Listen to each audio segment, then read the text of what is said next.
students, welcome to Next IAS. This is Varun. Today I will discuss ANUBHAV-IV discussion. The portion is economy. So I will start with the question as usual, and then I will discuss some, if there is some concept, then I will discuss about the concept. After that I will explain how the answer is there. We will try to derive the answer. If there is some logic or if there is elimination, we will look into that aspect also. Okay, I hope you all have attempted, and let us see the discussion without wasting our time. So for economy section, question number 22 is the first economy question in your paper. So the question is related to consider the following statement. So this is our question, my dear. Consider the following in the context of India. Here this you need to understand the context of India. This same question could have a different meaning if we will skip this. So this is important indication. This is how you need to read the question in attempting your paper. Now this is the condition. This is possible impact on the economy. Which economy? Indian economy, because the question is talking about India, and likely action by RBI. Okay, so first thing is sudden outflow of FPI, that is foreign portfolio investment, reduction in rupee liquidity in the domestic banking system, selling government securities. Second statement is sharp depreciation of rupee, and third is demand pull inflation. How many of the rows given above are correctly matched across all three columns? The most important thing, my dear students, इस question में overlap of multiple topics है. क्या है?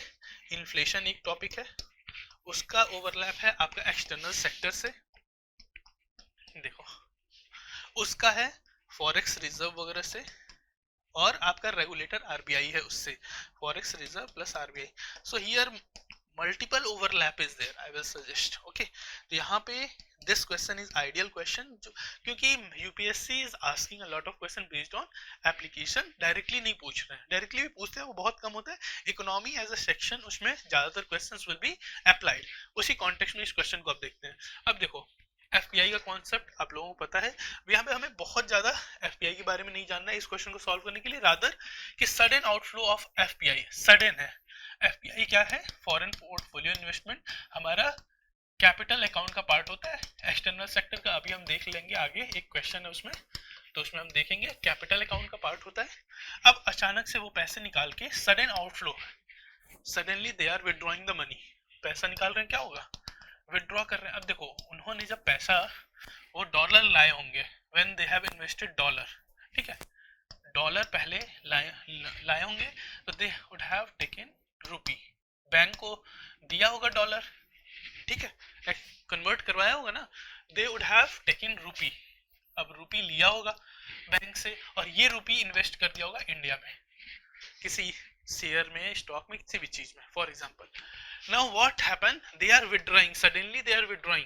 अब withdraw कर रहे हैं तो वो रूपी अपना ले लिए वापस, उस रूपी को बैंक को दिए और डॉलर ले लिया, बैंक को दे दिए. So this money is out of the market, it is with banks only और आरबीआई ओनली, ठीक है.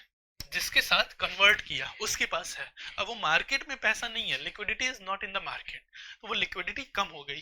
That's why reduction in the rupee liquidity in the domestic banking system. हाँ भाई, बात सही है कि अगर सडनली वो निकालेंगे तो वो अपना रुपया मार्केट से ले लिए और उसको ले जाके बैंक में या जिससे भी कन्वर्ट किए, एक्सचेंजेस आर देयर, तो उससे कन्वर्ट किए, उनके पास अब पैसा, मार्केट में वो लिक्विडिटी कम हो गई. अब प्रॉब्लम हो जाएगी, तो आरबीआई क्या करेगा? अब देखो यहाँ पे ये बोल रहे हैं selling government securities. Government security है, मान लो ये जीसेक है, इसको सेल कर रही है आरबीआई. तो सेल करेगी तो क्या होगा? पैसा लेगी और ये देगी, money is being taken out.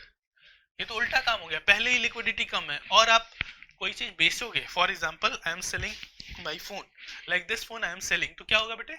अगर इस फोन को मैं सेल कर रहा हूं तो व्हाट विल हैपन, आपसे पैसा लूंगा. अगर ये मैं परचेज कर रहा हूँ, similarly if RBI is selling it, RBI के पास पैसा आ जाएगा, मार्केट पास पैसा नहीं आएगा, सो दैट विल बी रॉन्ग. ये तो सही बात है, ये possible impact, sorry, this selling government securities in the open market, नहीं सेल नहीं, परचेज करेंगे. परचेज करने पे क्या होगा? जब ये खरीदेंगे तो ये पैसा देंगे, उल्टा है. So this statement one is wrong my dear. पहला तो हमने देख लिया गलत है. शार्प डेप्रिसिएशन ऑफ रूपी, रूपी का डेप्रिसिएशन कैसा है? Sharply rupee is depreciating. For example $1 equal to 80 rupees था, अब $1 इक्वल टू अचानक से 90 रुपीज हो गया। This is sharp depreciation. इससे क्या होगा? Increase in the rupee burden of firms with external commercial borrowing. अब एक्सटर्नल कॉमर्शियल बोरोइंग क्या है? एक इंस्ट्रूमेंट है जिससे लोन या डेट लेते हैं। कौन? अपने यहाँ जो कंपनीज है फॉर एग्जांपल, वो लोन इंटरनल बोरोइंग भी कर सकते हैं। जैसे मान लो कि मैं रिलायंस ले लो या आप टाटा ले लो, मुझे मार्केट से पैसा उठाना है for expansion of some new business. अब मैं या तो इंटरनली ले सकता हूँ या तो बाहर से। इंटरनली लेने के लिए इंटरनल रुपी में ले लूंगा, बाहर से लेना है तो मुझे डॉलर में देंगे या जिस भी करेंसी, यूरोप से ले रहा हूँ तो यूरो वगैरह हो गया। So what will happen?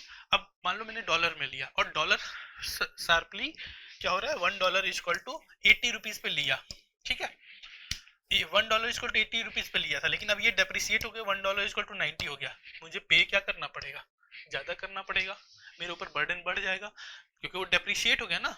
मैंने 10,000 करोड़ रुपए लिए, लेकिन डॉलर अब वो लिया और डॉलर में कन्वर्ट किया, तो करेंसी रिस्क तो है ही मेरे साथ। The problem will be here. $1 equal to 80, $1 equal to 80 rupees पे लिया, लेकिन उसी के बाद क्या हुआ, उसकी वैल्यू डेप्रिशिएट हो गई रुपी की, और वो भी शार्पली हुई है, 90 पे पहुंच गई मान लो। अब मैंने डॉलर 1 पे लिया था, 80 था, अब वो 90 हो गया, प्रॉब्लम होगी। मान लो यही $100 लिया है, तो आई have to pay more, return more, so that will increase burden. इसीलिए करेंसी रिस्क होता है। इसी कॉन्टेक्स्ट में मसाला बॉन्ड आया था, हमने लास्ट अनुभव में डिस्कस भी किया था। इसमें भी क्वेश्चन है एक छोटा सा masala bond related. Selling $US from the forest reserve. अब आरबीआई को क्या करना चाहिए?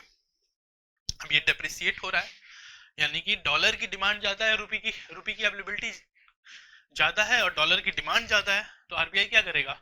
डॉलर्स को रिलीज कर देगा, जिससे क्या होगा, ये शार्प डेप्रिसिएशन रुक जाएगा। मान लो कि 90 से वापस 85, 84 जिस पे भी आ जाए, तो सेलिंग $US, सेल करेगा $US को और रुपीस को ले लेगा। वही ना, सेल करने पे क्या होगा, $US को बेच रहे हैं तो रुपी हम लेंगे, तो रुपी की अवेलेबिलिटी कम हो गई, $US की ज्यादा हो गई, again demand and supply match कर जाएगा।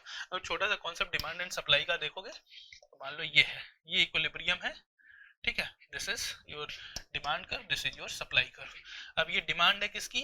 रुपीस की या डॉलर की, मान लो किसी की भी, ठीक है। ये रुपीस की मान लो सप्लाई है, ये डॉलर है। अब इसकी डिमांड उतनी ही है, आरबीआई ने क्या किया, सप्लाई बढ़ा दिया, ये सप्लाई बढ़ा दिया इसका। पहले ये प्राइस था, आरबीआई ने सप्लाई इसका बढ़ा दिया। जब हम बढ़ाते हैं, when we increase we shift rightward side.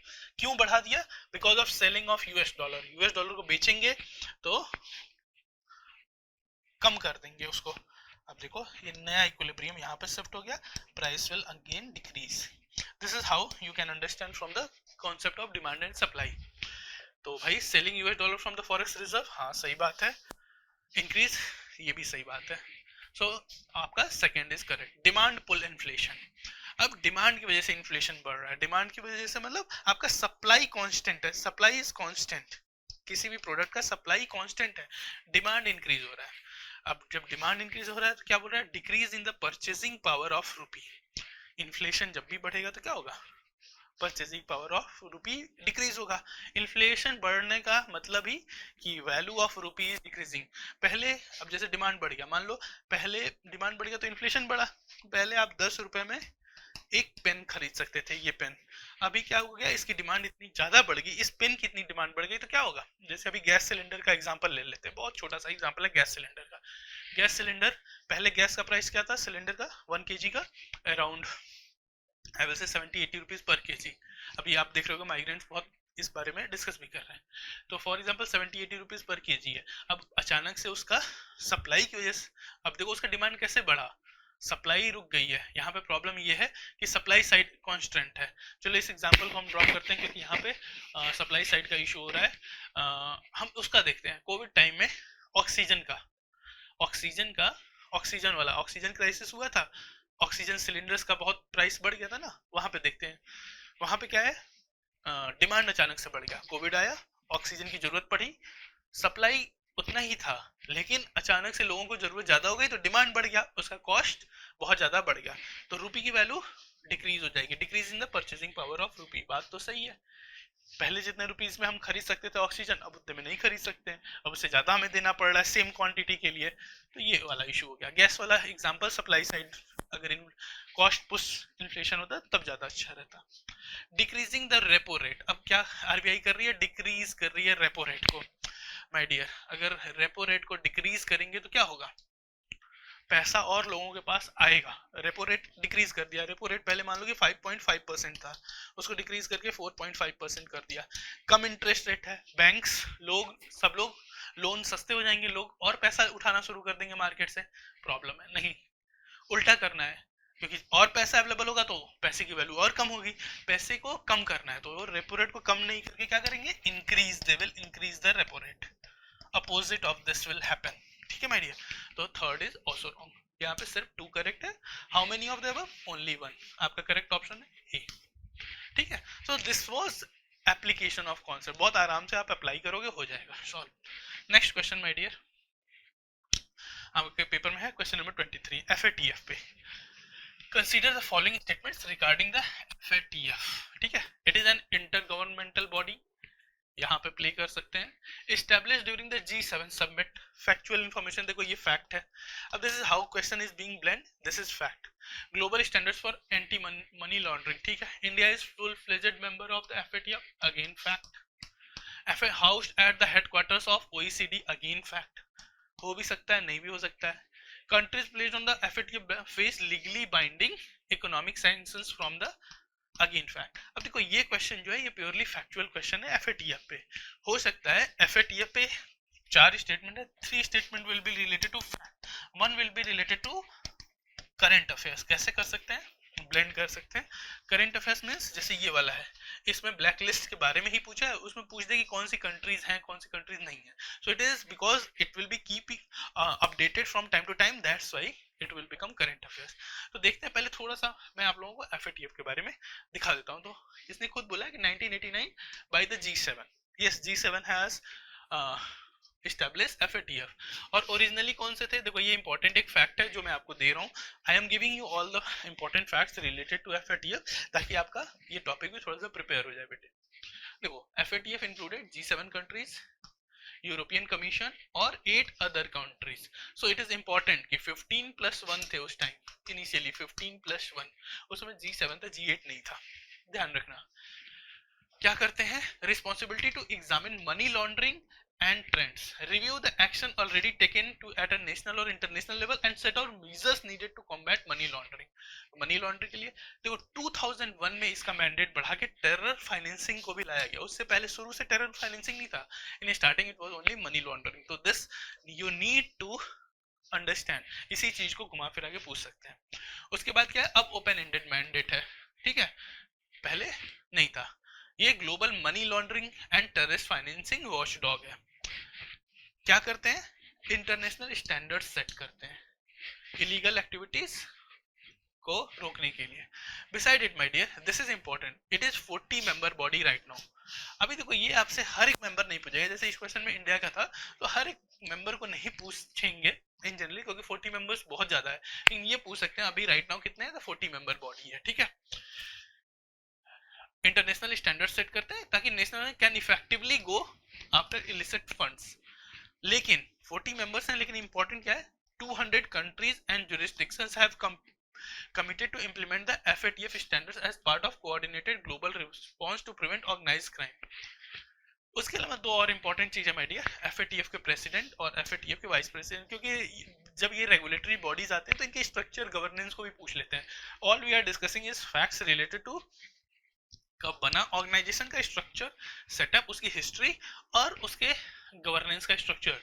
तो एफएटीएफ प्रेसिडेंट कौन है, सीनियर ऑफिसर्स कौन अपॉइंट करता है, एफएटीएफ प्लेनरी मीटिंग होती है उसी से फ्रॉम अमॉन्ग इट्स मेंबर से ही। अप्रैल 2019 में रिवाइज मैंडेट दिया है, extended term up to a 2 year period, 2 year period कर दिया, कब से कब, 1 July to 13 June for 2 years है। उसी तरह वाइस प्रेसिडेंट है, अगेन कौन अपॉइंट करता है, एफएटीएफ प्लेनरी।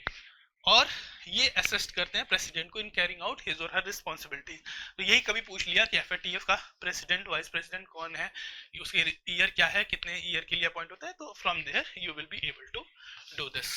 ठीक है, थोड़ा सा और अब इसके बारे में हम देख लेते हैं कि identify jurisdiction with week anti money laundering and counter terror financing. एक ब्लैक लिस्ट होता है, ग्रे लिस्ट, उसी का नाम है दूसरा।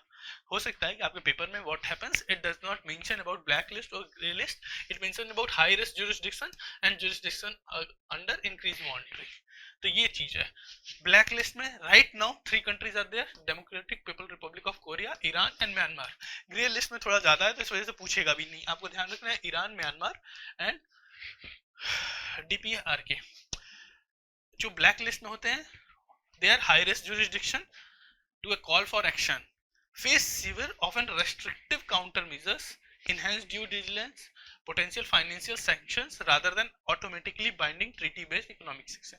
कोई ऐसा नहीं है कि आप ब्लैक लिस्ट में रख दोगे तो कोई रेगुलेटर है उसके ऊपर सैंक्शंस लग जाएगा। It is not UNSC led, ठीक है, यूएनएससी का कोई बाइंडिंग लीगल कोई अरेंजमेंट नहीं है जिसकी वजह से इट इज जस्ट लाइक कि जो मेंबर कंट्रीज हैं वो मेंबर कंट्रीज सैंक्शन लगा सकते हैं, they will put some due diligence. तो या अगर मान लो कि आपको बोरोइंग वगैरह करनी है विथ आईएमएफ और वर्ल्ड बैंक तो वहां पे प्रॉब्लम हो जाएगी। क्या क्या है की consequences, counter measures like members apply enhance due diligence, आपके साथ जब वो ट्रेड कर रहे हैं bilateral trade, financial member states and may be advise to close branches और subsidiaries.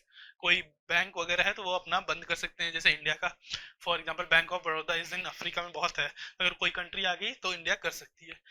Transaction with this country face enhance scrutiny. अब दिक्कत ये है कि जब आप भी करोगे, फॉर एग्जांपल इंडिया अगर किसी के साथ कर रही है तो इंडिया का भी ध्यान रखेंगे लोग। तो that's no automatic legal binding, कोई लीगल बाइंडिंग नहीं है। ठीक है, These are some of the facts। अब हम अपने क्वेश्चन पे वापस आते हैं। It is an intergovernmental body, हाँ भाई सही बात है, इंटरगवर्नमेंटल बॉडी है। एस्टैब्लिश ड्यूरिंग G7 समिट, सही है। To set global standards for anti money laundering, ठीक है। India is a full fledged member of the FATF, एकदम सही बात है, शुरू से नहीं है इंडिया मेंबर, ये बात ध्यान रखना है। ओनली इन 2001 इंडिया बिकेम, उससे पहले नहीं थी। एफएटीएफ कहाँ पे है, ओईसीडी, यस ओईसीडी में ही है इनका, पेरिस में headquarter of OECD is there, और उसी हेडक्वार्टर में एफएटीएफ सेक्रेटरीट है। Countries placed on a face legally binding economic sanctions from FATF member, नहीं भाई ये बिल्कुल गलत बात है माय डियर। तो हमारा 1 करेक्ट, 2 करेक्ट, 3 1 2 3 ये है, fourth incorrect, fourth is incorrect, जैसे ही आप लगाओगे ये आ जाएगा। So 23 option C is correct. आगे चलते हैं my dear. Next, consider the following economic transactions for a country in a single financial year. अब देखो ये अगेन किसका है, बैलेंस ऑफ पेमेंट का question, balance of payment. This question हम कई बार इस क्वेश्चन को दिए हैं इस साल, बिकॉज पिछले अनुभव में भी दिया था, क्योंकि वी आर एक्सपेक्टिंग कि शायद क्योंकि इतना trade related things are going on, so WTO is important for this year, this balance of payment is important. तो ऐसे इन्फ्लेशन इज इम्पोर्टेंट, ऐसी चीजें, एनर्जी सेक्टर बहुत इंपॉर्टेंट है, petroleum gas, these things are very important. आप इस बार इसको थोड़ा सा एनर्जी सेक्टर को अच्छे से प्रिपेयर कर लेना। चलो क्वेश्चन देखते हैं। मर्चेंडाइज, इससे पहले एक छोटा सा बस बेसिक ये समझा दूं, ये पहले भी हम देख चुके हैं। करेंट अकाउंट और capital account, two things are there, current account capital account, ठीक है माय डियर। अब करेंट अकाउंट में मर्चेंडाइज और इनविजिबल्स होते हैं। मर्चेंडाइज मींस गुड्स, यहाँ इसका मतलब है गुड्स, इसमें सिर्फ गुड्स, दोज आर विजिबल, ठीक है, विजिबल जो गुड्स। इनविजिबल में सर्विसेज भी आते हैं, factor income and transfer, transfers like gifts, remittances वगैरह हो गए। फैक्टर इनकम लाइक आपका इंटरेस्ट पेमेंट वगैरह हो गया, ठीक है, इंटरेस्ट पेमेंट लाइक ये लोन दिया है या लोन लिया है और आप पे कर रहे हो या दे रहे हो, इसमें गिफ्ट आ गया, रेमिटेंसेस आ गया, ट्रांसफर पेमेंट पे, these things are coming. Capital account में फॉरेन इन्वेस्टमेंट, जैसे कि हमने फर्स्ट क्वेश्चन देखा था आज का, क्वेश्चन नंबर 22, एफपीआई था, FPI FDI, these things are coming. Loan like external commercial borrowings, these are the loans जो आप ले रहे हो या दे रहे हो। बोरोइंग फ्रॉम, अब इसी बोरोइंग में राइट डिपॉजिट्स भी आ सकता है या मल्टीलेटरल बैंक्स वगैरह से आप ले रहे हो, that will be there my dear. तो these things will be here.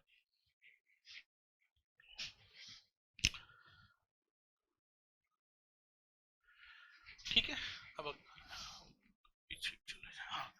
This is what is here. अब करंट अकाउंट हो गया, कैपिटल अकाउंट, ये समझ गया। अब देखो करंट अकाउंट में मैं पहले भी बता चुका हूँ, anything which is recurring in nature, जो रेकरिंग है, रेकरिंग इन नेचर, जिनके ट्रांजेक्शन्स बस हो रहे हैं, that will come under.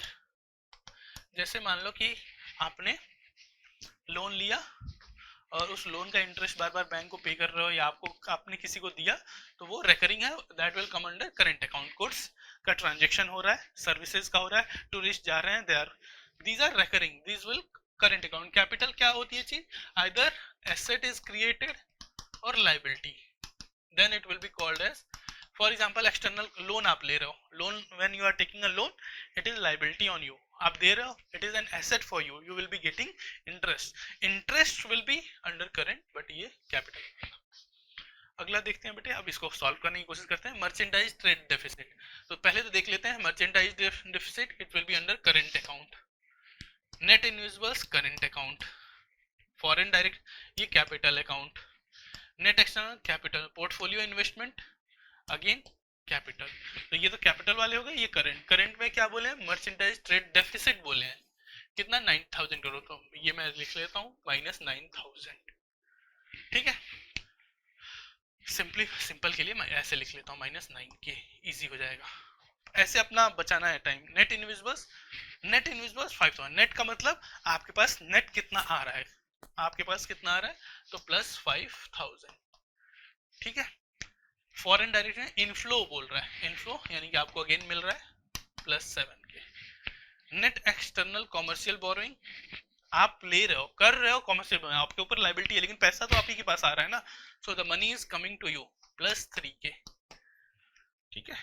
Portfolio investment outflow -2000, -2000, 7 3 15, 15 - 11 +4K मेरे पास नेट आ रहा है। क्या पूछ रहे हैं, what is the net impact on the countries foreign exchange reserves, तो क्या होगा, 4000 करोड़ आ रहा है, आने का मतलब इंक्रीज हो जाएगा। स्टेटमेंट ऑप्शन ए 24 का ए, सिंपल क्वेश्चन था, हो गया। नेक्स्ट क्वेश्चन चलते हैं माय डियर। इजी क्वेश्चंस हैं, कॉन्सेप्चुअल क्वेश्चंस है, अप्लाई करना आप लोग सीख गए, अब तक काफी रिवीजन वगैरह हो गया होगा, तो दीज आर इजी थिंग्स। ये है with reference to new series of the CPI, इस साल के लिए बहुत इंपॉर्टेंट है क्योंकि बेस चेंज हुआ है। With the base year consider the following statement, ठीक है, स्टेटमेंट बेस्ड क्वेश्चन है। Statement 1, weightage of the food and beverages category has been decrease significantly, important क्या है, डिक्रीज किया है और वो भी सिग्निफिकेंटली बोल रहे हैं, this is a trap compared to the 2012 base series. Statement 2, food inflation is generally highly volatile and due to supply side. देखो ये generally word नहीं होता तो exceptions consider करते, उन्होंने बोल दिया generally, कभी कभार नहीं भी हो सकता है, and may not reflect the underlying macroeconomic price trend, ठीक है। Which of the following above statement is correct? अब इससे पहले थोड़ा सा मैं आप लोगों को इस पे दे देता हूँ कुछ कंटेंट जो कि पूछा जा सकता है या जो आपको जानना चाहिए related to this for your this year examination. देखो बेस अपडेशन एक्सरसाइज किया गया, बेस को अब क्या कर दिया गया 2024, पहले क्या था 2012, तो चेंज कर दिया गया। क्यों, मिनिस्ट्री नहीं बोला है, CPI has been introduced to ensure that the index remains representative किसका, current household consumption patterns, consumption का पैटर्न चेंज हो रहा है ना। आप 2012 में सोचो मोबाइल फोन कितने लोगों के पास था, आज mobile phone is a basic necessity, without mobile phone आज ऑलमोस्ट काम चलना बहुत मुश्किल हो गया है सभी का। तो कंजम्पशन पैटर्न चेंज हुआ है, आप अब हाउस होल्ड को खरीदना है, उस पर रिचार्ज करवाना है, पहले डेटा पे कितना रिचार्ज होता था, हार्डली कोई कराता था।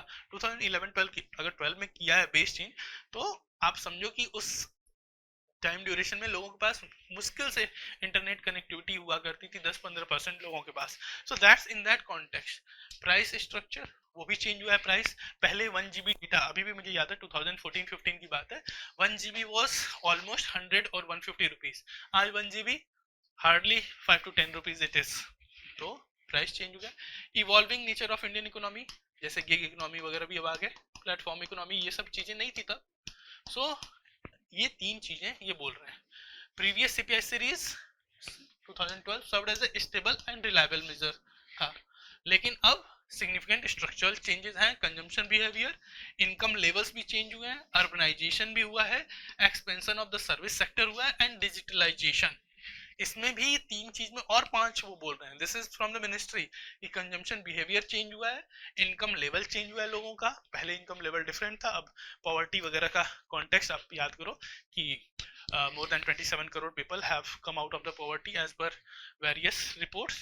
तो अर्बनाइजेशन हो गया, एक्सपेंशन ऑफ सर्विस सेक्टर और डिजिटलाइजेशन। इसीलिए इन्होंने हाउस होल्ड एक्सपेंडिचर सर्वे किस डेटा को यूज किया था, household consumption expenditure survey 2023 to 24 को यूज किया है। So it is important fact for you, यही पूछ लेंगे कि कौन सा हुआ है। Patterns across rural and urban areas दोनों को लिया है, ऐसा नहीं कि सिर्फ रूरल एरियाज। इसके लिए इन्होंने एक बॉडी बनाई थी, expert group and consultative process was there was a expert group, और एक्सपर्ट ग्रुप में रिप्रेजेंटेशन था RBI, academia, ministries, statistical expert का। उन्होंने क्या एग्जामिन किया, methodology, coverage, classification and data related aspects of CPI revision. ठीक है, ये किया, और बेसिकली उन्होंने ये सारी चीजें मेथोडोलॉजी को रिफाइन किया, सब किया एज पर, और कंसल्टेशन आईएमएफ, वर्ल्ड बैंक, यूएनईसीईसी ग्रुप ऑफ एक्सपर्ट से भी किया। उसके बाद इन्होंने बोला कि भाई हम चेंज करते हैं वेट रेफरेंस यूजिंग दिस। उसके बाद एक जो हमारे लिए इंपॉर्टेंट है कि revision of item basket and coverage किया। गुड्स आइटम पहले थे 259, अब हो गए 308। गुड्स को इंक्रीज कर दिया है, बहुत ध्यान से, goods has been increase from 259 to 308, और उसी तरह सर्विसेज को 40 टू 50। अगर देखा जाए तो ये 20% इंक्रीज है, और यहाँ पे भी देखा जाए तो इट इज जस्ट लाइक कि वहां पे भी अराउंड 20% इंक्रीज है। तो it is a good increase, goods और सर्विसेज, सीपीआई में दोनों आता है, डब्ल्यूपीआई में सर्विसेज नहीं आते हैं। रिप्रेजेंटेशन ऑफ सर्विस सेक्टर का स्ट्रेंथन किया गया, अच्छा किया है। एक इंपॉर्टेंट फैक्ट है, first time inclusion of rural house rent for improving coverage of rural housing consumption. बेटे बहुत इंपॉर्टेंट है, अगर कोई चीज फर्स्ट टाइम होता है यूपीएससी उस पर बहुत ध्यान रखता है। तो my suggestion to all of you my dear कि ये फर्स्ट टाइम चीज हुई है तो इसको ध्यान रखना है। ये वाला स्टेटमेंट हमने नहीं दिया, लेकिन हो सकता है यही स्टेटमेंट एज इट इज पूछ ले, first time inclusion of rural house rent, rural house rent for improving coverage of rural housing consumption, वो पैटर्न।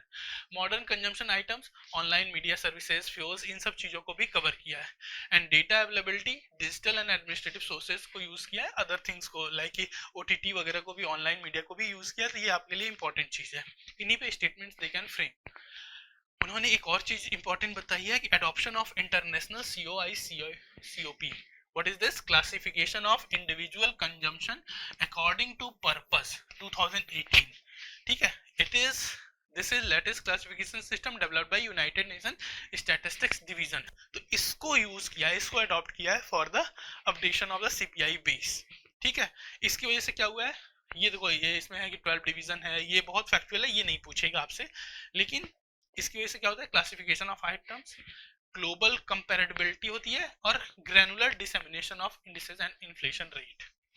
थोड़ा सा और इन्होंने रिवाइज वेट किया है, updated household expenditure pattern as captured in here. Share of food and beverages is decline in the new series. Food और beverages को decline किए हैं, लेकिन अभी भी ये लार्जेस्ट कंपोनेंट है। रिवाइजन से क्या हुआ है, डिक्लाइनिंग फूड शेयर, पता चला है कि डिक्लाइन हो रहा है फूड का शेयर हाउस होल्ड एक्सपेंडिचर में, ये first observation. Importance of housing है और सर्विसेज है, और ट्रांसपोर्ट, तीन चीजों का इंपॉर्टेंस बढ़ा है, housing, services, transport. Better alignment with current consumption behaviour हुआ है। एक और इंपॉर्टेंट चीज देख लेते हैं माय डियर, आप लोगों के लिए अच्छी काम की चीज है। सो ये सीपीआई 2022 वाला है। 22 में आप देखो, this is the food and beverages, 45.86% है माय डियर, पहले 48.86%, आप में से बहुत को याद भी होगा कि दिस इज द हाईएस्ट। दूसरा आपका है जो सबसे ज्यादा था, housing, second number housing, okay. Third पे फ्यूल एंड लाइट था। अभी क्या हुआ है आप देखो, फूड एंड बेवरेजेस 36.75 आ गया, पहले था 45.86। तो अगर मैं 45.86, दिस 45.86 माइनस 36.75 अपॉन 36.75 into 100 करता हूँ तो इट विल बी अराउंड 24% आएगा माय डियर. एंड 24% मतलब 1/4. It is a significant amount of reduction. Significant है. 1% 2% नहीं हुआ है. अगर आप इस बात से कंफ्यूज को एग्री नहीं करोगे कि सर 25% को हम कैसे सिग्निफिकेंट बोले, तो 1% को आप क्या बोलोगे, 2% को क्या बोलोगे, 5% को क्या बोलोगे. It is more than 10%. It is not even more than 20% plus 24% के आसपास आएगा. ये आप कैलकुलेट करके देखोगे तो. सो इसका रिडक्शन अच्छा हुआ है. ये देखो, housing, water, electricity, gas and other fuels, ये 17.67 हो गए माय डियर. ट्रांसपोर्ट 8.8% है. तो ये एग्जैक्टली सेम तो नहीं मिला मुझे, लेकिन कुछ कुछ चीजें जो मिली from which we can compare, तो यहाँ पे आप देख सकते हो माय डियर. ठीक है. तो first this, second housing, third transport. Services बहुत सारे हैं, एक साथ उनको आप क्लब इन्होंने करके नहीं दिया है, तो सर्विसेज आर लॉट. जैसा उन्होंने इस स्टेटमेंट को बोला है ना, importance of housing services and transport related items increase, तो उस कॉन्टेक्स्ट में हमें देखना है. अब हम चलते हैं अपने क्वेश्चन को देखते हैं. आप लोगों को इन्फॉर्मेशन मिल गई है इसके related. With reference to new series of CPI, consider the weightage of food and beverage has been decrease significantly. Yes, decrease हुआ है, क्योंकि अभी हमने देखा it is around 24% to 25% decrease हुआ है compare to the 2012 base series. हाँ. Food inflation is generally highly volatile. अब देखो, ऐसे क्वेश्चन को करने का सबसे इंपॉर्टेंट तरीका है पहले दोनों स्टेटमेंट को अलग अलग देखना है. हमने स्टेटमेंट 1 को देखा, इट इज करेक्ट. अभी हमारे हिसाब से बस ये हमने देखा. अब हम देखते हैं स्टेटमेंट, अगर करेक्ट है स्टेटमेंट 1 तो पहले ही ये तो ऑप्शन गया. अब डी तो हो ही नहीं सकता है. चलो आगे देखते हैं. Food inflation is generally highly volatile due to supply side factors and may not reflect the underlying macroeconomic price trend. सही बात है. क्यों फूड प्राइस या फूड इन्फ्लेशन क्यों बहुत वोलेटाइल होता है? वो सप्लाई साइड पे. For example tomato, pulses, onion, due to monsoon या ड्यू टू ओवर प्रोडक्शन उसका प्राइस या तो क्रैश कर गया, या तो अंडर प्रोडक्शन हो गया, या तो क्रॉप्स फेल हो गए, उसकी वजह से बहुत तेजी से उनका प्राइस फ्लक्चुएट करता है, वोलेटाइल है, बहुत हाईली वोलेटाइल है. So that's why this statement is correct, क्योंकि ये जनरली हाईली वोलेटाइल है और सप्लाई साइड पे डिपेंड करता है, डिमांड से ज्यादा. अब ऐसा नहीं है कि बहुत ज्यादा प्रोडक्शन हो जाएगा तो आप normally you are eating 2 tomatoes per day, you have started consuming 10 tomatoes, ऐसा नहीं हो सकता है. तो सप्लाई साइड पे ही वो डिपेंड करता है. and that's why statement 2 is also correct. अब statement 2 सही है तो ये भी गलत. अब now you need to understand कि ये statement 1 is correct reason of this one. simple यहाँ पे लगाओ because my dear. यहाँ पे आप because लगा के लिखोगे, because लगा के आप read करो. The weightage of food and beverage category has been decreasing compared to 2012 base series because food inflation is generally highly volatile due to. नहीं, कुछ लॉजिक नहीं लग रहा है भाई. इसलिए इसको डिक्रीज किया है, क्यों? कंजम्पशन पैटर्न चेंज हो रहा है. खुद ही बोल रहे हैं कि हाउस होल्ड का कंजम्पशन पैटर्न चेंज हो रहा है. उसका वॉलेटिलिटी से कोई मतलब नहीं, फूड इन्फ्लेशन से कोई मतलब नहीं है. फूड इन्फ्लेशन बढ़े घटे उससे मतलब नहीं है, वो तो हमें सीपीआई से पता चलता है, सीपीआई फूड से. So that's why this is correct and this is wrong. 25B is correct answer. अगला देखते हैं my dear. 27, question number 27. A government allocates its available funds to construct a new highway instead of upgrading public healthcare facilities. The opportunity cost of this decision is A, B, C, D.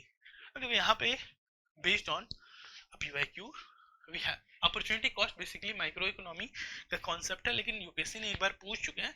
तो that's why we have tried to give you an idea related to this, कि अगर दोबारा कभी कभी वो terminologies repeat कर देते हैं, तो इस कॉन्टेक्स्ट में ये क्वेश्चन आपको दिया गया है. फटाक से देख लेते हैं. तो अपॉर्चुनिटी कॉस्ट का क्या डेफिनेशन है? Value of next best alternative that is given up when a choice is made. For example, आप में से बहुत सारे लोग when you thought about preparing this civil services examination, तो आपने कॉलेज पास आउट किया होगा. अब दो ऑप्शन है, आपका प्लेसमेंट हुआ होगा, ठीक है, बहुत लोगों का, और फिर प्रिपरेशन करने आए. अब आपके सामने डायलेमा रहा होगा या चॉइस. मान लो यहाँ पे प्लेसमेंट में आपको 20 लाख पर एनम मिल रहा है, ठीक है, 20 lakh per annum, this is the package you are getting. लेकिन आप प्रिपरेशन करने इसको छोड़ के आ रहे हो, तो अपॉर्चुनिटी कॉस्ट क्या मिस हो रही है? ये same thing that is given up when a choice is made. आपने यहाँ पे चॉइस बनाई, you have taken a choice, to prepare, to come and prepare. तो ये जो आपका हर साल, मान लो अगर आप 5 साल प्रिपेयर कर रहे हो, तो उस 5 साल के ड्यूरेशन में सिग्निफिकेंट अमाउंट और money is going out, you are not able to contribute into the GDP, you are not able to contribute to your family, whatever things are there, तो वो जा रहा है। that is the value of next best alternative that is given up। इसकी characteristics क्या होती है? एक तो ये बहुत सब्जेक्टिव है।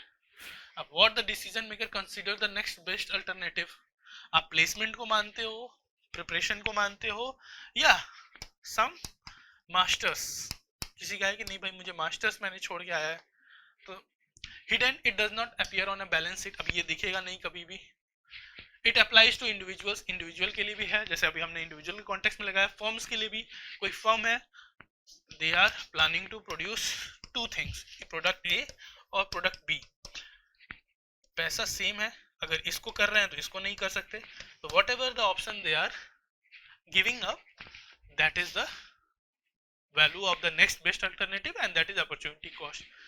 गवर्नमेंट को के सामने भी होता है, हाईवे बनाए या हॉस्पिटल बनाए, ये जैसे बार बार बोलते हैं ना, कंस्ट्रक्ट समथिंग लाइक कि आपको रोड बनाना है, गवर्नमेंट के पास लिमिटेड अमाउंट ऑफ रिसोर्सेज हैं, तो उस रिसोर्सेज को कहाँ पे बेस्ट चूज कर सकते हैं, तो एक चीज को चूज करेंगे, दूसरी चीज को छोड़ना है, ठीक है। द कॉस्ट, अब क्या बोल रहे हैं, the opportunity cost of this decision is the cost incurred in the building the highway. This is far fetched, बहुत दूर है। अगर ये तब होता कि the cost, oh no sorry, far page भी छोड़ो, the cost incurred in building the highway, this is simply accounting cost। accounting cost का मतलब कितना पैसा लगा इसको बनाने में, इस हाईवे को बनाने में। available funds to construct a new house, उस कॉस्ट को आप पूछ रहे हो, उस कॉस्ट को आप बता रहे हो, ये तो अकाउंटिंग कॉस्ट है, अपॉर्चुनिटी कॉस्ट नहीं। कितना पैसा लग रहा है, आप जो बैलेंस शीट बनाते हो, आप पूरा मैनेज करते हो, that is. Improve connectivity resulting from the highway, क्या मतलब है इसका? तो कोई मतलब ही, ये तो इसका बेनिफिट है ना, ये तो इसका बेनिफिट है, अपॉर्चुनिटी कॉस्ट नहीं, इसका बेनिफिट कह रहे हैं। The health care benefit that would have been achieved from the alternative investment. देखते हैं, potential decline in the country's ranking on the human development, क्यों भाई, कहां से, कोई मतलब ही नहीं है, दिस इज करेक्ट। अब देखते हैं कैसे। हेल्थ केयर बेनिफिट, अगर हाईवे बनवा रहे हैं instead of public health care, तो दो ऑप्शन है, A highway, B health care facility. आप ये कंस्ट्रक्ट कर रहे हो, ये जा रहा है, इसी का कॉस्ट, यही हेल्थ केयर बेनिफिट जो लोगों को मिलता वो जा रहा है, that is the opportunity cost, ठीक है माय डियर। नेक्स्ट क्वेश्चन पे हम चलते हैं। With reference to the transfer of surplus by RBI to central government consider the following statement. 2-4 साल पहले ये क्वेश्चन बहुत ज्यादा न्यूज में था, because of there was issue of dividend transfer, तो उसी कॉन्टेक्स्ट में हमने पूछ लिया ये। The transfer of surplus profits by RBI is statutorily mandated under RBI act. देखते हैं, surplus transferred by RBI forms part of the capital receipts of the government. यहाँ पे कंफ्यूजन आएगा कि कैपिटल रिसिप्ट में है कि रेवेन्यू रिसिप्ट में है। An increase in surplus transfer by likely to reduce government bond yields, ये कॉन्सेप्ट हो गया, देखो ये कॉन्सेप्ट हो गया, यहाँ पे भी कॉन्सेप्ट प्लस फैक्ट दोनों बोल सकते हैं, एंड दिस इज फैक्ट। सो यहाँ पे आप देखो करंट अफेयर्स नहीं ब्लेंड किया है, यहाँ पे फैक्ट और कॉन्सेप्ट को ब्लेंड कर दिया है इस क्वेश्चन में। देखते हैं थोड़ा सा, पहले हम इसके बारे में देख रहे हैं। तो आरबीआई सरप्लस क्या है? आरबीआई इनकम ओवर एक्सपेंडिचर, जो एक्सेस अमाउंट होता है ना, आरबीआई इज अ बॉडी, जैसे मनी प्रिंटिंग कर रहे हैं, everything they are doing, they are managing government securities, तो वहां से कुछ पैसा उनको आ रहा है, फॉरेक्स मैनेज कर रहे हैं, तो दे आर अर्निंग समथिंग, और उनका अपना पूरा बॉडी को चलाने का एक कॉस्ट है।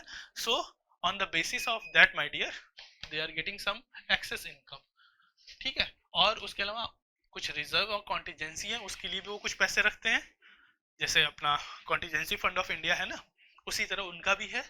तो उसमें पैसा रखने के बाद whatever excess is remaining with them, that is RBI surplus. पहली बात आपको ध्यान समझना है, वो बार बार डिविडेंड बोलते हैं, लेकिन dividend in a true sense ये नहीं है। क्यों? RBI is not a company but a statutory body owned by the government, तो बस उस सरप्लस को ट्रांसफर कर देते हैं, it is not as a dividend. Company होता तो उसका परसेंटेज स्टेक इतना गवर्नमेंट का है, because it is statutory body, completely government की बॉडी है, एक आप मान सकते हो डिपार्टमेंट है, बट इट इज इंडिपेंडेंट, तो उसका जो भी अर्निंग वगैरह होगा, चीजें होंगी, वो गवर्नमेंट का खुद का ही इनकम और अर्निंग है, ना कि किसी और बॉडी का। Legal basis section 47 of the RBI act है इसका, जो मैंडेट करता है कि balance of profit shall be paid to the central government after making necessary provision. कैसे हुआ? इनिशियली आरबीआई प्रॉफिट ट्रांसफर करता था, कोई फ्रेमवर्क नहीं था। फ्रेमवर्क नहीं है तो मिनिस्ट्री ऑफ फाइनेंस कभी कभी पूरा का पूरा मांगने लगी तो टसल होने लगे ना, वो बोलेगी कॉन्टीजेंसी में इस बार मत रखो, हमें पूरा पैसा दे दो। फ्रेमवर्क नहीं है, इंस्टीट्यूशनलाइज मैकेनिज्म नहीं है, तो it will be on the whims and fancies of some individual rather, because it should be under rule of law. Democracy rule of law से होती है, इस वजह से हमें एक स्ट्रक्चर्ड फ्रेमवर्क चाहिए। तो 2013 में मालेगाम कमेटी ने रिकमेंड किया कि इंक्रीज करो surplus transfer fiscal deficit reduction के लिए। अब इन्होंने बोला, अब इन्होंने तो और बोल दिया कि फिस्कल डेफिसिट को कम करने के लिए, क्योंकि गवर्नमेंट को जब ये मिलेगा रेवेन्यू तो गवर्नमेंट विल सो वहां पे अपना फिस्कल डेफिसिट रिड्यूस कर सकते हैं। इसके चक्कर में और लड़ाई झगड़े होने लगे। उसी समय सरप्लस रखा जाता था कुछ चीजों के लिए, कॉन्टीजेंसी फंड के लिए और एसेट डेवलपमेंट फंड के लिए। फिर क्या हुआ, जब टसल हुआ, सब कुछ हुआ, तो 2018 में बिमल जलान कमेटी बनाई गई, इकोनॉमिक कैपिटल फ्रेमवर्क उन्होंने दिया इसी के लिए, जो ये स्ट्रक्चर्ड फ्रेमवर्क नहीं था। वो क्या होता है? adopted by RBI to determine the appropriate level of risk provisions and profit that can be transferred। वो उस फ्रेमवर्क से, इकोनॉमिक कैपिटल फ्रेमवर्क में डिसाइड होता है कि कितना वो अपने कॉन्टीजेंसी फंड और रिजर्व में डाल सकते हैं और कितना उनको ट्रांसफर करना है अंडर दिस सेक्शन। ये कमेटी ने रिकमेंड किया। इन्होंने क्या बोला? मेंटेनिंग ए कॉन्टीजेंट रिस्क बफर कितना 5.5 से 6.5 ऑफ आरबीआई बैलेंस शीट, और उससे एक्सेस जो भी होगा वो गवर्नमेंट को। ये आप बैलेंस बफर मेंटेन कर लो कॉन्टीजेंसी रिस्क बफर का 5.5 टू 6.5। आप 5.5 भी रख सकते हो, 6.5 जो भी आपको रखना है, हमने एक रेंज बोल दिया। उसके एक्सेस में जो भी है वो आप ट्रांसफर कर दो। इसको अडॉप्ट किया 2019 में, और 5 साल के बाद इसको रिव्यू करने के लिए भी बोला था। तो 2014 2025 में हुआ था, 25 में अभी आपका हुआ था, तो उसी कॉन्टेक्स्ट में ये इंपॉर्टेंट हो गया आपके लिए माय डियर। अब हम इसको देख लेते हैं। ट्रांसफर स्टैट्यूटरी मैंडेटेड, हाँ भाई हमने अभी देखा सेक्शन 47 है। बाय द आरबीआई फॉर्म से कैपिटल रिसिप्ट नहीं भाई, कैपिटल नहीं है, ये रेकरिंग है ना, हर साल रेकर होता है, इससे ना ही कोई लाइबिलिटी बन रही है ना ही कोई एसेट क्रिएट हो रहा है। Capital is something which is always creating some liability और एसेट, ऐसा कुछ नहीं हो रहा है। ये तो बस जो नॉर्मल वर्किंग है उससे जो भी एक्स्ट्रा पैसा, excess surplus is being created, वही ट्रांसफर कर रहे हैं। So it is not surplus, capital receipt में नहीं आएगा। Increase in surplus by the RBI is likely to reduce government bond yield. तब यहाँ पे देखो बॉन्ड यील्ड का थोड़ा सा कॉन्सेप्ट देख लेते हैं माय डियर, ठीक है। तो बॉन्ड यील्ड क्या होता है कि गवर्नमेंट ने बॉन्ड इशू प्राइस कुछ है। अब देखो, जब गवर्नमेंट के पास सबसे पहले क्या है, सरप्लस ट्रांसफर आएगा, गवर्नमेंट के पास ज्यादा पैसा आ गया, सरप्लस ट्रांसफर कर दिया। मान लो आरबीआई ने 2 लाख करोड़ कर दिया, पहले 1 लाख करोड़ कर रहे थे, तो गवर्नमेंट को फिस्कल डेफिसिट कम हो जाएगा, उनको बोरो कम करना पड़ेगा मार्केट से। अब मार्केट से बोरो कम करना पड़ रहा है तो वो क्या करेंगे, बॉन्ड इशू कम करेंगे। गवर्नमेंट का बॉन्ड इशू या इशू प्राइस कम होगा। बॉन्ड जब इशू कम होगा तो हम जानते हैं ना, bond price is directly inversely proportional to yield, bond price inversely proportional to yield है। अब ये इसकी डिमांड बहुत ज्यादा बढ़ जाएगी तो यील्ड क्या होगा, कम। जैसे मान लो 100 रुपए में गवर्नमेंट ने एक किया, अब पहले कोट करते 90, 95, 100, क्यों? क्योंकि ये बहुत ज्यादा इसका अवेलेबिलिटी था, तो कम लोग, बहुत पहले गवर्नमेंट के पास जो सरप्लस था वो कम था, 1 लाख करोड़ मान लो था, अभी 1 लाख करोड़ और आ गया, गवर्नमेंट को बॉन्ड कम इशू करना पड़ेगा। जब कम इशू करना पड़ेगा तो उसकी डिमांड ज्यादा होगी, डिमांड बढ़ गई क्योंकि लोग तो उतने ही हैं जो खरीदने वाले थे। अब जब डिमांड बढ़ जाएगी तो क्या होगा, यील्ड डिक्रीज हो जाएगा। तो यस, अगर सरप्लस ट्रांसफर ज्यादा होगा बाय आरबीआई तो गवर्नमेंट का बॉन्ड यील्ड कम होगा। डेफिनेटली बॉन्ड प्राइस सेम है लेकिन 100 ही है, लेकिन अभी क्या हुआ, पहले 90 पे शायद खरीदते, अभी हो सकता है 95 पे, 98 पे, तो यील्ड कम हो गया।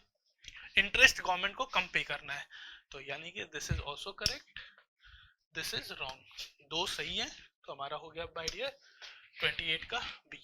ठीक है, लेट अस मूव नेक्स्ट। अगला हम बढ़ते हैं क्वेश्चन नंबर 54। अब आपके पेपर में this should be the question number 54, consider the following cross border transaction in Indian context. Again cross border transaction है, बैलेंस ऑफ पेमेंट टाइप का।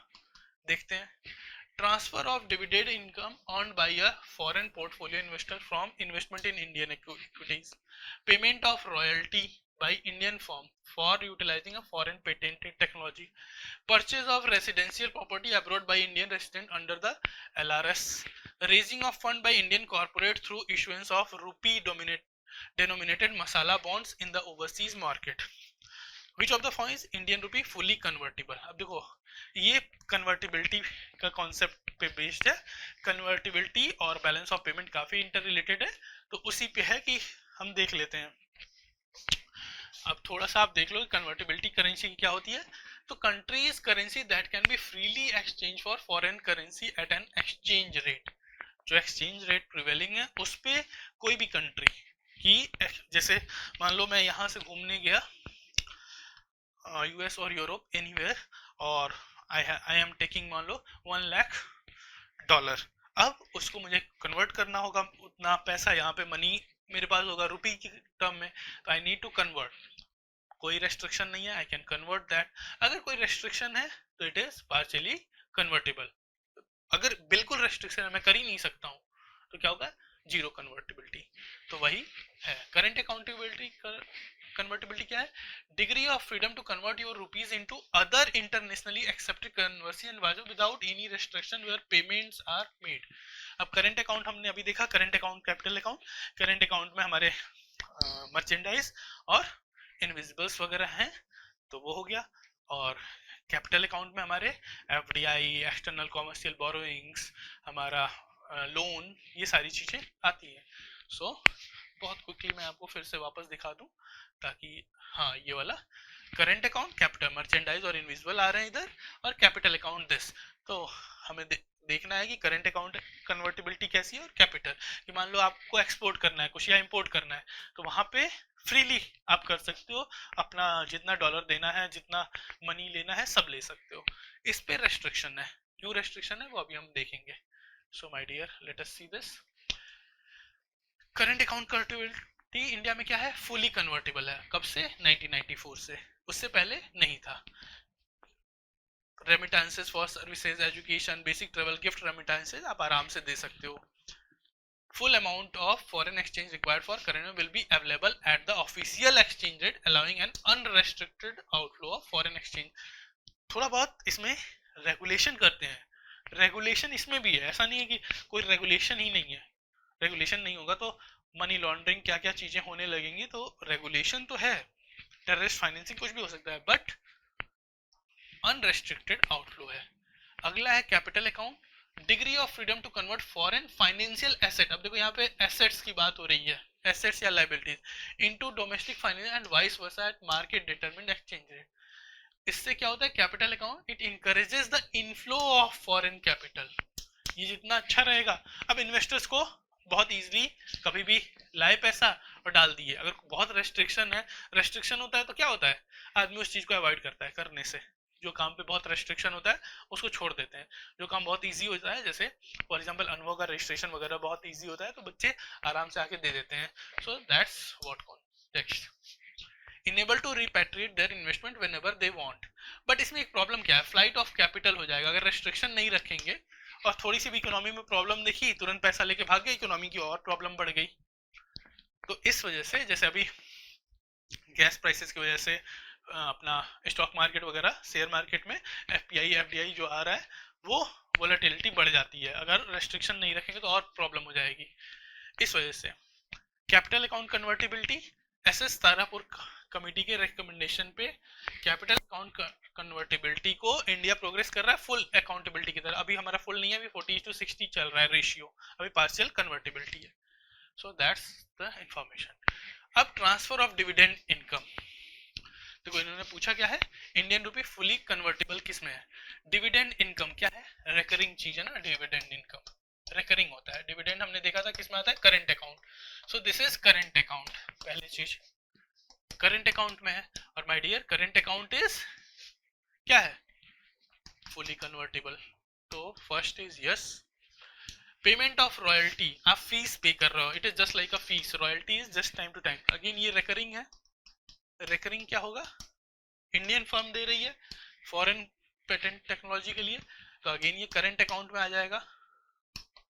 ठीक है माय डियर, करंट अकाउंट मतलब फुली कन्वर्टिबल, अगेन ये भी है fully convertible. Purchase of residential property abroad by an Indian resident under the LRS, LRS में ये रेस्ट्रिक्शन है ना, $250,000, इतना ही आप दे सकते हो, इससे ज्यादा नहीं। जैसे ही ये रेस्ट्रिक्शन हुआ, कोई भी रेस्ट्रिक्शन, इससे ज्यादा आप नहीं दे सकते हो, इट इज पार्शियल। पहली बात, एलआरएस स्कीम भी किस में आ जाती है, अपनी कैपिटल अकाउंट में, तो ये हो गया पार्शियल, यानी कि this is not fully. Raising of funds by an Indian corporate through issuance of rupee denominated masala bond. अब देखो यहीं पे आपको कंफ्यूजन होगा फोर्थ ऑप्शन में सबसे ज्यादा, क्योंकि मसाला बॉन्ड रूपी में हो रहा है तो आपको लगेगा कि इसमें क्या ही प्रॉब्लम है, इसीलिए तो ये लाया गया था। लेकिन my dear, this is external commercial borrowing, this is part of external commercial borrowing. अगर आप आरबीआई की गाइडलाइंस देखोगे तो it is part of external commercial borrowing. अगर एक्सटर्नल कॉमर्शियल बोरोइंग है तो this will come under capital account. ठीक है, ये कैपिटल अकाउंट में आएंगे, और capital account is partially convertible. दूसरा, ये इस पे और रेस्ट्रिक्शन क्या रखती है आरबीआई, वो मैं आपको दिखा दूं। सबसे इंपॉर्टेंट चीज क्या है, masala bonds are ECBs used by Indian entities, ये सारी चीजें हो गई। Minimum maturity period would be 5 years, ये एक रेस्ट्रिक्शन है, 5 साल से पहले आप पैसे निकाल नहीं सकते हो, सो that is a important restriction. ठीक है, इसी रेस्ट्रिक्शन की वजह से ये it is not fully convertible, and that's why it is also not fully convertible, rather partial। तो इसमें देखे जाए तो 1 and 2 are fully convertible, वही पूछ रहा है, so it will be B, only 2, 54 का B my dear। ठीक है, अब देख लो नेक्स्ट क्वेश्चन और 55 बहुत इजी क्वेश्चन है, बहुत सारे टर्मिनोलॉजी है, टाइप्स ऑफ शेयर इशू और उनके बारे में पूछ रहा है। जस्ट ये टर्मिनोलॉजी बेस्ड क्वेश्चन है, time to time share market वाला टर्मिनोलॉजी प्रिपेयर कर लो आप लोग। अब इसमें पहला बोला है bonus issue, offer of additional shares to existing share holders at a discounted price. देखते हैं, rights issue of additional shares to existing share holders without any payment by capitalising reserves. Private placement, issue of shares to a select group of investors not through a public offer. हाँ, correctly match पूछ रहा है। Bonus issue क्या होता है, bonus normally देखो, अगर मुझे नहीं भी पता है तो कॉमन सेंस है, बोनस मींस जो भी चीज कंपनी एक्स्ट्रा देती है, नहीं बोनस पेमेंट मिलता है कंपनी से, तो issue of additional shares to existing share holders without any payments by capitalising reserve, ये होता है बोनस पेमेंट। क्या बोनस शेयर इशू क्या होता है, पहले से ही existing share holders are there, they are existing, ये एग्जिस्टिंग शेयर होल्डर्स हैं। जैसे आप कंपनी के ऑलरेडी एम्प्लॉय हो, उसी एम्प्लॉय को ना बोनस पेमेंट मिलता है, सेम थिंग, उसी को और एडिशनल शेयर दे दिए, पैसा ना देके, विदाउट एनी पेमेंट, आपको पेमेंट नहीं करना है, आपने बहुत अच्छा काम कर रहे हो, चीजें कर रहे हो, बोनस कंपनी दे रही है, by capitalising reserves, extra reserve जो कंपनी के पास पड़े उसी को यूज करके एग्जिस्टिंग शेयर होल्डर्स को। सो bonus issue is this, so this is offer of addition of existing shareholders at discounted price। ये है बेटे राइट्स इशू। राइट्स इशू क्या होता है, राइट्स इशू में फिर अगेन यहाँ पे भी एग्जिस्टिंग शेयर होल्डर्स हैं, दोनों में एग्जिस्टिंग शेयर होल्डर्स हैं, इसलिए कंफ्यूजन होगा। लेकिन इन्होंने क्या किया, एडिशनल शेयर्स दे रहे हैं, इनको डिस्काउंटेड प्राइस पे कंपनी और शेयर रिलीज कर रही है, आईपीओ लाए एफपीओ लाए, उसके बाद और शेयर कर रहे हैं, तो उन्होंने बोला एग्जिस्टिंग शेयर होल्डर्स को कि भाई हम और शेयर मार्केट में ला रहे हैं, आपको ऑप्शन देते हैं कि हमें कुछ पैसे देके आप और ले सकते हो, यहाँ पे आपको पैसे देने हैं राइट्स इशू में, और बोनस में without any payment. So this is this, so these both are incorrectly match, आपस में एक्सचेंज हो गया। Private placement, issue of shares to a select group of investors not through a public offer, यहाँ पे public offer नहीं करते हैं private placement में। प्राइवेट प्लेसमेंट में अपने जान पहचान वालों को बुलाते हैं कि भाई देखो मेरी कंपनी है, एग्जिस्टिंग शेयर होल्डर्स से भी मतलब नहीं है, यहाँ पे क्या कर रहे हैं, शेयर कर रहे हैं, कुछ नामी गामी लोग हैं या मेरे दोस्त हैं पहचान के, उनको पब्लिक ऑफर के थ्रू नहीं, बस बुला के डायरेक्टली दे रहे हैं, that is known as private placement. So this is my dear correct. यहाँ पे सिर्फ A, only one pair 55 A. तो ऐसा ये सारे terms IPO, FPO, private placement, qualified institutional placement, bonus issue, rights issue, ये सब एक बार देख लेना बेटे, अपना एक नोट्स बना लो। ऐसे terminologies related to share market जो भी आपको मिलता जाता है तो ये डायरेक्टली वो पूछ लेंगे, आजकल काफी पूछ रहे हैं। Next question, question number 56, statement based है, स्टेटमेंट 1, स्टेटमेंट 2 देखते हैं। With a constant fiscal deficit, अच्छा फिस्कल डेफिसिट और वो भी कैसा कांस्टेंट है, अ डिक्लाइन हो रहा है in the primary deficit reflects an improvement in the government's current fiscal position. Current fiscal position, कई चीजें हैं, कांस्टेंट है, डिक्लाइन है, करंट फिस्कल पोजीशन की बात कर रहे हैं, फिस्कल डेफिसिट, प्राइमरी डेफिसिट। अगर आपको कॉन्सेप्ट नहीं पता है तो आप क्वेश्चन सॉल्व नहीं कर सकते हो, रिवाइज नहीं है तो कंफ्यूज हो जाओगे। इसीलिए टर्मिनोलॉजीज का बहुत बहुत इंपॉर्टेंस है in civil services prelims examination. Primary deficit represent the difference between the physical deficit and interest payment on previous borrowing। दो स्टेटमेंट दे दिया, आप देखते हैं। पहले छोटा सा कॉन्सेप्ट देख लेते हैं कि फिजिकल डेफिसिट होता क्या है, ब्रश अप कर लेते हैं। Physical deficit is total government expenditure, जितना गवर्नमेंट एक्सपेंडिचर कर रही है इन ईयर, एक साल में। जब बजट प्रेजेंट करते हैं तो आप लोग सुनते हो यही चीज होती है, माइनस टोटल रिवेन्यू, जितना रिवेन्यू आया। अब रिवेन्यू में, इस रिवेन्यू में बोरोइंग भी होता है। रिवेन्यू कई तरीके से आ रहा है, जैसे डिविडेंड वगैरह, government is earning through fees payments other things, but also borrowing, वो होगा physical deficit. Primary deficit, physical deficit में से इंटरेस्ट पेमेंट कर दो। अब इंटरेस्ट पेमेंट किस पे करते हैं, जो पुराने लोन है, आज वाले नहीं, पुराने वाले लोन जो पिछली गवर्नमेंट ली होगी या पिछले बजट में लिया होगा पहले, उस पे जो इंटरेस्ट पेमेंट कर रहे हो आप, उसको अगर हटा दोगे तो जो बचेगा deficit, it is known as primary deficit. अब देखो बच्चे, इससे क्या पता चल रहा है, मान लो ये गवर्नमेंट फिजिकल डेफिसिट अभी 5% है, मान लो, जस्ट आई एम टेकिंग 5% नहीं, अभी कम हो गया है, तो मान लो 5% है। उस 5% में से 4% जा रहा है इंटरेस्ट पेमेंट पे, ठीक है। उससे पिछली साल मान लो 6% था और उसमें से 5% इंटरेस्ट पेमेंट पे जा रहा था, तो एक्चुअली तो सिर्फ 1% ही प्राइमरी डेफिसिट है ना। मतलब ये गवर्नमेंट जो एक्सपेंडिचर के लिए, डेली यूज के लिए, एडमिनिस्ट्रेटिव पर्पसेस के लिए कर रही है, गवर्नमेंट एक्सपेंडिचर जो है वो तो कम है बेटे, ठीक है, वो तो 1% ही है, लेकिन ये इंटरेस्ट पेमेंट काफी ज्यादा है। दैट्स वाई इंटरेस्ट पेमेंट पुराना दिखाता है और प्राइमरी डेफिसिट करंट पोजीशन को बता रहा है। इंटरेस्ट पेमेंट क्या है, money spent to service past debts, इसीलिए ये करंट को शो करता है प्राइमरी डेफिसिट। और फिजिकल डेफिसिट किसको शो कर रहा है, करंट प्लस पास्ट दोनों को कर रहा है, इसीलिए इसको कॉन्सेप्ट को लाया गया प्राइमरी डेफिसिट कॉन्सेप्ट को। तो primary deficit, effective revenue deficit, ये सारी चीजें आप ब्रश अप कर लो। तो हम ये देखते हैं question, with a constant physical deficit. अब फिजिकल डेफिसिट चेंज नहीं हो रहा है, हर 5% था, इस बार भी 5% है, पिछले साल भी 5%, इस साल भी 5%। A decline in the primary deficit, अब पिछली बार प्राइमरी डेफिसिट था 1%, इस बार हो गया 0.5%, यानी कि गवर्नमेंट अभी बोरोइंग वाला इंटरेस्ट रेट ज्यादा चुका रही है, अभी इंटरेस्ट रेट पे ज्यादा जाने लगा। देखो इस चीज को और अच्छे से आपको समझा दूं, यहाँ पे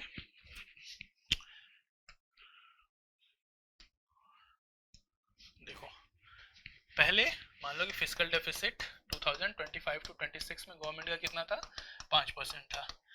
कांस्टेंट बोला है, बजट वाला लेके इमोशंस में मत आना, क्वेश्चन पे आ जाओ। क्वेश्चन पे क्या बोल रहे हैं, कांस्टेंट है। हमारे क्वेश्चन में बोला है कि फिजिकल डेफिसिट कांस्टेंट 26 27 भी मान लो 5% ही है, ठीक है। लेकिन क्या बोला है, प्राइमरी डेफिसिट इज डिक्लाइनिंग। अब प्राइमरी डेफिसिट डिक्लाइन कर रहा है, यानी कि physical deficit minus interest rate. Primary deficit यहाँ पे मान लो 4% था, यहाँ पे इट इज, अरे यहाँ पे 1% था, यहाँ पे मान लो 0.5% है। या और अच्छा अगर आपको लेना है, यहाँ पे 3% था, यहाँ पे 2% हो गया, it is declining my dear, ठीक है। तो होगा क्या, अपना इंटरेस्ट पेमेंट कितना आ जाएगा, यहाँ पे 2% कर रहे थे, यहाँ पे 3%, यही तो। यानी कि इंटरेस्ट पेमेंट क्या है, पास्ट डेट्स का। करंट हमारा इंप्रूव हो रहा है, तभी तो हम कम, करेंटली हमारा मैनेजमेंट, फिजिकल मैनेजमेंट अच्छा है, तभी हमें प्राइमरी डेफिसिट जो हमारा करंट को शो करता है वो डिक्रीज हो रहा है। इंटरेस्ट पेमेंट को हम बढ़ा दिए, इस वजह से हमारा ज्यादा पैसा अभी भी जा रहा है। करंट इम्प्रूवमेंट, हाँ इम्प्रूवमेंट हो रहा है, that's what reflects an improvement. क्यों? 3% पहले हम खर्चा कर रहे थे, रिवेन्यू एक्सपेंडिचर वगैरह सब कुछ मिला के, अभी हम 2% करने लगे इंटरेस्ट पेमेंट को हटा के। It represent the difference between the physical deficit and interest payment on previous borrowing. Yes, तो स्टेटमेंट 1 करेक्ट, स्टेटमेंट 2 करेक्ट, यानी कि ये दोनों तो गए, दिस इज करेक्ट। अब हम इसके आगे बिकॉज लगाते हैं, we will get the reason. अगर यहाँ पे जैसे ही आप बिकॉज लगाओगे my dear, you will get the reason. Yes, because primary deficit represent the, इसीलिए statement A, option A correct, 56 का ए हो गया। Next question my dear, if an economy's global ranking in terms of GDP at PPP is higher than its ranking in nominal GDP terms, which of the following can be inferred? अब ये PPP का concept पे है question, फटाक से हम concept देखते हैं। पीपी क्या होता है? measures the rate at which currency in one country must be converted to another to purchase the same amount of goods and services। क्यों यूज कर सकते हैं? Compare living standards. जैसे अगर आपको हेयर कट कराना है, इंडिया में हेयर कट 200-300 रुपीज में आपको हो जा रहा है, वहीं पे अगर मान लो आप यूएस में जाते हो एंड इट इज $10, उसी हेयर कट के लिए $10 दे रहे हो, अगर मैं $10 को कन्वर्ट करूं तो इट विल बी 900 रुपीज, लेकिन आप तो 300 में ही कर रहे हो। इसका मतलब there is a gap, actually वो सर्विस हम कम में खरीद ले रहे हैं यहाँ पे। It means our currency is not representing actual value. On the principle that identical goods should have the same price globally, adjusted for exchange rate। ठीक है, अब देखते हैं, domestic currency possess a higher local purchasing power than what the, अगर PPP पे higher है its ranking in nominal GDP, तो domestic currency higher local purchasing है। इंडिया में 300 रुपए में आप खरीद ले रहे हो, वही 900 रुपीज यूएस में दे रहे हो, यानी कि इंडिया में वो domestic currency higher local purchasing power है, यहाँ पे उसकी परचेसिंग पावर ज्यादा है। Correct. The cost of standardized baskets of goods and services is comparatively lower in this economy। यहाँ पे जो गुड्स का है, मान लो जैसे 3-4 आइटम 10 आइटम आप बना लो उसका बास्केट, तो उनका जो कंपैरेटिवली लोअर है, उनका कॉस्ट जो है ना वो यहाँ पे कम है, वहां पे ज्यादा है। एग्जैक्टली वहां पे आपको 900 रुपए में हेयर कट मिल रहा है, यहाँ पे 300 रुपए में। उसी तरह और भी 2-4 आइटम्स को आप ले सकते हो। Mostly it is related to service and other things. So इसका मतलब ये भी स्टेटमेंट सही, ये भी, both are correct. So option 57 C is correct. अगला चलते हैं my dear, 58, consider regarding the newly defined criteria for deep tech startups in India. Deep tech startups नया कॉन्सेप्ट है, यहाँ पे कॉन्सेप्ट, फैक्ट और करंट अफेयर्स तीनों का कोलैबोरेशन है। The company can be classified for up to 20 years from its incorporation, fact है। Interministerial Board of Certification acts as the final authority, again fact। Certified deep tech prohibited from the investing in real estate। देखते हैं ये सारे facts plus current affairs। Center lays down eligibility criteria deep tech in economy। क्या है startup? पहले तो DPIIT startup को define करती है, that is less than 10 years old or has a turnover less than 200 crore। But deep tech company क्या होती है my dear? Itself a startup for 20 years और उनका टर्नओवर 300 करोड़ तक। दो चीज है, टर्नओवर पे ऐसे नॉर्मली 200 करोड़ है, इसका 300 करोड़ है, यहाँ पे 10 इयर्स तक है, यहाँ पे 20 इयर्स तक है। To be counted as deep tech startup क्या करना है? DPIIT certifies, the DPIIT is the final authority। कौन final authority है? This, and this body just guides, interministerial board of certification, this just guides। It prohibits a defined startup from investing in activities that are not directly connected to its core mandate of working and creating new knowledge। तो आप और कहीं पैसा वो लेके नहीं लगा सकते हो। हाँ, अगर एक्सेप्शन क्या है कि मान लो कि रियल एस्टेट वगैरह में आप नहीं लगा सकते हो, लेकिन अगर अपना मान लो आपको ऑफिस स्पेस बनाना है, चीजें बनानी है, उसके लिए आप खरीद रहे हो लैंड और रेंट कर रहे हो, that you can do only for that purpose. तो company can be for up to 20 years. Yes, deep tech कर स्टार्टअप के लिए है। Intermediate act as a final authority नहीं, कौन है? DPIIT। Certified deep tech startups are prohibited from investing in real estate unless directly connected to their core mandate। हाँ सही है। So 1 and 3 are correct, 1 and 3 my dear, this is correct। 2 वाले जितने हैं सब wrong। C is 58 का C is the correct option. 59 with reference to WTO agreement on fishery subsidies. अब देखो ये इसलिए दिया क्योंकि WTO का अभी मिनिस्ट्रियल कॉन्फ्रेंस 14 हुआ है, इंपॉर्टेंट है. लास्ट जो 12th हुआ था, 13 नहीं 12th, उसमें ये agreement on fishery subsidies was finalise. तो उसी के कॉन्टेक्स्ट में first WTO binding multilateral agreement focused on ocean sustainability. Yes, first था ये. It prohibits the provision of for fishing in unregulated high seas. Yes. Subsidies for fishing of overfishing are permitted if they are aimed at rebuilding the stock at biologically sustainable level. Yes, as it is लिखा है उसमें. It provides for special for developing countries. Yes, तो यहाँ पे आपके सारे statement सही है. D. So 59 D. थोड़ा सा मैंने आपको ये चीज दे दी है कि ये क्यों हुआ था. New multi it was the first जो हुआ था. और इसमें देखो सब्सिडीज कौन कौन सी प्रोहिबिट है. IUU, अगर if subsidy is providing subsidies regarding over fish stocks, subsidies for fishing or fishing related activities and other disciplines and provisions, जिसमें कि जो बाउंड्री वगैरह है कि जो हम while granting subsidy to vessel not flying that members flag, यानी कि open ocean की बात कर रहे हैं. ये वाला स्टेटमेंट है ना आपका. हाँ, ये unregulated high sea open ocean that is related to this वाला प्रोविजन. ठीक है, तो वो हम देख लिए. Now next question, this is last question of your topic. Which of the following incomes is are classified as agricultural income and are fully exempted from the union income tax. इससे भी पहले हमने एक इनकम टैक्स रिलेटेड क्वेश्चन दिया था पिछले अनुभव में, तो इस बार हमने एग्रीकल्चरल इनकम को दिया क्योंकि ये एक ऐसा एरिया कि बच्चों को ज्यादा पता नहीं होता है, कवर नहीं किए रहता है. So we try to give this. Income derived from dairy farming, income derived from the sale of saplings or seedlings growth in a nursery, rent received from land situated in India and used for agriculture purpose. Correct answer पूछ रहे हैं. Answer से पहले थोड़ा सा हम देख लेते हैं इसके बारे में. देखो, income tax act, agricultural land includes revenue from agricultural land and building and income from agriculture.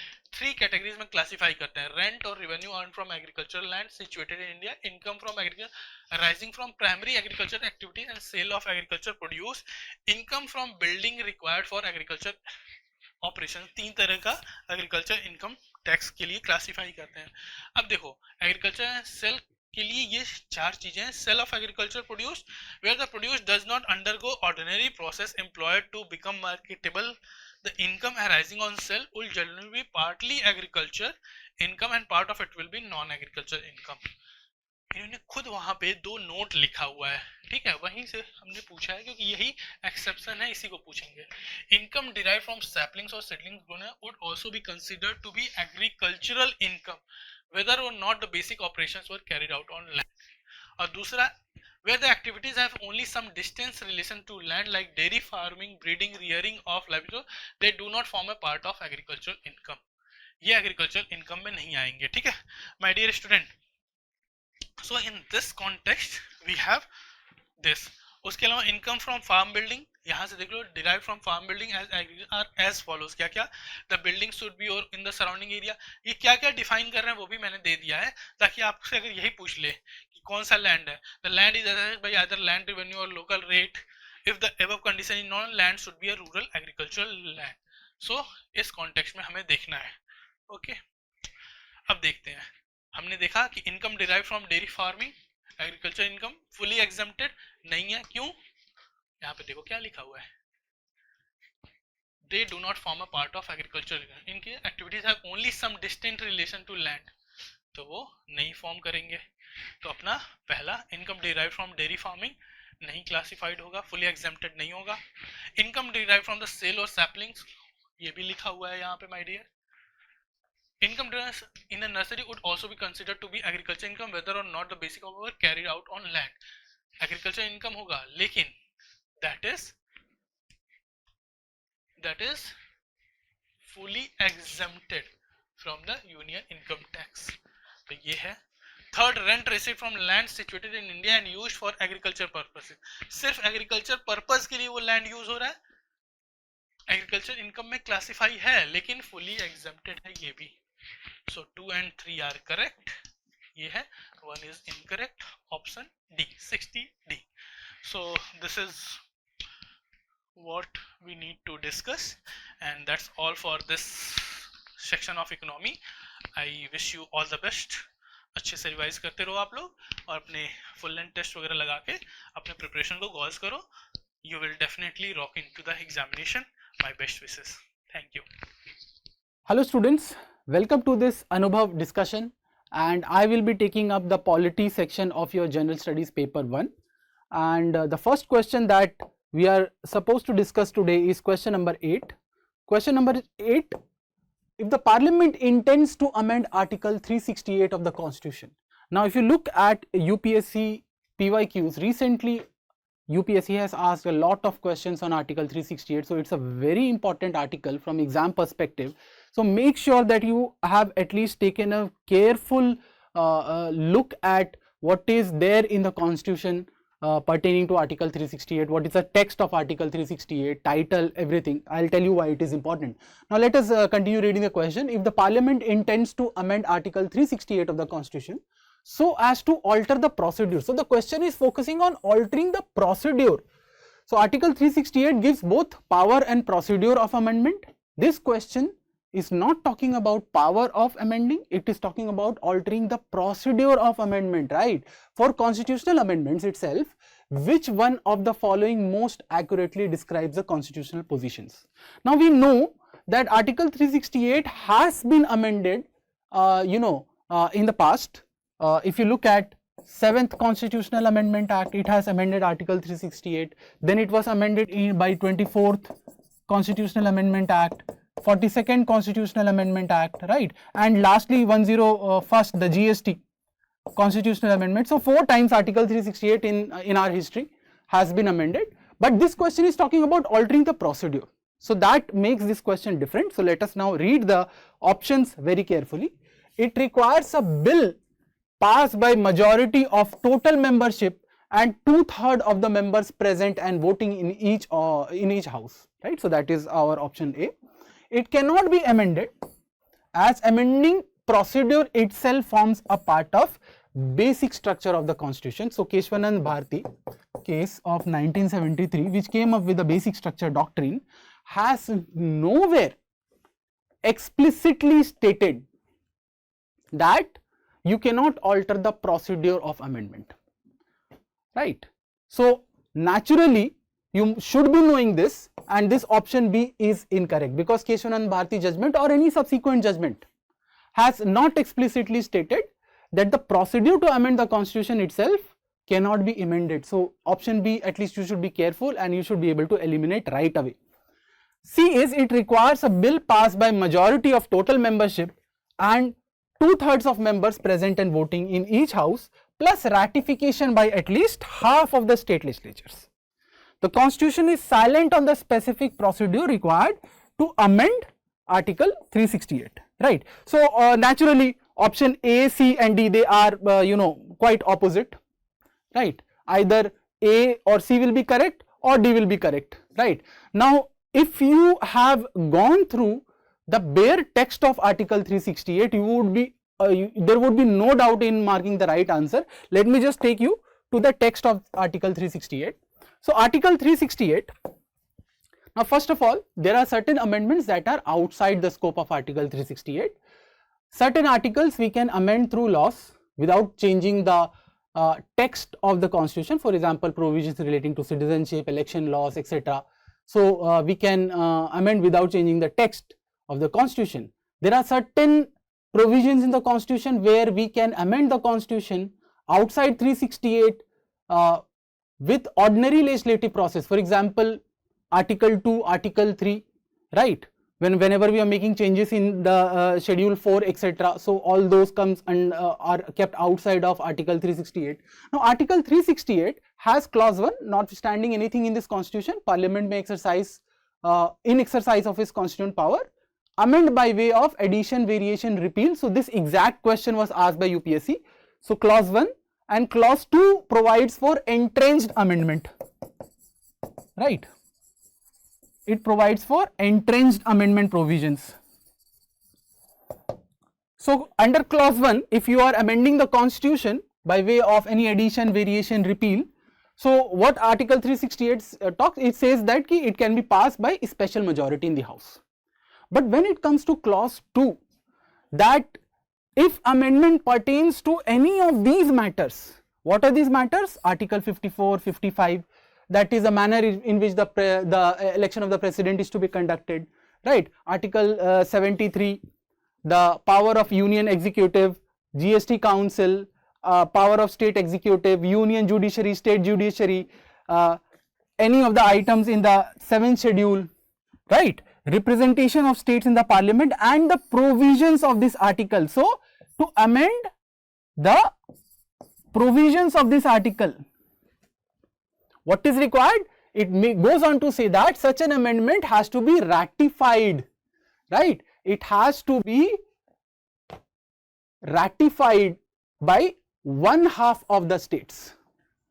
So, a special majority would be required plus a ratification of 1/2 of the states would be required, right? So, that is the text and substance of article 368. There clause, under clause 2 provision E, we find that we can amend article 368 and the procedure thereof, and the process would be that first that will be passed in the parliament by a special majority and then has to be ratified by the states, right? Now, article 368 has been amended 4 times in the history of our constitution, the most important ones being the 24th constitutional amendment that you should be knowing and the 42nd constitutional amendment, right? What changes did 24th constitutional amendment bring? So, 24th constitutional amendment, it made it mandatory for president, right? Before 24th constitutional amendment, the president, except for money bill, had discretion on constitutional amendment bills also, that he would give his assent. He had that discretion, but 24th Constitutional Amendment Act made it mandatory, right? And the second most important, aspect that got settled was Article 13, Clause 4. It was inserted, and if you look at here, nothing in Article 13 shall apply to amendment under this article. It was also inserted here. Why? After Golaknath judgment, the Golaknath judgment had said that constitutional amendments would be treated as law under Article 13. It would have created problems going into future, and therefore the Parliament through 24th Amendment Act inserted 13 Clause 4, and it kept out constitutional amendments from the purview of law under Article 13, right? So, these are the 2 major changes brought. 42nd Amendment Act, it inserted 368 Clause 4 and 368 Clause 5, right? You can see Clause 4, Clause 5, right? So, Clause 4 and Clause 5, basically I will tell you just the substance. It said that there can be no limitations on amending power of the Parliament, and such law passed, such an amendment brought by the Parliament cannot be challenged in the court of law, right? So, basically the 42nd Amendment Act by amendment to 368 tried to overcast judicial review, right? So, that 368 Clause 4 and Clause 5 was invalidated in the very landmark Minerva Mills case. So, it were declared unconstitutional in the famous Minerva Mills case. Now, coming to the original question, yeah. So, naturally this is incorrect, this also becomes incorrect. Between A and C, amendment in Clause 1, 368 Clause 1 will go as per this, and for all the entrenched amendment and amendment of Article 368 and procedure thereof, answer is C.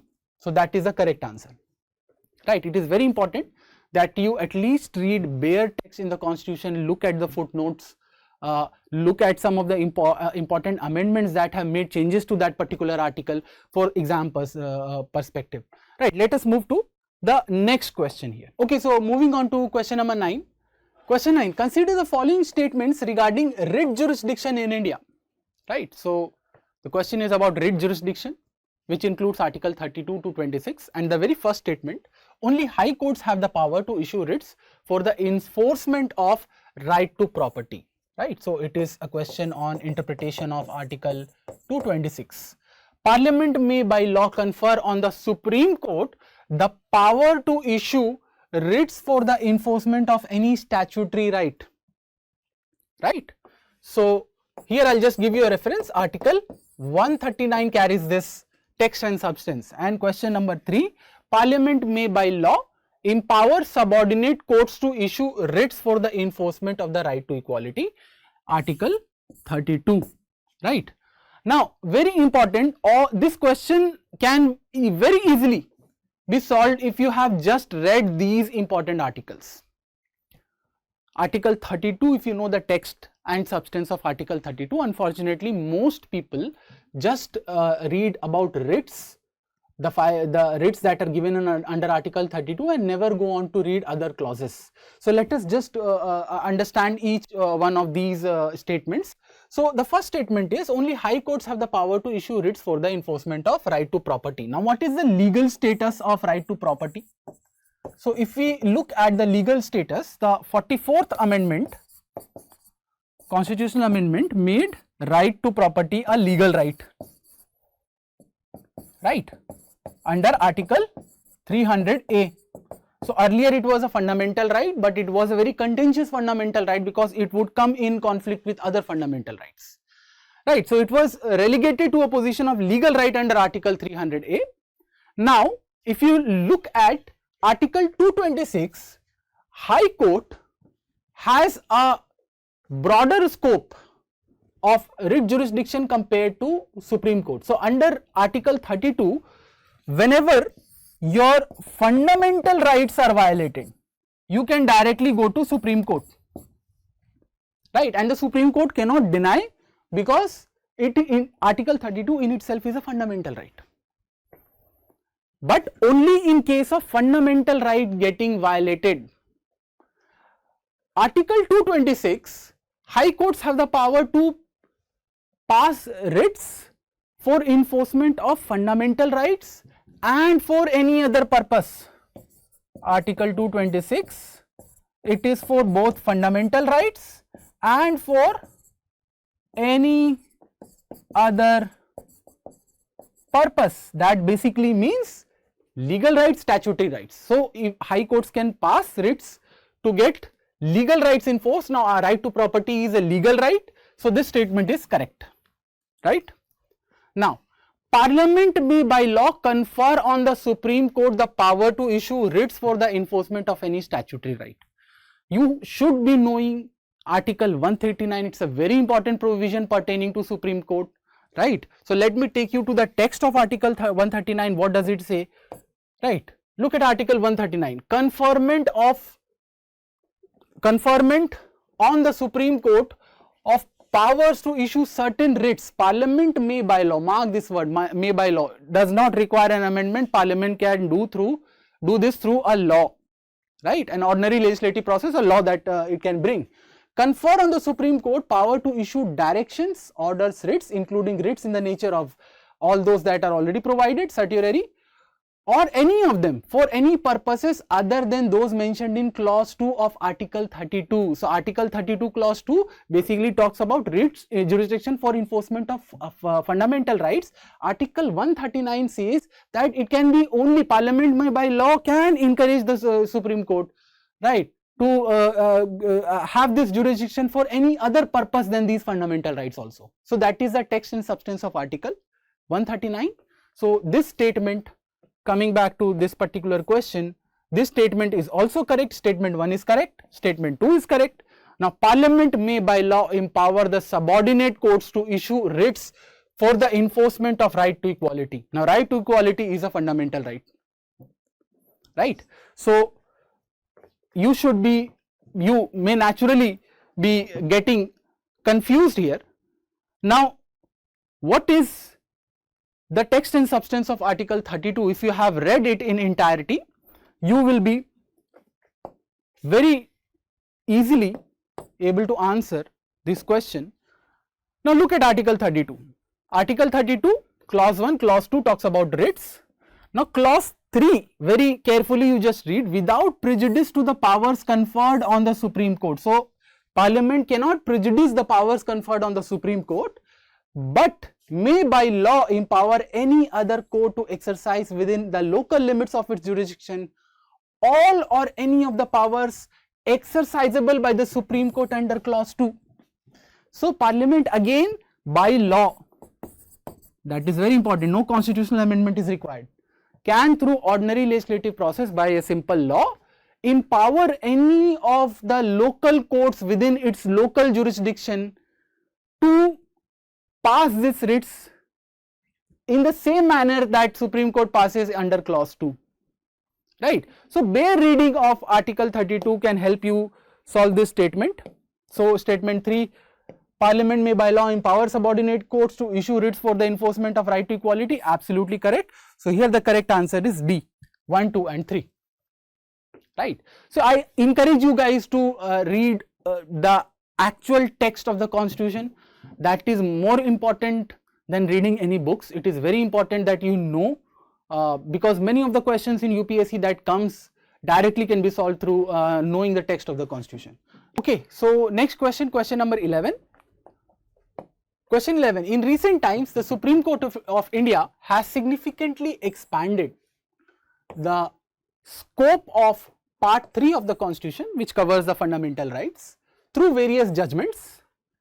In context of those judgments, consider the following pairs.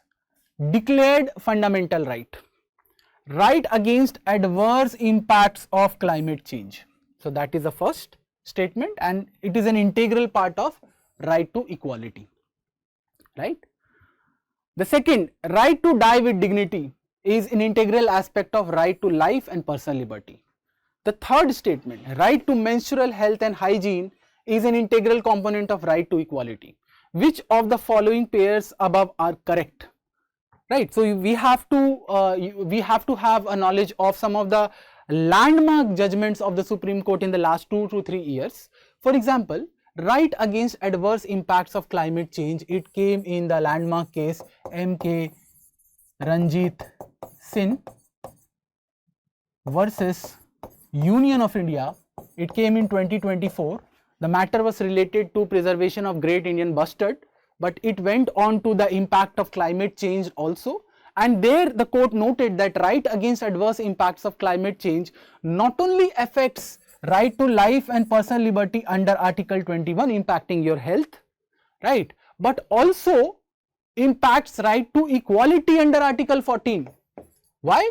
Because climate change disproportionately impacts the poor and the vulnerable. If you have to understand it like this. If tomorrow, if there are nomadic tribes in Lakshadweep and there is a sea level rise in Lakshadweep because of climate change, those nomadic tribes will suffer because their homes will be gone, their culture will be gone, but the mainland people of India will not be affected by that. So the court very extensively talked about the vulnerable sections, particularly the indigenous tribes that lives in the forest, are rooted in the forest, right? So their lives will be disproportionately impacted by climate change, and this violates right to equality, and that is how this right to equality framework came into adverse impacts of climate change in this particular judgment. Now the second pair, right to die with dignity and right to life and personal liberty, most of you must be knowing this, came in the very popular judgment Common Cause versus Union of India in the year 2018, right? But I want to just clarify certain things. The pair is matched absolutely correctly. So if you look at the framework of right to die with dignity, if you look at the pre-1990s era, there used to be, although we have moved from the Indian Penal Code, but there was a section 309, section 309 of IPC, which made attempt to suicide a criminal offence, right? So as per this section, if a person attempts to commit suicide but is unsuccessful, then he would be tried for a criminal offence, right? Now this particular section, it was challenged in the Supreme Court in the very famous P. Rathinam judgment. It was a 1994 judgment, and here Supreme Court said that okay, this section 309, it is unconstitutional because right to life includes right to die. So P. Rathinam, what does the Supreme Court say?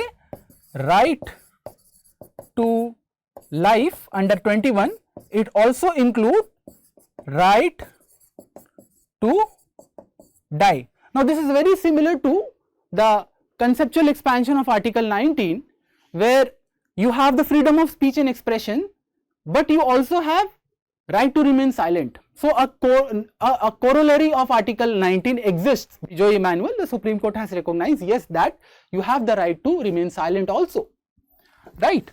So in P. Rathinam, the Supreme Court came up with right to life includes right to die, but this was overturned by a 5-bench Supreme Court judgment in, I'll just erase, in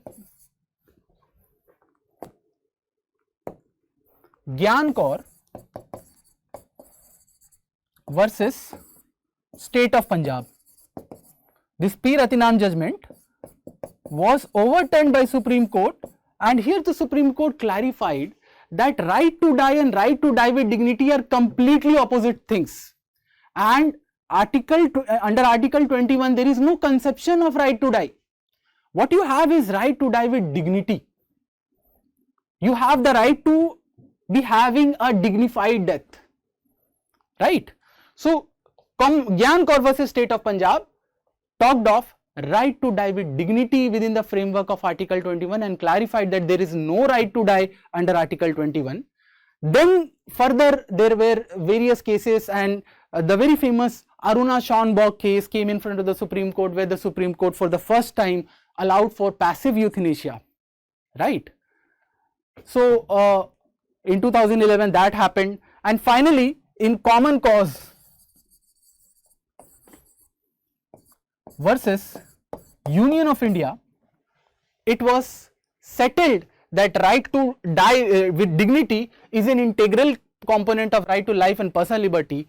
In this, after this judgment, the Supreme Court legally took note of passive euthanasia in India. We have passive euthanasia in India. There is a difference between active euthanasia and passive euthanasia.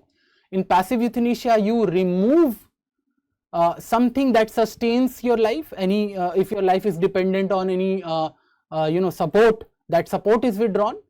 But in active euthanasia, there is an active injection of something that may end life, for example a lethal injection or something like that. So in India we don't have active euthanasia. What we have is passive euthanasia, and then there is a the framework for living wills and all those things are going. So this pair is absolutely matched correct, but be very careful with the choice of words. If it comes that there is right to die within Article 21, it is absolutely incorrect. What is there is right to die with dignity. That word dignity is very important. Now third, right to menstrual health and hygiene. Now this is a very recent judgment, Dr. Jaya Thakur versus the Government of India, January 2026 judgment. So let me just erase everything. So this has come from Dr.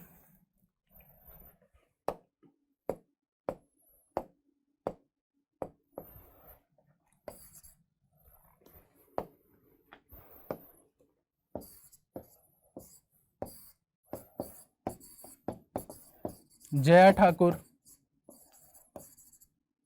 versus the Government of India.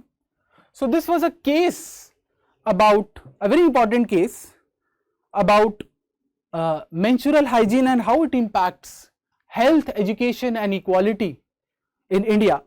And in this, the Supreme Court has taken a very progressive shift, and it has set a milestone by declaring that menstrual rights in India, menstrual hygiene in India, it is a component of equality,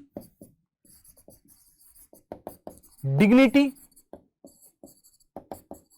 health and education.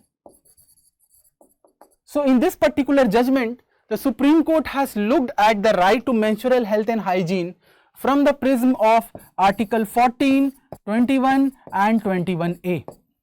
The Supreme Court has went into great depths to make understand people through this judgment, the government through this judgment, the concept of substantive equality.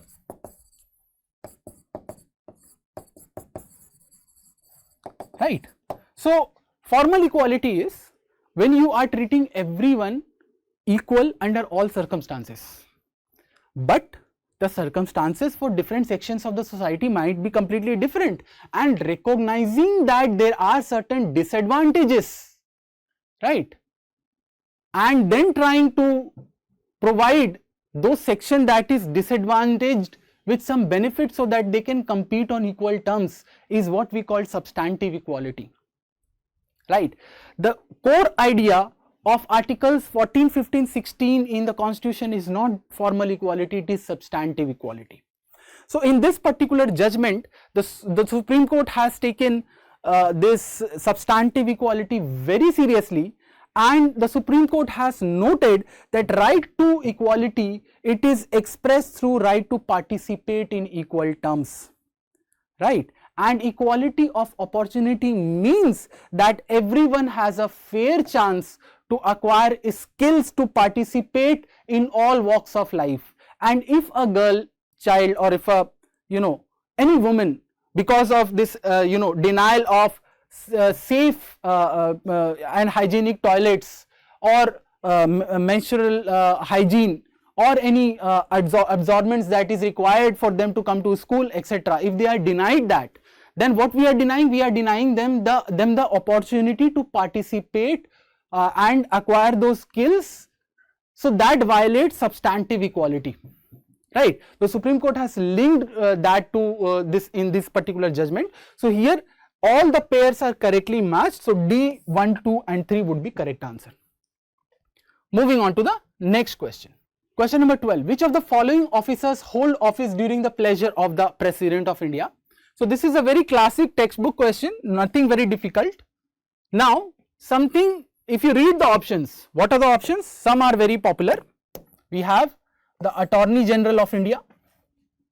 So if you have read the chapter, or if you have just knowledge of Article 76 clause 4 to be very precise, the Governor of the state, right, Article 156 clause 1,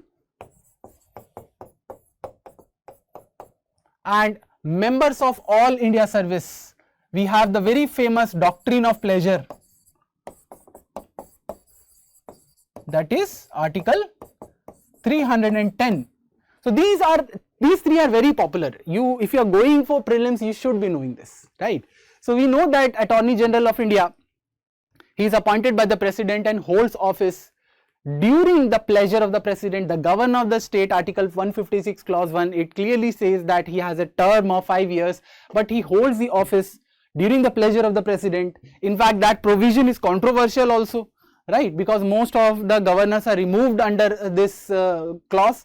Governors, the members of all India service, we have Article 310, they enjoy their service tenure till the pleasure of the President, although we have Article 311 as a safeguard, but Article 310 clearly states that they remain in service till they enjoy the pleasure of the President. Now if you know 1, 2 and 3, you can clearly eliminate options, right, because either it would be A and either it would be D, it cannot be B and C. Now you just need to know either 4 or 5 is correct, right. Now 4 and 5, although nothing very difficult, it is explicitly mentioned. If you have read Union Public Service Commission, it is very popular, right. But if you know Article 317, let us take you to the text and substance of Article 317. So here, removal and suspension of a member of Public Service Commission. So here clearly it states that if such a member is found, that if he is charged on the ground of misbehavior, then that reference should be made to the Supreme Court, that Supreme Court will conduct an inquiry and then it will report to the president, right, and then he will be removed. There are certain exceptions here. For example, if he is adjudged as an insolvent, a bankrupt, or if he engages in terms of office in any paid employment outside his duties of office, right, and if he if he is of not physically fit to continue in that particular office, these are certain grounds. Other than that, there is ground for misbehavior which the Supreme Court would inquire into. So that is the substance of Article 317. So clearly pleasure of the president is not in existence anywhere in Article 317.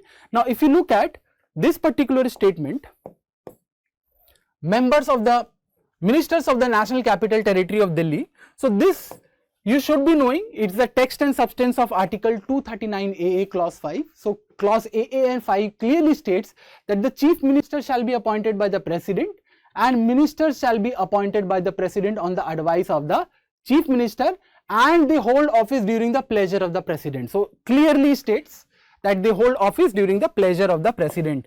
So the correct statements here would be Attorney General, right, Governor of State, members of All India Service. This is incorrect and this is correct. So here 1, 2, 3 and 5. So D is the correct answer, right. Static question, very simple, nothing difficult. Moving on to the next question. Okay, so question number 13, consider the following statements regarding inconsistency between laws made by Parliament and state legislature on a matter enumerated in the concurrent list, right. Statement 1, the state law prevails in that state if it was enacted before the law passed by the Parliament. The state law prevails in that state if it receives the president's assent after being reserved for consideration. So clearly this question is about doctrine of repugnancy.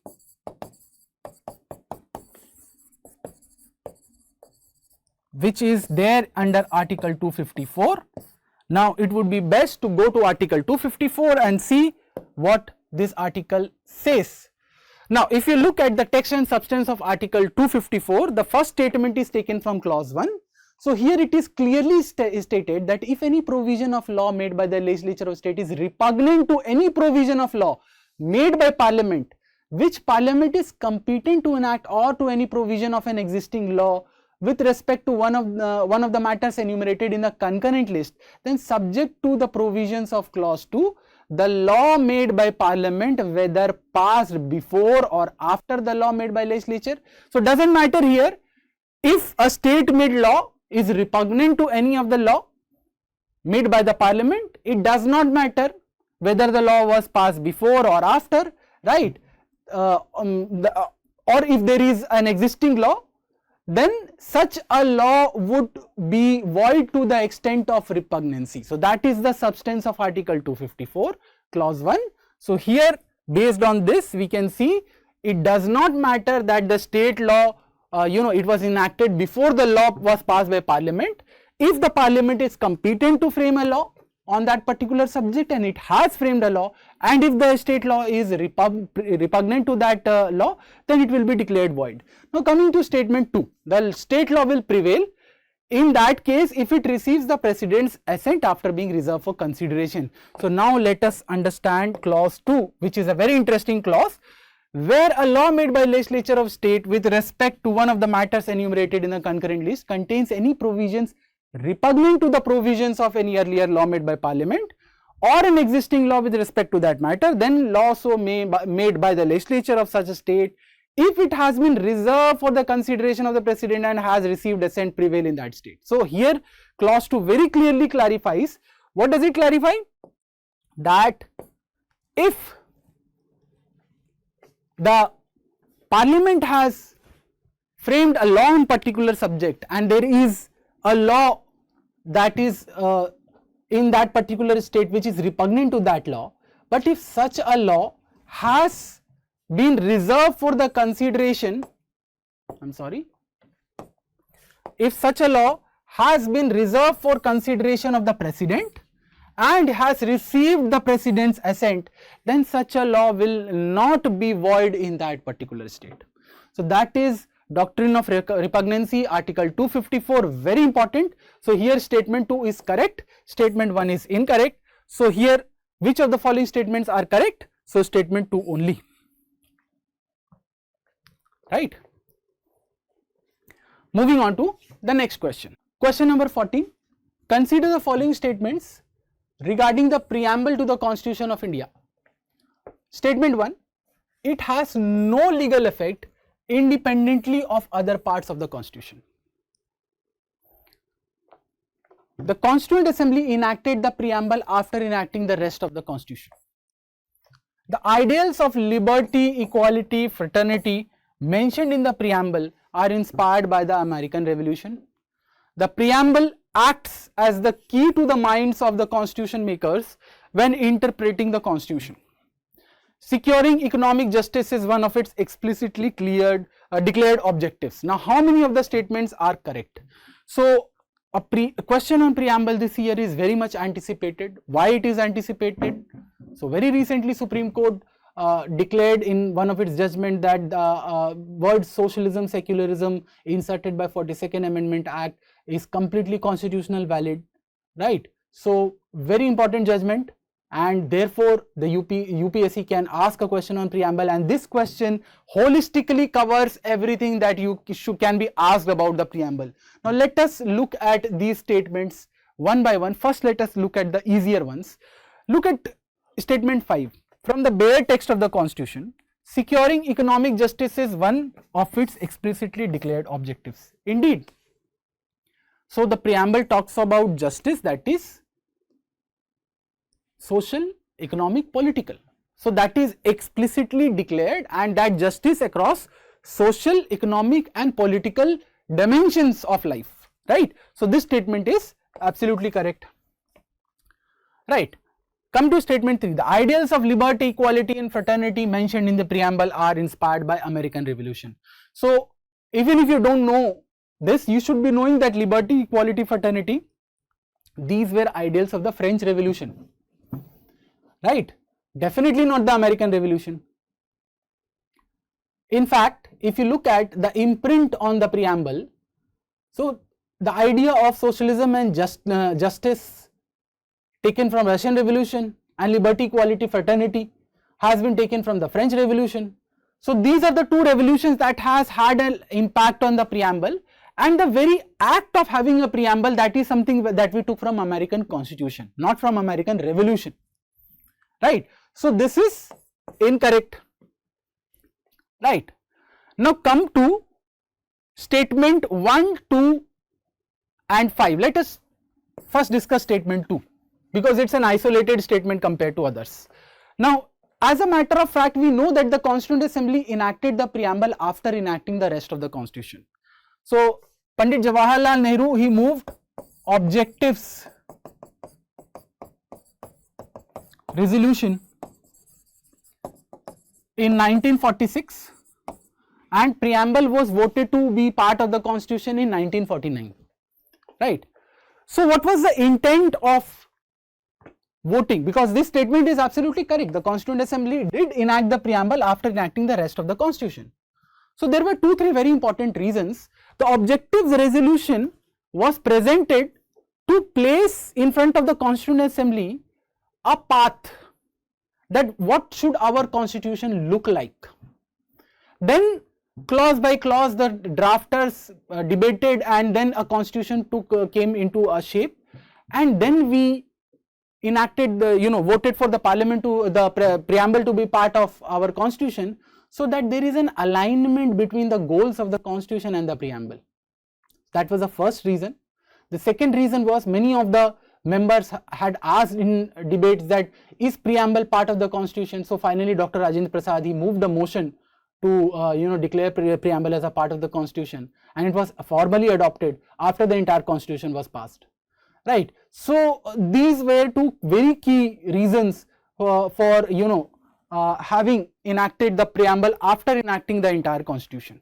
First is that there should be no ambiguity in anywhere in the preamble and the text of the Constitution. It should completely align. And the second was to formally declare that it is a part of the Constitution. Now coming to statement 1, it has no legal effect independently of other parts of the constitution.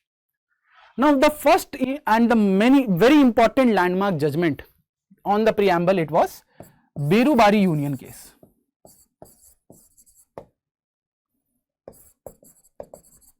Berubari Union was a first presidential reference. So presidential reference is also very important this year under Article 143, and Berubari Union was the first presidential reference where the Supreme Court for the first time discussed about the legal status of the preamble. So here the Supreme Court agreed that the preamble is a guiding principle. It is a guiding principle, right, because it helps you understand the minds of the framers of the constitution. In the Berubari Union reference, the Supreme Court also agreed that wherever there is ambiguity,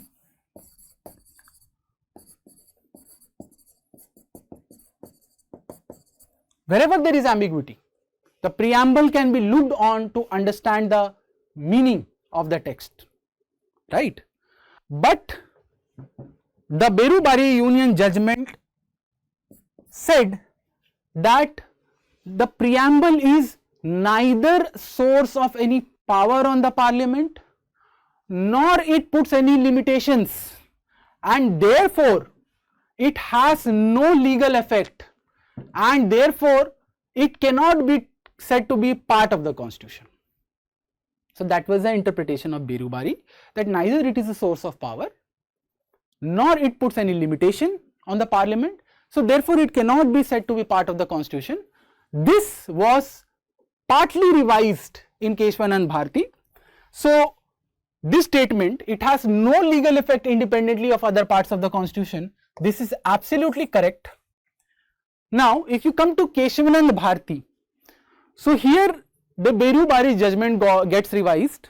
So here in the Keshwanand Bharti case, this statement 4, preamble acts as the key to the minds of the constitution makers when interpreting the constitution. This is something that the Keshwanand Bharti judgment clearly noted, that it is looking into the grand noble vision of the constituent makers, constituent assembly members, right. So here the Supreme Court clearly stated that yes, preamble does not confer any powers on the parliament, does not impose any limitations on the parliament, but it is key to understanding minds of the framers of the constitution, and therefore it is very important in interpreting the constitution, right.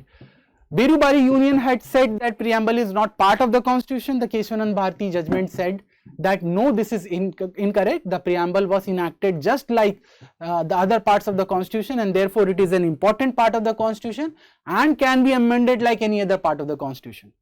Therefore 42nd Amendment Act, it tried to amend the preamble and inserted socialism, secularism, integrity, etc., all those words. So here if you look, statement 1 is correct, right, statement 2 is correct, statement 3 is obviously incorrect, statement 4 again is correct, and 5 again is correct. Now if you are very careful, you would be knowing this answer. Here C4 is the correct answer. This is a question which holistically covers the topic of preamble, very important topic from this year's exam perspective, right. So do prepare preamble very extensively.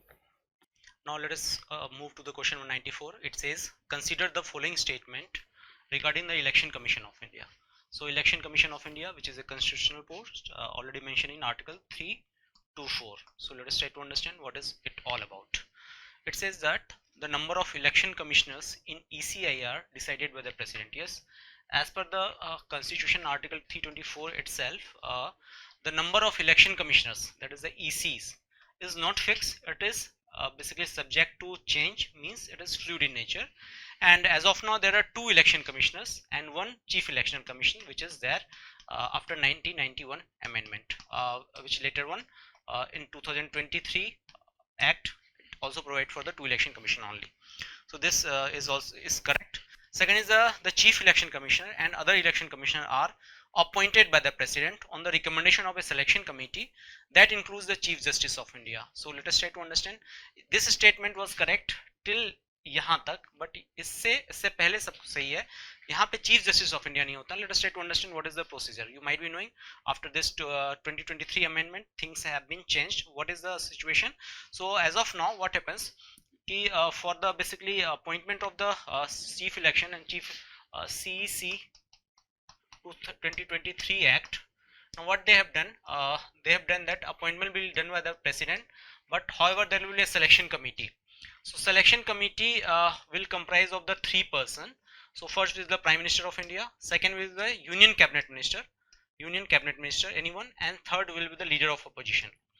This is the provision. So now there is an overwhelming presence of basically legislators or oblique the executive in the appointment of the chief election commissioner and election commissioners.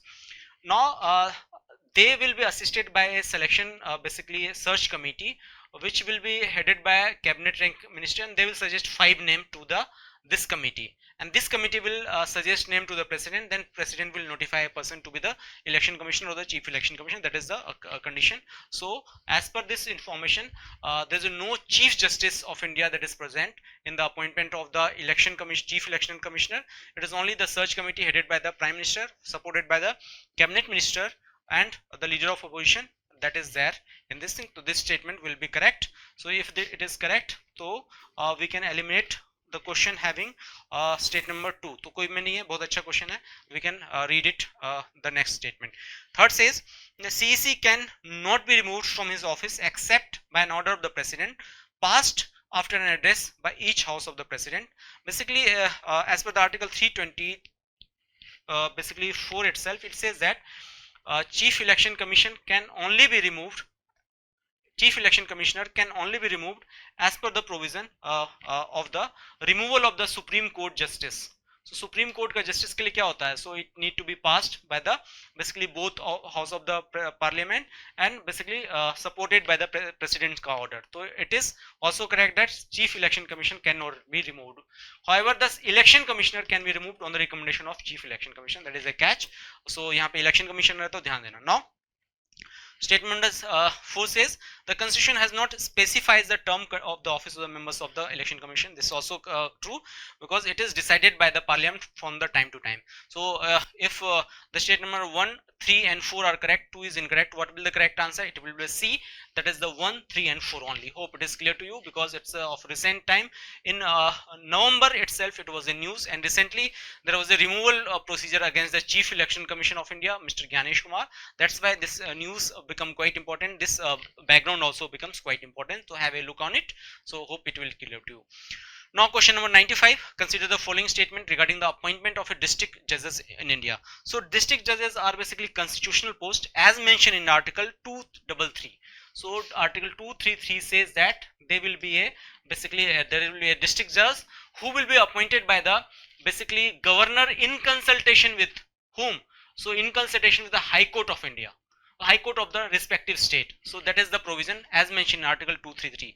What statement says that the appointment and promotion of district judges in a state are made by the governor in consultation with the state public service commission. It is not the state public service commission who are basically involved in the appointment of the district judge, but it is the basically High Court of the respective state that are responsible. So this statement will become incorrect. So यहाँ पे तो एक को हम लोग eliminate कर सकते हैं, ये eliminate हो जाएगा and C eliminate हो जाएगा. Now let us try to see what the other statement are. So 2 says a person not already in services of the union or a state can be appointed as a district judge only if he or she has been advocate or pleader for at least 7 years. Yet is this correct? So basically it was in news because of the recent Supreme Court decision on the inclusion of basically non-advocates into the higher judiciary. So so basically what happens, previously only the advocates were eligible to be appointed as a district judge. So it gave an impression that the judicial officers who are not a district judge have no basically amenities of promotion and all, because it was reserved only for the advocate. Now Supreme Court did the interpretation of article 233, and in which they have included even the judicial officers. Means now advocates as well as judicial officers are eligible to be appointed as a district judge if they possess at least 7 years of the experience as an advocate. That is the catch here. So state number 2 is correct in this regard. Now third says, as per the recent Supreme Court judgment, serving judicial officers with 7 years of the continuous experience are eligible for the direct recruitment. This is also correct. So if state number 2 and 3 are correct and 1 is incorrect, what will the answer? Answer will be D, which because it base suit the basically options which is given above. Hope it is clear to you. It's a very good question. Have a look at it. Question number 96. Consider the following statement regarding the scheduled tribes in India. So scheduled tribes, try to recall Article 342. It's a very important article which deals with the scheduled tribes in India, and they are decided by the president. So Article 342 says the inclusion of the scheduled tribe will be done by the executive head of the state, that is the president, and basically addition in this or removal in this will be done by the parliament. Means here it is the legislative who are empowered to remove someone or add someone after the president notifies something under Article 342. So president can only notify, removal is done by the parliament. So there is a balance of power between the executive and the legislators. So with this we will try to read the statement which is given. It says that president may specify a tribe to be deemed to be a scheduled tribe in a particular state only after prior consultation with the governor of the respective state. It is correct that president under Article 342 can notify, but nod of the governor is needed. This is correct statement. Second says the list of STs once notified the president can be modified only by the parliament by law. Yes, it is correct. I have just explained that it is the president, executive head of the state who notified it, but the change can be done only by the parliament. Means it is the basically legislators who are empowered to do the change, because one should not be on the whims and fancies of only the executive. That's why this is done. Third says the claims of ST in appointment to services and posts shall be taken into the consideration consistently with the maintenance of efficiency of administration.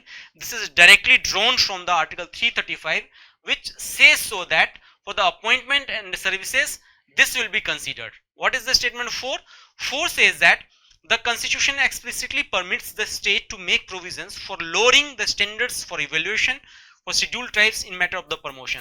So if you are not able to solve this question by the knowledge, let us try to apply your knowledge that in the UPSC there is a different categories, and for the different categories the cutoff mark is different. Accordingly the cutoff mark for the STs are different from the general or OBC or the SCs. So this validates that yes, there is a certain lower standard of evaluation as provided in the constitution, just in order to give them equal footing in the constitutional framework. Hence the statement 4 is also correct. So what will be the correct answer to this question? So answer will be 1, 2, 3 and 4 सब correct है, इसलिए answer हो जाएगा D. Hope it is clear to you all. क्या होगा answer? D हो जाएगा.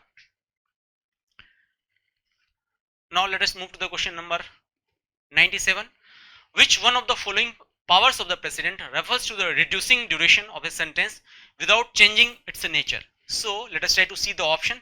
One is the pardon. Pardon means होता है कि completely making a person innocent. So completely absolving someone from the sentence. So ये only president can pardon the death sentence. Governor cannot pardon the death sentence. ये question एक बार आ चुका है. तो pardoning power is basically क्या होता है? Completely मतलब innocent कर देना फिर से. So ground zero पे ले आना. Respite होता है temporary relief in case of the pregnancy or otherwise. If temporary relief is given or a relief is given to reduce the nature of the statement, it will be respite because of the condition. C is the remission, which basically qualifies this statement that which one of the following power of the president refers to reducing the duration of sentence without changing the nature. Means किसी को 10 साल की कैद हुई है तो it can be reduced to the 7 year. It is known as the remission. Who can do it? The president can do it. Correct है. And D is the reprieve. Reprieve again is basically changing the nature. थोड़ा सा अलग हो जाता है. Means temporary relief होता है. Means if someone is given death sentence, so for the time being 15 days or 20 days के लिए they can be given the respite, reprieve from the death sentence. This is the statement. So what will the answer to it? Answer will be C, that is the remission, which is correct in this case. Simple question है. आप article 72 पढ़ेंगे तो उसमें आपके powers में ये भी आ जाता है. So बहुत ही simple question था. Hope you will be able to solve it. Question number 98. Consider the following statement with reference to the Article 13 of the Constitution of India. Very interesting article, Article 13, which deals with the judicial review, and it gives upper hand to the fundamental right in case of other laws. Okay, so let us try to see what the statements are. First is the custom and usages having the force of law in the territory of India are subject to judicial review for their consistency with the fundamental right. Yes, in case of the custom conflict between the custom and the fundamental right, in case there is a conflict, it is the fundamental right which will be given precedent over the basically custom. It is already mentioned that it is the fundamental right which will be given precedent over the custom. It is clearly mentioned in Article 13, and one Supreme Court judgment is also there. 1961 का एक judgement है, इसमें ये clearly लिखा हुआ था कि इन case of the conflict it is the fundamental right, इसको प्रेसिडेंट मिलेगा. Second, a constitution amendment act enacted under article 368 is excluded from definition of the law. Correct? It's a clear pick up line from the article 13. उनका जो sub clause 2 है इसमें यही लिखा हुआ है, clearly picked from this line that ऐसा ही होता है. यदि कंस्टिट्यूशनल अमेंडमेंट आर्टिकल है subject to the basic structure of the constitution, they are again immune from the definition of the law. ये हो गया क्लियर.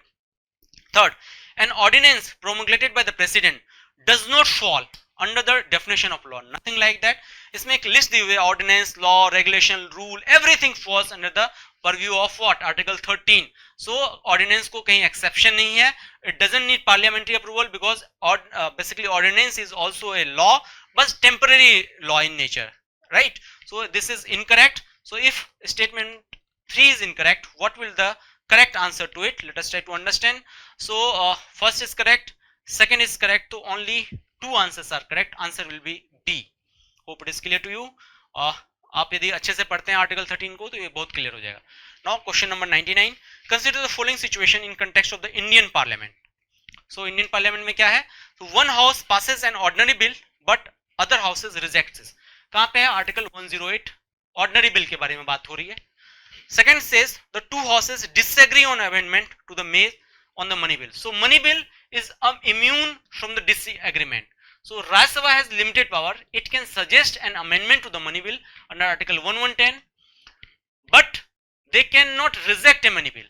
तो ये तो statement ही गलत हो गया.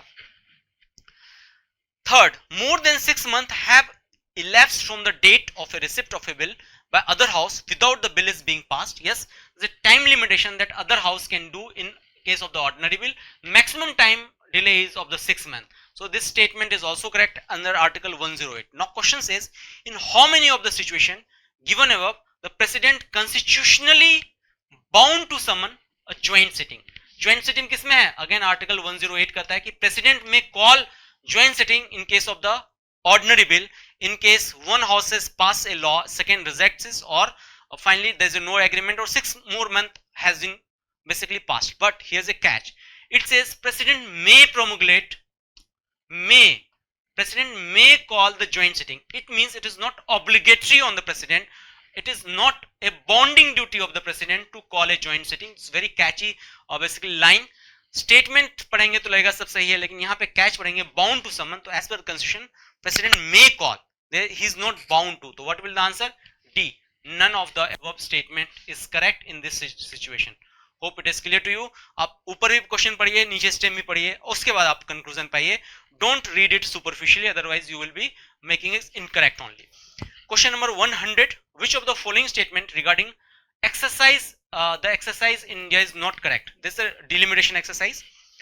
A is the parliament is empowered to make laws with respect to the delimitation of constitution for the election of the state legislature. It is correct that delimitation is applicable. Delimitation board is basically constitutional high power body which is empowered to redraw the political boundary or constituency of the Lok Sabha and the state basically legislative assemblies and the councils both. ठीक है, तो ये क्या हो गया? Parliament is empowered. Yes, Parliament under 172 is empowered. I believe ये empowered होती हैं. B is the Delimitation Commission of India carries out the delimitation of territorial constitution of for election for both the houses. No, it is not for the both house of the parliament. It is only for the Lok Sabha and the state legislators. It is not valid for the Rajya Sabha because Rajya Sabha का जो election होता है, it is done by the whom? state legislative assemblies, and if there's a council, then state legislative council जो भी होता है उस हिसाब से होता है. तो यहाँ से इसका रिलेशन नहीं, बोथ हाउस नहीं होगा, ओनली लोकसभा होगा. ये स्टेटमेंट गलत हो गया है. ठीक है. When the orders of the Legislation Commission are laid before the Lok Sabha, it cannot modify these orders. Yes, because this is a high power body, there is no chance that Lok Sabha can modify. They can discuss, but they are not able to modify it. It's correct. According to the Constitution, any law related to the delimitation of constituencies cannot be called in question of any court of law. This is also correct, that they are not subject to the any court, and they are not subject to the they cannot be called into the any court of the India. This is also correct. So which of the statement is not correct? State number basically B, it is not correct because of the both houses. It can be done only for the Lok Sabha and state legislators, not for the Rajya Sabha. This is all on the Anubhav. Hope you enjoyed the discussion and you are scoring good. Thank you so much for your patience. Thank you so much. Hello students, welcome to the history part of ANUBHAV-IV discussions. I will be taking the modern, ancient, medieval and art and culture part. Over all these sections we had 15 questions. Okay, so let me go through the philosophy of the discussion, how we will be going about it. Okay, first we will see the questions, identify the right answers, then we will be discussing the other options. Okay, and then we will delve into some other important concepts related to the question which might be useful for your exam. Okay, so let's start with our today's discussion. So the first question was question number 15. It's from art and culture part. Okay, it talks about the Upanishads. Which Upanishads mentions which story? That was the question. So Yama Nachiketa dialogue. Okay, it's part of Cart Upanishad. Okay, what happens was that Nachiketa, a young boy, was killed and he was sent to Yam. Okay, so there the Yam, the god of the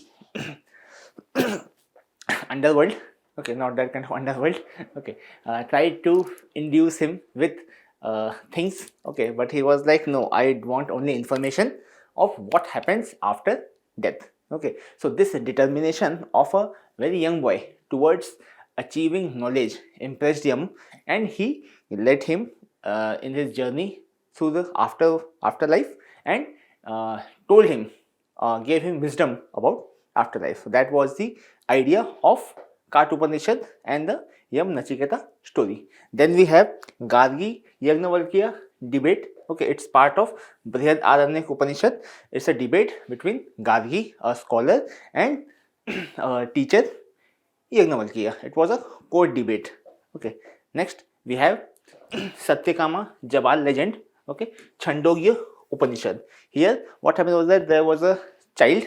Okay, he approached a sage to be part of his Gurukul, but when the sage asked about his lineage, because that time Gurukul was specifically put only for a particular community, caste community, Brahmins and Kshatriyas. Okay, but he did not have that kind of lineage, but he was hungry for knowledge. So when asked about his lineage, he was very honest about it and told that his mother could not inform him about his actual parentage. So the teacher, okay, was impressed with his honesty and said, truth is the very basic version, very basic value of a Brahmana. So you are Brahman by virtues, by values, so I will accept you in my Gurukul. So that was the third story, Satyakama Jabal legend from Chandogya Upanishad. So here all the three options are correct. Okay, let's go to next question. Okay, next we have, in which of the following ancient Indian dynasties were princes often named after their mother? Okay, so generally what happens is that the person, a child, takes lineage, takes the name and surnames of their parental side. Okay, that's called patronymy.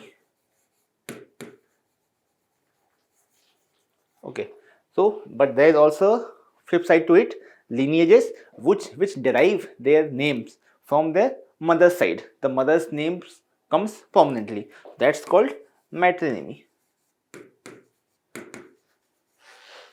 Okay, so out of these, Satvana dynasty is the one which practiced matronymy. However, I would like to add that it was not always the case. Okay, there have been kings who have not taken up the name they got from their mother's side, okay, and used the father's name. But the most popular rulers of Satvana dynasty practiced this. So this was important. Okay. So we come to important, like which one of the kings took their name from their mother's side. It was Gautamiputra Satkarni. He is the most popular Satvana king, and then his successor Vishishtiputra Pulavami. Okay, and we don't see that kind of trend in lineages of other dynasties. Like Chola dynasty, we have Karikala Chola, Rajendra Chola, and Raja Raja Chola. Okay, from Pandya dynasty, we have Nendun Jelian, Maravarman, Sundara Pandya. Okay, and the Chera dynasty, we have kings like Utthiyan, Cheralathan, Nedun Cheralathan, okay, and Sengu Chera. So we see among these four options, only one has kings who have practiced matronymy. So moving on to the third question. We have which of the following sites are part of the Odisha Diamond Triangle? Okay, here we have Ratnagiri, Lalitgiri, and Udaygiri. Dhauli is famous site, but not for the exact reason these three sites are. These three sites form a tourism triangle that we'll see in the discussion. Okay, so here 1, 3, 4. The option is C. So let's see about Odisha triangle. So we have three places: Ratnagiri, Udaygiri, and Lalitgiri. So what are the important features of these places? Ratnagiri has monasteries or viharas. Okay, so these Odisha Diamond Triangle is a collection of Buddhist sites. Okay, so Ratnagiri has monasteries, viharas, Buddha sculpture, and it was a center of Mahayana and Vajrayana Buddhism. Okay, Lalitgiri has its share of stupas and relics. Okay, and then oldest site, early Buddhism. It's the oldest site of Hinayana Buddhism that has been found. Next we have Udaygiri. Udaygiri is a very large complex. It has caves and monasteries. Okay, it shows the transition from Hinayana to Mahayana. So these three sites have been developed, identified, and developed for tourism as well. And the name they have been given is Odisha Triangle. Okay, so we also see the fourth option, Dhauli. Okay, we'll see why is it important. So Dhauli, it is near Bhubaneswar, Odisha, on Daya river. At times there have been questions where UPSC has asked a particular site is on which river. Okay, so whenever you try to cover these sites, it will be a good idea to just also take a look at the rivers, because if at times they ask about the river, okay, even if you don't have the exact knowledge, you will have enough peripheral knowledge to eliminate the wrong options and arrive at the answer. So Dhauli is a site on the river. Okay, Dhauli is also famous, is a very popular passenger train. It runs from Howrah. So people from the eastern side would relate Dhauli Express. Okay, it started from Howrah and went into Bhubaneswar. Okay, so it is associated with Kalinga War. Okay, it was fought by Ashoka. Okay, we know Ashoka had a change of heart after the carnage he caused in the Kalinga War. That has been recorded in his inscriptions. Okay, so south site of Ashokan rock edict. Okay, Kaling edicts. So this site is famous for its rock edicts. Okay, so it mentions the story of Kalinga and his transformation from Chand Ashok to Dharma Ashok. Okay. Next, it also has important sculpture. This one, like we all have read about the rock edicts, Ashokan rock edicts, minor edicts, major edicts. Okay, but how does an edict actually look like? Okay, so this is how an edict looks like. So it's no fanciful creation. What happens was that they would find a very prominently visible place, like in this case a very prominently visible face of rock, and there they carve the message, okay, for everyone to see. It's like the older version of notice boards, okay, like when you get down from metro you see big billboards. So it was kind of like that, okay. And next it has a very typical structure, which is an elephant, okay. So what we have here is a big piece of rock and an elephant has been carved into it, okay. So there are two interpretations about it. One says that how out of nowhere, out of rock, out of jungle rule came the consciousness of Buddha, okay. That was emergence of Buddha, because elephant is also seen as a symbolism of Buddha's wisdom, okay. It shows how Buddha is emerging from nothingness, okay. And other interpretation, more practical one, is that it is incomplete, because the front side, the front legs and the trunk is visible and someone left it midway, probably some payment dispute or some worker strike of that time, okay. They started the carving, but midway after the neck they left. So that is one other interpretation. And because the creators did not leave a plaque here, so we don't know which is what, okay. Logical person would say maybe it's an incomplete thing, and but some philosophically oriented person might say, see, this is a interpretation, this is a manifestation of Buddha's wisdom coming out of nowhere. So suit yourself, okay, whichever story would you buy, okay. So let's go to the next question with reference to the Royal Indian Navy, okay, RIN mutiny of 1946, okay. Let's look at the RIN mutiny. It was a very significant moment of Indian history, okay. It began after arrival of the cabinet mission to India. Now, Royal Indian Mutiny started on 18th March, okay, and cabinet mission plan reached India. Cabinet mission reached India on 24th. So this date is close, and because we mostly we hear the year 1946, okay, so you might be confused with this question, okay, but that was it. It was very close, like 5-6 days. So it is very, unless you know the exact date, it's very difficult to pinpoint which came first, which next. But setting the record straight, the mutiny was on 18th of March, and the cabinet mission plan arrived on 24th. So first statement is wrong. Next is organized primarily as a protest against poor quality of food and racial discrimination by British officers. Yes, this is right. So there had been a lot of complaints, okay, and then suddenly what happened was that they went on a strike. The ratings, okay, the sailors were called ratings, okay. Naval ratings went on a strike on 18th of February, okay, and they were admonished by the officers as sons of coolies and other not so pleasant words, which enraged them, and they started a full-blown revolt, okay. So this statement is correct. Next, mutineers hoisted the flags of Indian National Congress, Muslim League and Communist Party of India on their ships. Yes, people also wrote "Quit India" on the British ships. So 1 is not correct, 2 and 3 is correct. Let's see it in a little more detail, okay. Like it started on 18th Feb, okay, it lasted for 5 days, okay, in HMIS Talwar. So this is a newspaper, okay, it's a newspaper of 22nd February, okay, Indian sailors in revolt. So what happened was that earlier, I'll tell you the story. Earlier the naval ratings revolted on a ship called HMIS Talwar, His Majesty's Indian Navy, okay, service.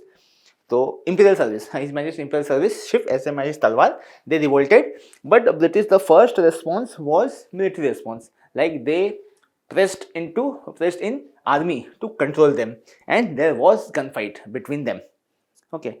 But slowly these naval ratings, the revolt spread across different ports, like started from Mumbai, reached up to Karachi, Dhaka, and also in the Andaman Nicobar. Okay, so British were afraid कि we cannot expect that in every location the army will be able to suppress the navy. What if they join them?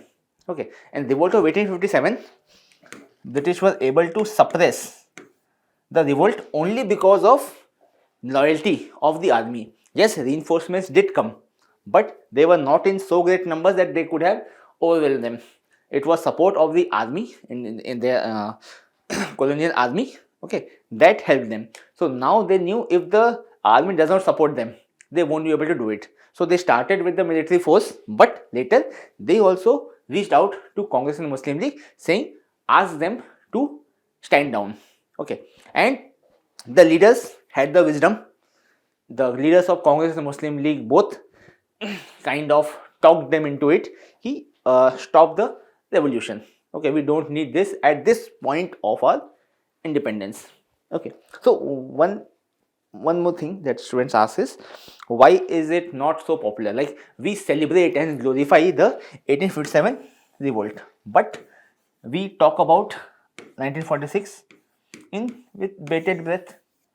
We don't glorify it. Okay, the reason being 1946 was very close to independence. India was almost at a cusp of independence. Okay, the political leadership knew that if now we give political space to defense, to military, okay, that might be very harmful for the upcoming democracy.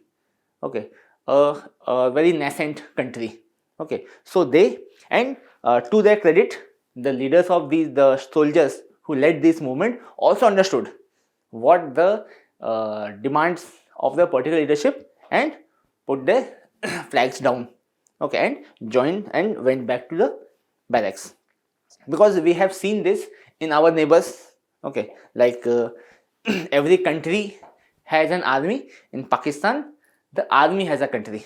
Okay, this happened because of the political interference of the defense, which India has so far avoided because of the political maturity of both the political class and also the military brass.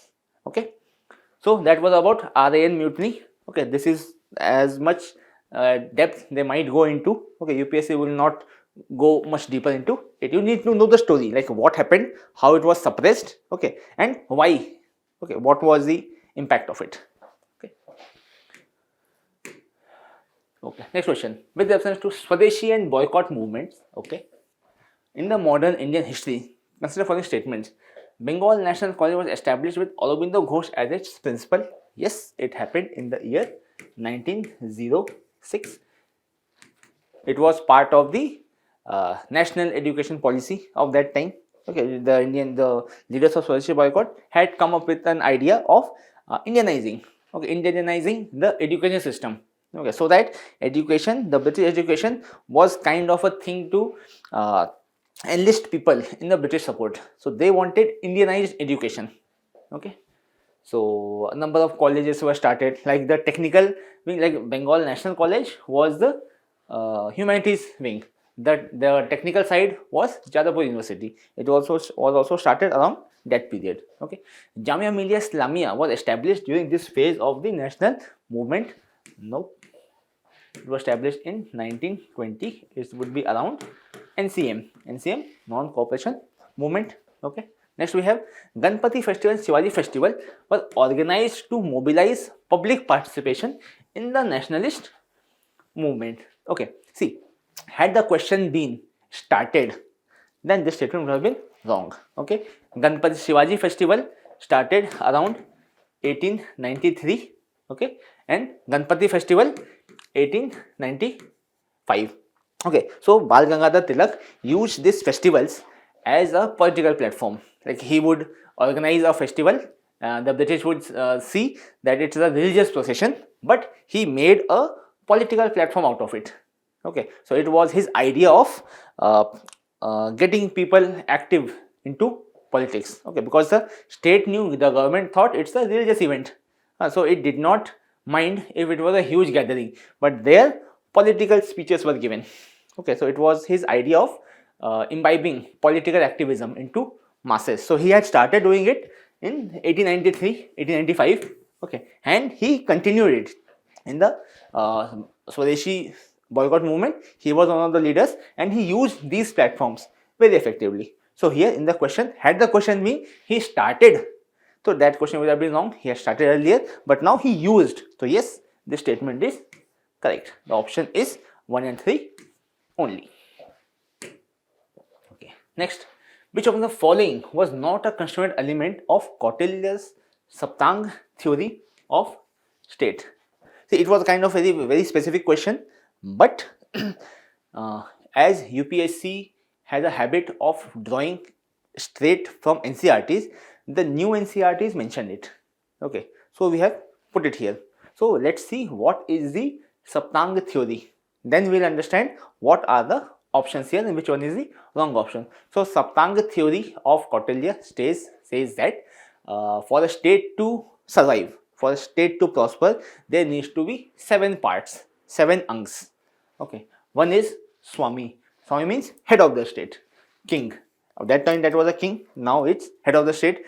So for contemporary comparison, we have president or prime minister, someone who is leading it. Then we have Amatya. Amatya are the ministers and officials. Current day we have ministers or bureaucracy. Next we have Janpada. Janpada is actually the people. Okay, territory plus population. Okay, nation, state, land plus citizens. Okay, next we have Durg. Durg is fortress. Okay, fortress and defense infrastructure, like defensive positions, which are military bases, border security and infrastructure. And then there's Kosh. Kosh is economy, money. A state needs money to run. Okay, treasury. We have finance ministry, economy, budget. Then we have Dand. Dand as in force. Force as in military force, army.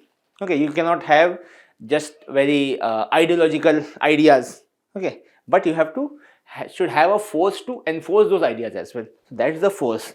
That is armed forces, police, law enforcement. Then we have Mitra. Mitra are allies. Okay, which means foreign relations, diplomacy and strategic partners. So with this last thing identifies that it is you are not ruling in a vacuum. There will be neighbors. You might not have good terms with your neighbors. So you need to have a good foreign policy, so that if there is a case, if any day you get into a war, third parties are not involved. So foreign policy is very important. Okay, like the idea of the enemy of an enemy is a friend. Okay, so these were the 7 angs in the Saptang theory. So let's get back to the question. Durg was a fortress. Yes. Janpada, population plus territory. Yes. Dharma. Okay, Dharma was not one of the parts of the state. Why? Because Arthashastra Kautilya, to his merit, had devised and made a very strong bureaucracy and very strong military and infrastructure, military infrastructure. So the state did not need explicit use of religion, okay, to govern. It had very strong military and very detailed bureaucracy. So it did not need dharma, religion. Okay, Mitra is no.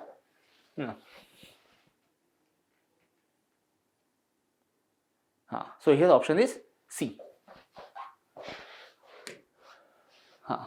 So next question. Consider the following statements regarding the various salt marches organized across India during CDMC.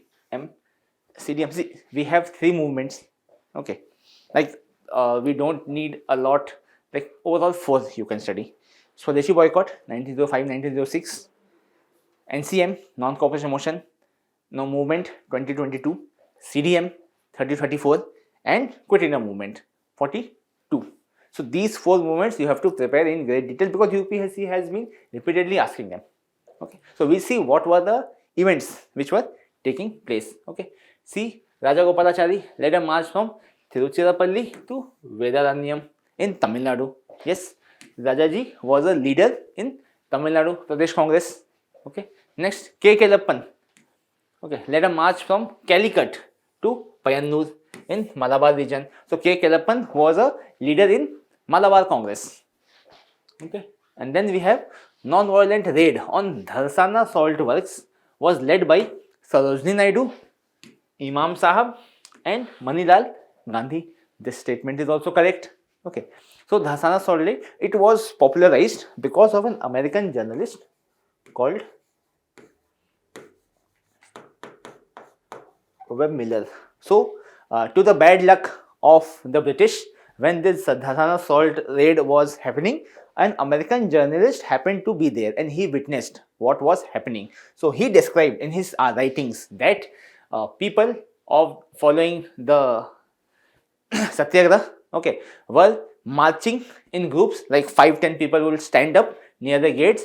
The security guards there would crack the heads open of the Satyagrahis. They will fall down, okay, and if they can, they will stand up again to take the beatings, and if not, they will be picked away by their comrades into hospital and into medical tents. So he could see waves of Indian Satyagrahis, non-violent Satyagrahis coming, getting the beating, getting beaten black and blue by the British forces there, and without resisting, without raising a hand, okay, going to the infirmary. So this projected a very powerful image of the movement, and his writings were internationalized a lot, and it put moral pressure on the British. Okay, like there was a problem. There was genius of the idea of Gandhiji. Okay, like when the British fall back, if they could not do anything, okay, if they did not do, like there is a peaceful march. If the British allow it, they will say कि British are afraid. Okay, and if the British tries to stop them, do a lathi charge on them, so they will say, see, they are using excessive force on non-violent Satyagrahis. So British were damned if they do something, damned if they don't. So that was a particular genius of Mahatma Gandhi. So here all the statements are correct. With reference to Ajanta caves, consider following statements. They are rock cut caves located in the Sahyadri range. Yes, Ajanta caves are in Sahyadri ranges. Okay, the caves are associated with both Hinayana and Mahayana traditions of Buddhism. Yes, exactly. Ajanta caves have both Hinayana and Mahayana. Okay. Third, the painting of Bodhisattva Padmapani represents Maitreya. No, that is Avalokiteshvara. Okay, so third statement is not correct. Fourth, paintings are not considered true frescoes. Okay, they were painted using a binding agent on a prepared surface. Yes. Okay, so the answer is 1, 2 and 4. Next, we have a question on social reformers. So, women's activity in national movement has been in news lately. Okay, so a better approach here would be to cover the important organization, women-led organizations, who were their founders, when were they founded, and what were they doing. I believe if you cover all this, you will be more than confident in answering any question. Even if there is not a question on exact these 8 bodies, these will definitely be in options. So you will be able to eliminate the wrong options and arrive at the right answer with it. Okay. Arya Mahila Samaj, it was led by Pandita Ramabai, founded in 1882. Okay. Women's education and upliftment. Next we have Sharda Sadan. Okay. Again Pandita Ramabai, 1889.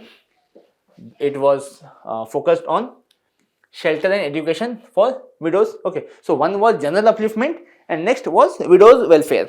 Next we have Bharat Stree Mahamandal. It was by Sarla Devi Chaudharani in 1910. First All India Women's Organization. Okay, like these were regional bodies, smaller local bodies. First All India body was this one, Bharat Stree Mahamandal. Then we have Women's Indian Association by Annie Besant and Margaret Cousins. Okay, in 1917. Women's rights and suffrage. Next, Indian National Council of Women in India. Okay, Indian branch. So there were a number of leaders who are associated with it. Okay, so there is no specific founder, but it was a Indian wing of a more popular international organization. Okay, in 1925 we have social reform, elite women platform. Next we have All India Women's Conference by Margaret Cousins. Again, see, Margaret Cousins was also involved in two bodies. One is Women's Indian Association and one All India Women's Conference. In 1927, education, legal reforms and rights. Then we have Rashtriya Sevika Samiti. It was like a counterpart of RSS of that time. Okay, it started in, because RSS was male centric. It was open only for males. So the nationalistic women formed an organization, okay, parallel organization called Rashtriya Sevika Samiti. Okay. Next we have Mahila Atma Raksha Samiti. Okay, it was Communist Party of women. Women leaders had formed it. Okay, anti-fascist and relief work in Bengal famine. So these are the important organizations, the founders and the year. So using this, if you cover these, you will be able to easily identify the correct option if there is a question on this particular topic. Now let's go back to our question and find the answer. Okay, Pandita Ramabai, Arya Mahila Samaj. Yes, it's correct. Second, Tarabai Shinde, Sharda Sadan. No, Sharda Sadan was again Pandita Ramabai. Next we have Sarla Devi Chaudhary, Bharat Shri Mahamandal. So 1 and 3. Okay, we have 12th century temple built by Khmer king Surya Varman II. It is regarded as the largest religious monument in the world. Originally dedicated to Vishnu, it features extensive bas reliefs, okay, depicting scenes from Ramayana and Mahabharata. Its 5 prominent towers symbolize Mount Meru, okay, the mountain at the center of the cosmos in the Hindu mythology. So, what is the answer to this question? So, rather than reading all of this, if you would have focused on regarded as the largest religious monument, this answer would have been easy. Everyone who would have focused on this particular part arrived at the answer, which is A, Angkor Wat. Let's have a look at it. What are the features, important features? So this is the Angkor Wat. It's Angkor Wat's complex, and this is the front view. Okay, so we have here located where? In Cambodia, Angkor region, built in 12th century by Surya Varman II. Like all the statements. Okay, next, it was originally a Vishnu temple, but later, as the patronage changed, as the reigning dynasties switched religion, okay, it was later converted to Buddhist temple. Okay, so it is the largest religious monument in the world. Okay, so you could have arrived at the answer from this statement only. The layout represents Mount Meru, cosmic mountain. That's why I gave you a layout. Okay, like this is Mount Meru, and there are other smaller temples on either sides flanking it. Okay, features 5 central towers. Okay, 1, 2, 3, 4, 3, 4, and 5 central towers. Okay. Next, famous bas reliefs, Ramayana and Mahabharata. So the walls here, okay, the walls here were decorated with themes. So here and here, here. The walls here were decorated with reliefs or paintings from Ramayana and Mahabharata. Okay, so it appears on Cambodia's national flag. It's such importance. It has so much cultural importance for them that they have put it on their flag. Okay, and also UNESCO World Heritage Site declared in year 1992. So these are the important things about Angkor Wat. Next, which of the following works were authored by Jyotiba Phule? So here, had the question been Gulamgiri, everyone would have known. Everyone knew first one, but we did not know the second and third. Okay, but the answer is all three. Like in the UPSC 2021 or 2022, there was a question. No, songs from prison.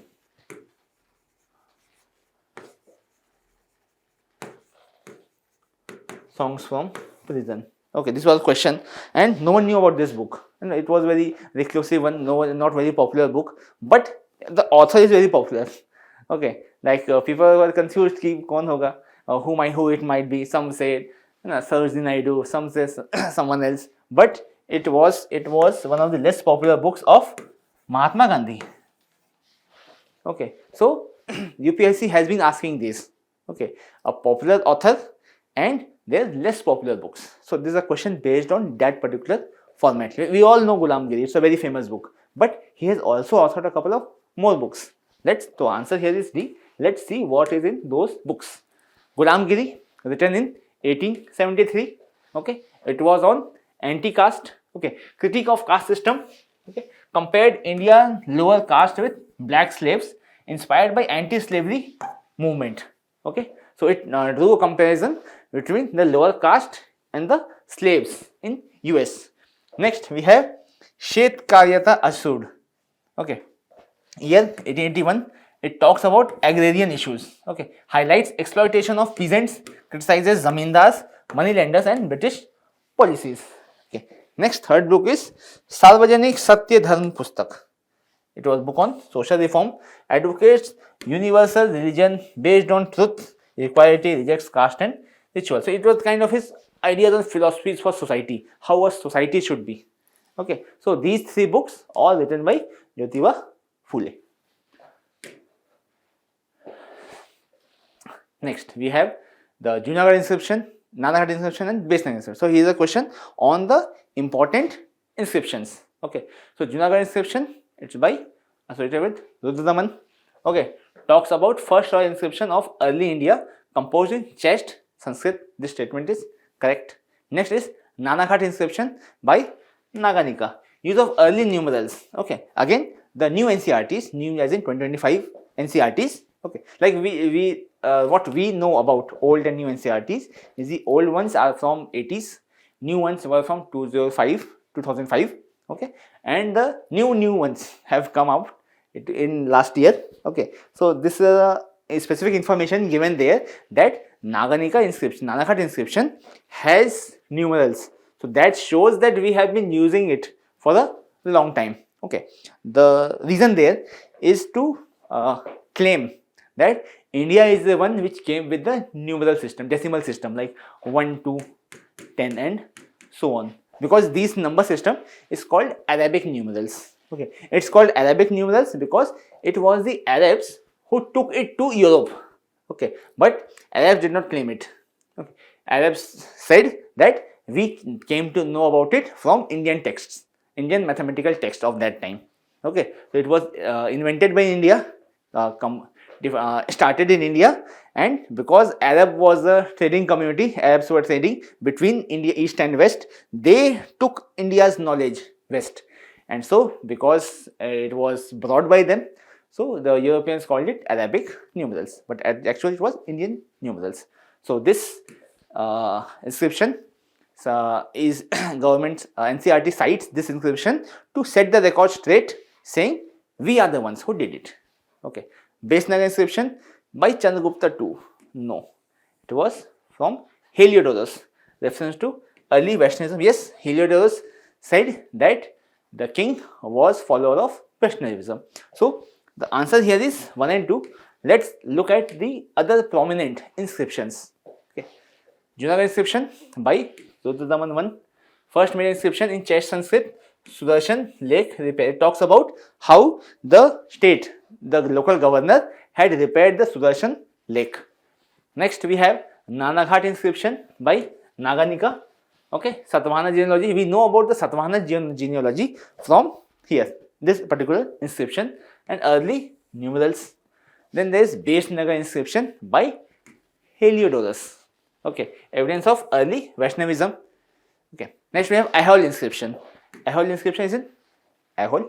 Okay, it talks about Chalukya king Ravi Kirti. Okay, it's who was Ravi Kirti. Okay, it talks about the Pulicasin II's minister Ravi Kirti has composed it, written it, and talks about how Pulicasin II was a great king and he had defeated Harsha. Okay, like because when Harsha's history was written, he never mentioned, his court historian Bana Bhatt never mentioned Harsha being defeated. Okay, From a whole inscription, we come to know that Pulikesin II had defeated Harsha when he tried to cross the Krishna river. Okay. Allahabad pillar inscription by Samudragupta. Okay. Conquest and policy, Prayag Prashasti, it's also called Prayag Prashasti. Okay. Then there is Maski inscription of Ashoka. Okay. It was the first mention of the name of Ashok. So these are the important inscriptions you should know about.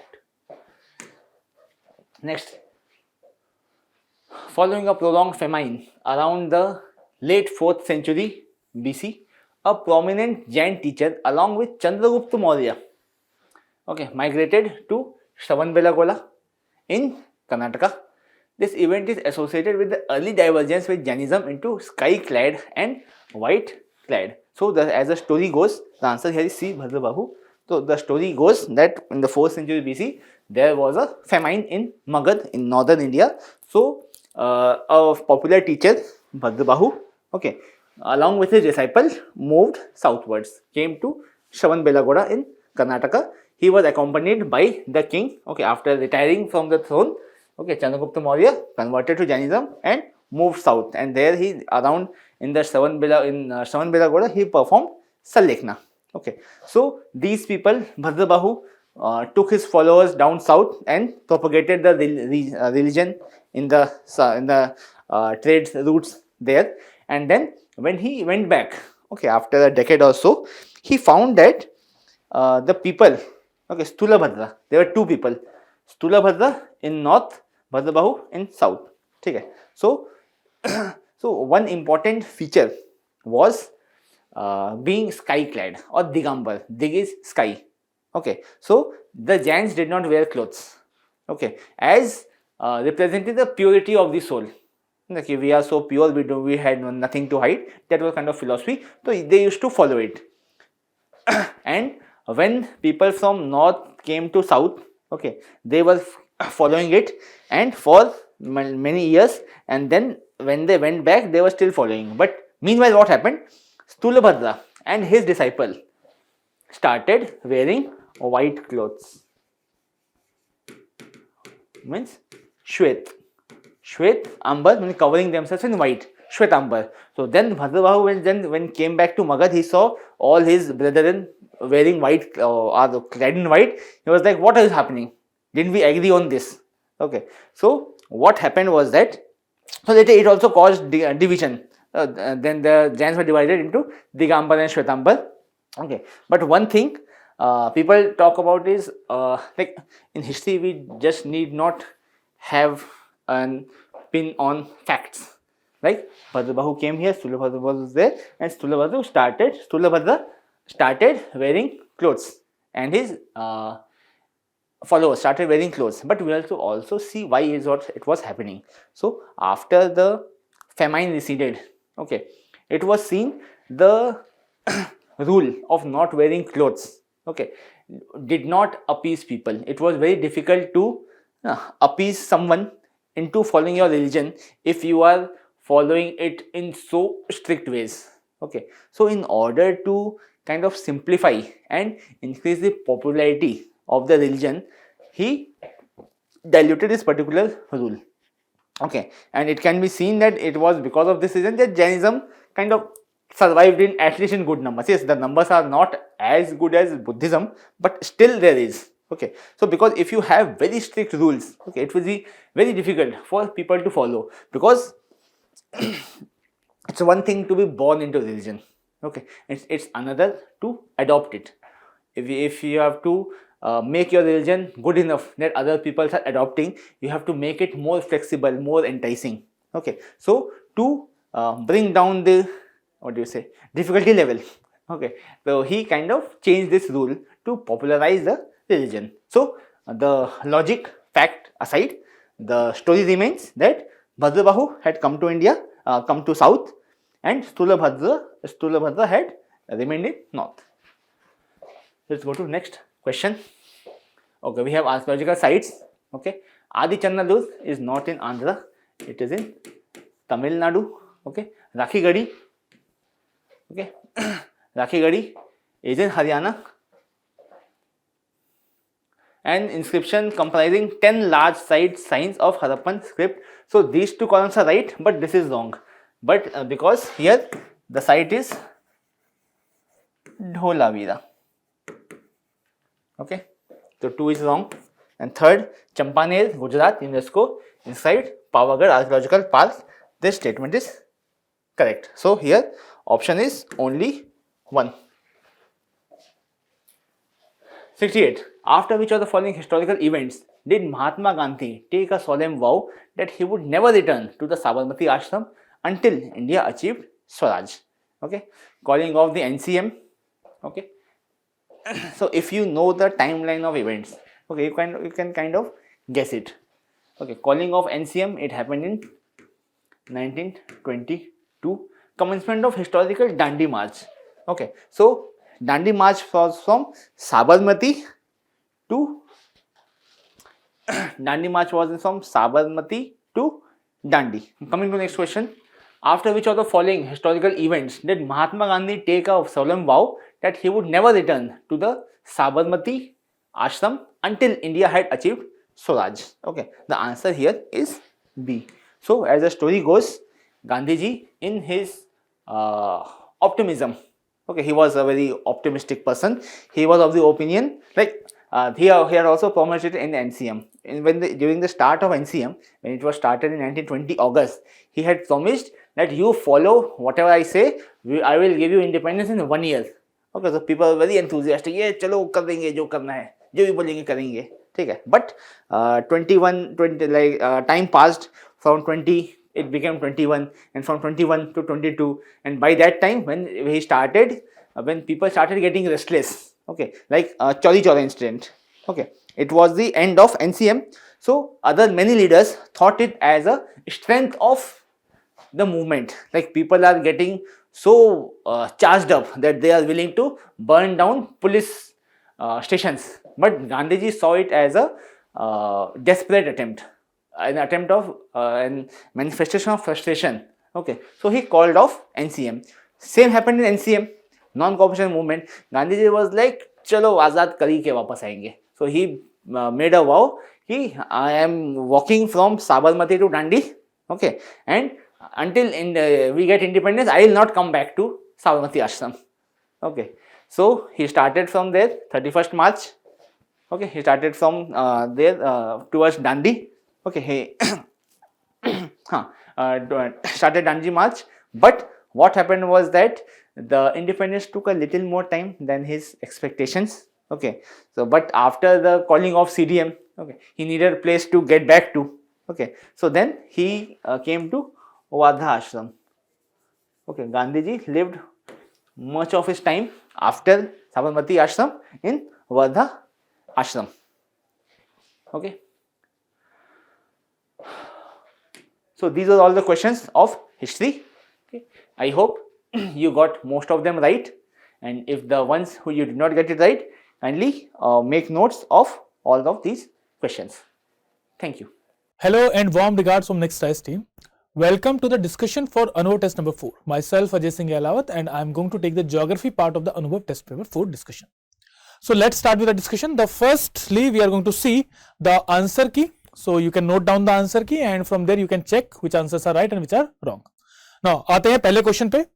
The first question that we are having is question number 29, and this question is about twilight. So before starting the question, what is twilight? तो twilight क्या होता है? That diffuse soft light which is visible when the sun is below the horizon. सन जब हमें नहीं दिख रहा, उसके बिना भी हमें जो diffuse light दिखती है, that is known as twilight.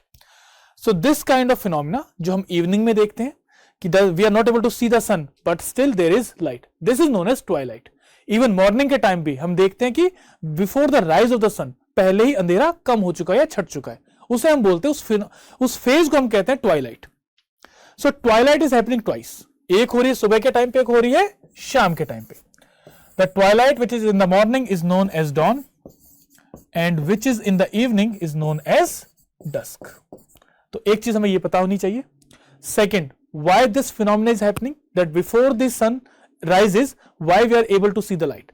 We are able to see the light because of the phenomena of scattering. So the principle behind twilight is scattering of light. And why do this scattering is happening? The scattering is happening because of the dust particles and other particles that are present in the atmosphere. So when light fall on these particles, light gets diffused, and due to that scattering phenomena happens, and due to that we are able to see this kind of phenomena. This is known as twilight. Now the question says the duration of twilight is longest at the equator. So before going for that, we should understand why and where the twilight is going to happen. So why we have already discussed that scattering of light results in twilight. Now if we see, the more the light is traveling distance through atmosphere, more will be twilight, because उसको ज़्यादा interface मिलेगा scattering के लिए. So if we see at the equator, this is our atmosphere. The sun's rays are basically direct. ठीक है? As we go up towards North Pole and South Pole, the light has to travel more distance. When the light has to travel more distance, that means there will be more scattering. So here there will be more scattering. So one phenomena that we should be aware about is that, first of all, twilight is happening because of scattering of light, and the more the distance traveled by the light in the atmosphere, more will be scattering. So the basic principle becomes that the time period for twilight is directly proportional to the latitude. तो ये basic phenomena हमें याद रहना चाहिए. That means that twilight will be minimum at the equator and maximum at the poles. So as we move away from the equator, the time period for the twilight is going to increase. So here the first statement is that duration of twilight is longest at the equator becomes wrong. It is shortest. Second is the duration of twilight decreases as one moves away from the equator. Again, this statement is wrong because it increases as we move away from the equator. So the answer, as we move away from the equator. So this is also wrong, this is also wrong. Answer becomes option C, both 1 and 2. Now next we come to question number 2. Question number 2 is consider the following rivers of India: Bhima river, Musi, Mandovi and Pamba river. Now first of all we have to see where these rivers are, then we are going to come back to the question. Now all these are peninsular rivers. First of all these are peninsular rivers, or you can say they flow in the Indian peninsula. So this is Indian peninsula or peninsular plateau. यहाँ पे the major rivers that we are having is, in Odisha we are having Mahanadi, then in Andhra and Maharashtra crossing Telangana we are having Godavari, then we are having Krishna river that is near to the Godavari. Now Krishna river की दो major tributaries हैं. One tributary is Bhima river and another tributary is Musi river. तो this Bhima river तो यहाँ से आएगी. This is Bhima river. ये Harishchandra range है एंड उसके पास ही है हमारी Balaghat range. This one is Harishchandra range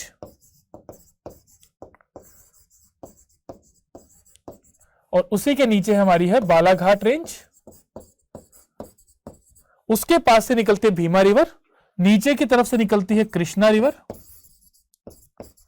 तो Bhima is a tributary of the Krishna river. उसके साथ साथ in Telangana we are having river Musi, that is again a tributary of the Krishna river, and Musi is important because Hyderabad city, capital of Telangana and presently also for Andhra Pradesh, the Musi river flows through that Hyderabad. So these two rivers are basically east flowing rivers. They are flowing towards Bay of Bengal. तो दो तो हो गए हमारे. And the question was also about the east flowing rivers. Next is one is Mandovi and Pamba. So Mandovi river also known as Mahadayi river. इसको हम क्या बोलते हैं?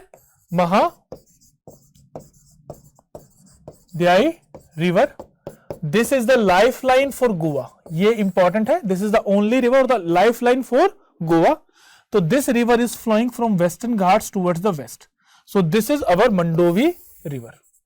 and last river we are having is Pamba river. Now Pamba river is in Kerala. It is again flowing towards the Arabian Sea, and towards the Arabian Sea there is a backwaters that is known as Vembanad Canals. वहां पे ये अपना वहां पे ये exit करती है.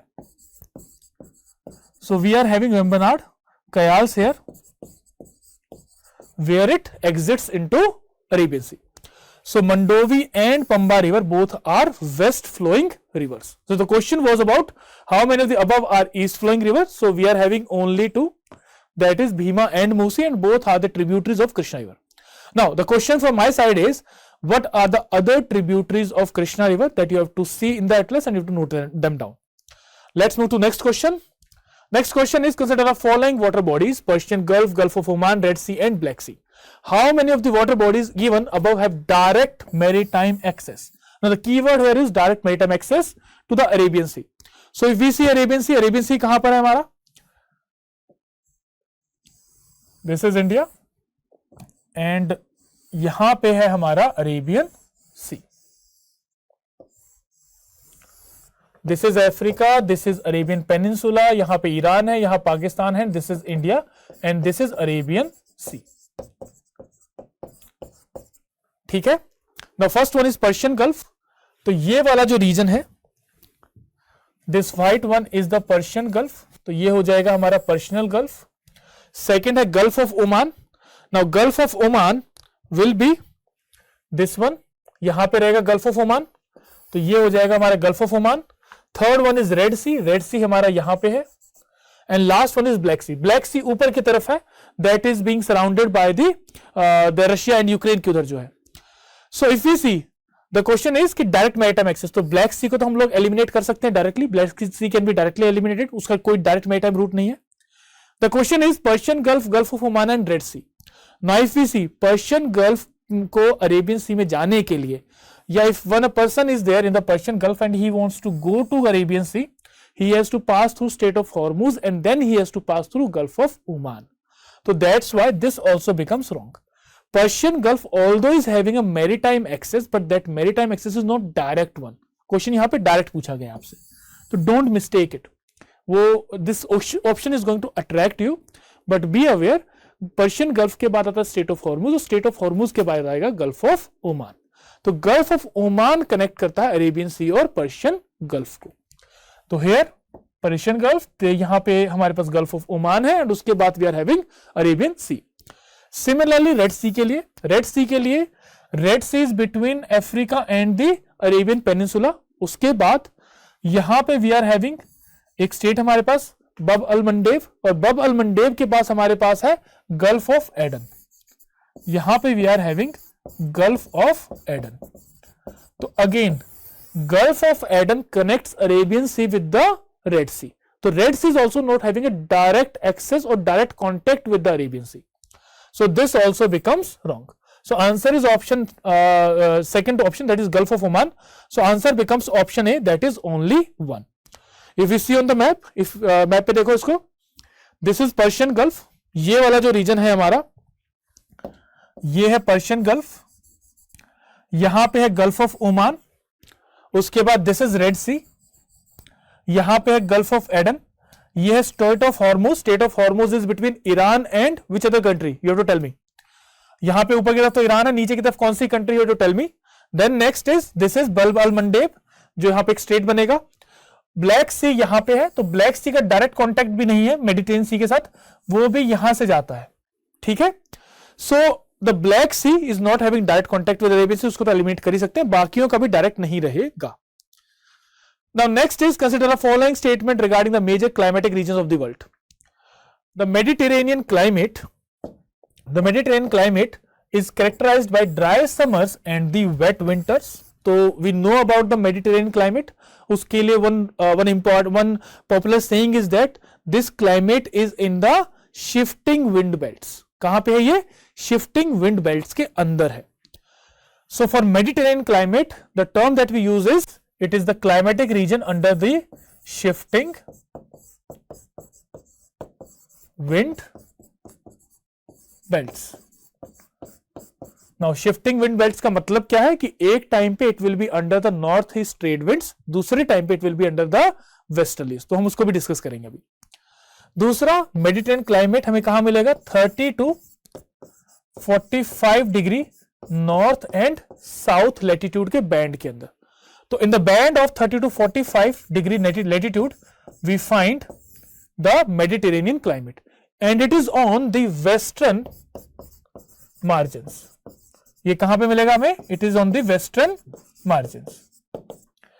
इसी का काउंटर पार्ट जो हमारा है that is the China type of climate, वो हमें मिलेगा ईस्टर्न मार्जिन्स पे, that is on the eastern margins. So इन दोनों में ये डिफरेंस है। Latitudes will be almost same, it will be 35 to 50 या 45 तक जाएगा ये, तो ऑलमोस्ट सेम लैटिट्यूड्स है, but it is on the western margin and China type is on the eastern margin. China type also experiences the shifting wind belts. So let's see on the map first, then we are going to come back to the question. So on the map, this red part, we have set 30 to 45 degree band. So this is our 30 to 45 degree band. ये northern hemisphere में हो जाएगा 30 to 45 degree band का, और नीचे की तरफ हमारा हो जाएगा यहां पे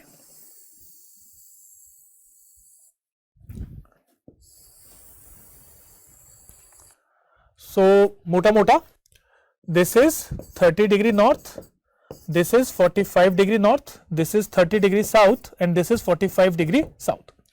I have said Mediterranean is on the western margins of the continent. तो वेस्टर्न मार्जिन हमारे कौन से बनेंगे? ये बनेगा, इस तरफ ये बनेगा, यहां पे ये पूरा मार्जिन हमारा होगा वेस्टर्न मार्जिन, तो ये वेस्टर्न मार्जिन में आएगा, नीचे की तरफ ये आएगा और यहां पे ऑस्ट्रेलिया में ये वाला पोर्शन आएगा हमारा वेस्टर्न मार्जिन्स में। तो this red marked is the Mediterranean type of climate. ये हो गया हमारा मेडिटेरेनियन क्लाइमेट। इसके ईस्टर्न मार्जिन में on this side we are having, यहां पे हमारे पास रहेगा China type of climate on the eastern side. यहां पे गल्फ के रीजन में भी हमारे पास क्या मिलेगा हमें? We are having China type of climate. नीचे की तरफ भी यहां पे नेटल है, तो नेटल के अंदर भी हमें मिलेगा ईस्टर्न टाइप ऑफ क्लाइमेट, और you can say China type of climate. China type of climate को भी हम तीन पार्ट्स में डिवाइड करते हैं, China type, gulf type and Natal type, ये तीन है। Now why this region is known as region of shifting wind belts. Shifting wind belts इसलिए बोलते हैं हम इसको बिकॉज ड्यूरिंग समर्स के टाइम पे क्या होगा? ITCZ is above the equator, तो if we assume that ITCZ is somewhere here, ITCZ जो हमारा है वो यहां पे है कहीं पे, तो due to that the winds are, these are the northeast trade winds. तो due to this north east trade winds, if you can see Mediterranean region में ये कॉन्टिनेंट से आ रही हैं, तो they will be dry, that's why summers in Mediterranean climate are dry. वहीं if we see on this China type of climate, यहां पे winds are coming directly from the ocean और from the water body, that's why this is going to have wet summers. यहां पे summer कैसी रहेंगी? Wait रहेंगी, summers के अंदर होगी रेन। यहां पे समर्स कैसे रहेंगी? Summers will be dry. One thing is clear. Now what happens when we are having winters in this region? So winters के टाइम पे क्या होगा? Winters के टाइम पे ये जो ITCZ है, the ITCZ is going to shift downwards. तो ITCZ नीचे की तरफ आएगा। जब ITCZ नीचे की तरफ आएगा तो it will be somewhere here, यहां पे होगा, और इसके नीचे आने से क्या होगा? The whole wind system will be shifting downwards. तो जो ये हमारी नॉर्थ ईस्ट ट्रेड विंड्स है नीचे की तरफ आ जाएंगी, और इनकी जगह कौन से विंड्स आएंगी? इनकी जगह हमारे पास आएंगी हमारी वेस्टर्लीज। तो अब ये वेस्टर्लीज के इन्फ्लुएंस में होगा विंटर्स के टाइम पे। Now if you can see this orange mark, westerlies के टाइम पे क्या हो रहा है? The westerlies are coming from ocean and they are going towards the Mediterranean region or the land. उस वजह से it is humid air and humid होने की वजह से it is going to have rainfall during the winters. तो Mediterranean के अंदर winters के अंदर there will be rainfall. It is going to have rainfall during the winters. तो ये दो पॉइंट क्लियर है कि मेडिटेरियन रीजन के अंदर we are going to have rainfall during winters and summer are going to be dry and its opposite is going to happen in the China type of climate. Why? Because of the wind system. Mediterranean climate में there are dry north east trade winds during the summers and the moist westerlies during the winters, and opposite is happening in the China type of climate. Second thing that we are going to see is that there are ocean currents also. So अगर हम ocean currents की बात करें, I'm just removing all this. If we talk about the ocean currents here, so what is happening? Ocean currents इस तरह से जाते हैं ऊपर की तरफ, यहां से भी जाएंगे इस तरह से ऊपर की तरफ. तो these are warm ocean currents. And जो ऊपर से ओशन करंट्स आएंगे वो होंगे कोल्ड. तो ऊपर से आने वाले ओशन करंट्स कैसे हैं? कोल्ड है. तो यहां पे वो उस तरफ जाएगा. तो if we see one more phenomena is that China type of climate the coast line is about the warm ocean currents. तो यहां पे कौन से ओशन करंट हमारे पास? These are warm ocean currents. यहां पे कौन से ओशन करंट्स है? These are cold ocean currents. So इसका फिनोमेना भी किस पे आएगा? इनके क्लाइमेटिक रीजन पे आएगा. तो दैट्स व्हाई द डायurnal रेंज, जो दिन के the temperature difference between the day, it will be less on the China type and will be more on the Mediterranean type of climate. That will be happening basically because of the ocean currents that are along the beaches. Now coming back to the question says the Mediterranean type of climate is characterized by dry winters and wet winters. Dry summers and wet winters. This statement is absolutely right. Second, the China type of climate receives most of its rainfall during the summers. This is also right. I have discussed the reason. The reason is it is going to have northeast trade winds, and when the winds are coming directly from ocean towards the land, they are known as onshore winds. कौन सी winds होंगी वो? Onshore winds. वहीं यहां पे summer में कैसी होंगी? They will be offshore. Offshore का मतलब क्या है? जो आ रहा है कॉन्टिनेंट से एंड जा रहा है कहां पे? वाटर की तरफ. तो it is going to have offshore north east trade winds during summers and winters के अंदर it is going to have onshore westerlies. Correct? So first statement is right, second is also right. Third, the diurnal temperature range is generally greater in the Mediterranean region than in the China type of climate. इसका basic reason क्या है? Because China type of climate के about क्या है? Warm ocean current है, and Mediterranean के about क्या है? हमारे पास cold ocean current है, जिसकी वजह से the moderation of temperature is more visible in the China type of climate rather than the Mediterranean type of climate. That's why the diurnal range is more in the Mediterranean type of climate as compared to the China type of climate. So this statement is again right. Answer becomes option D, that is 1, 2 and 3. These two are very important climatic regions, तो ये आपको पता होने चाहिए. उसके साथ साथ British type of climate and Laurentian type of climate भी आपको अच्छे से करना है. Next we are going to question number 33. Consider the following statement with reference to India. India has 9 states with a coastline. तो कौन सी states है? Just try to remember them. पहले Gujarat, then Maharashtra, Karnataka, and then we are having. तो first one is Gujarat, Maharashtra, Karnataka, उसके बाद केरला, गोवा, फिर Tamil Nadu, Andhra Pradesh, Odisha and waste Bengal. तो total हो गई 9. दूसरी चीज, गुजरात कोस्ट लाइन को हम लोग बोलते हैं गुजरात प्लेन्स या Gujarat coastal plains. Then the coast line about Maharashtra and going up till Goa we call them Konkan. तो इसको कहा जाता है Konkan coastline. Karnataka going till Kerala, it is known as Kannada coastline, and Kerala coastline को हम लोग बोलते हैं मालाबार coastline. ठीक है? Basically, Mandovi river divides these two coastlines. जो Mandovi that is the lifeline of Goa, and Malabar coastline के लिए we are having Bharatpooja river. Then moving towards the western side, जो कोस्टल प्लेन्स हमारे तमिलनाडु में है उसे बोलते हैं Tamil Nadu coast, and it goes up till Pulicat lake. Then we are having Andhra coast that is going up till the going up till the Odisha, and then we are having Utkal plains. ऊपर की तरफ हमारे पास क्या है? Utkal plains. ये हमारे पास है Andhra coast. Utkal plains lie between स्वर्ण रेखा एंड महानदी. तो महानदी एंड बिटवीन स्वर्ण रेखा river we are having Utkal plains. So they are basically situated in the Odisha. Secondly, यहाँ पे नीचे से लेके तमिलनाडु पूरी coast and going up to till the Krishna river delta. Krishna river delta तक we are having the coast line being by the name as Coromandel coast.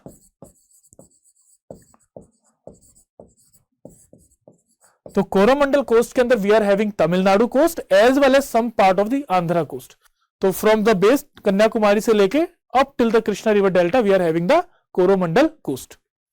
उसके बाद the rest remaining part of the Andhra coast is known as northern Sarkar. तो इसको we call it as northern Sarkar. Clear है ये चीजें? आगे बढ़े. Now first statement obviously is right. Second, the eastern coast of India extends across 4 states only. So what is the eastern coast? Eastern coast is having Tamil Nadu. Second is Andhra Pradesh. Third one is Odisha, and उसके बाद आ जाता है West Bengal. So this statement is also right. It is about 4 states only. All coastal states in India have at least one blue flag certified beach. So first of all, what is a blue flag certification? Blue flag certification का मतलब ये है, this kind of certification is provided. So this certification is basically provided by the Foundation for the Environment Education. So it talks about कि how well you are keeping your beaches, कितनी beaches clean है, how much accessible they are, how much eco-friendly those beaches are, how much biodiversity you are able to conserve there, how many steps have been taken to keep the beaches clean, and कितना उसका carbon footprint है. So there is a 33 list of criteria which can be broadly classified into 6 major criteria, जिसके basis पे the blue certification is given by that body.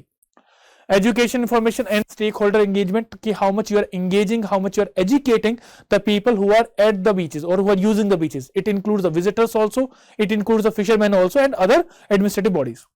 Then climate action, तो climate change के लिए what you have action you have taken, कि is your carbon footprint more or less, are you going for renewable energy or not. So these are in the climate action. Then biodiversity management, how much biodiversity management you are doing, biodiversity को conserve करने के लिए what are the steps that have been taken, and how much anthropogenic actions are affecting the biodiversity of the region. तो ये third हो जाएगा. Fourth होगा pollution management and water quality, obviously this has to be there. Then accessibility, how much beaches are accessible to the visitors.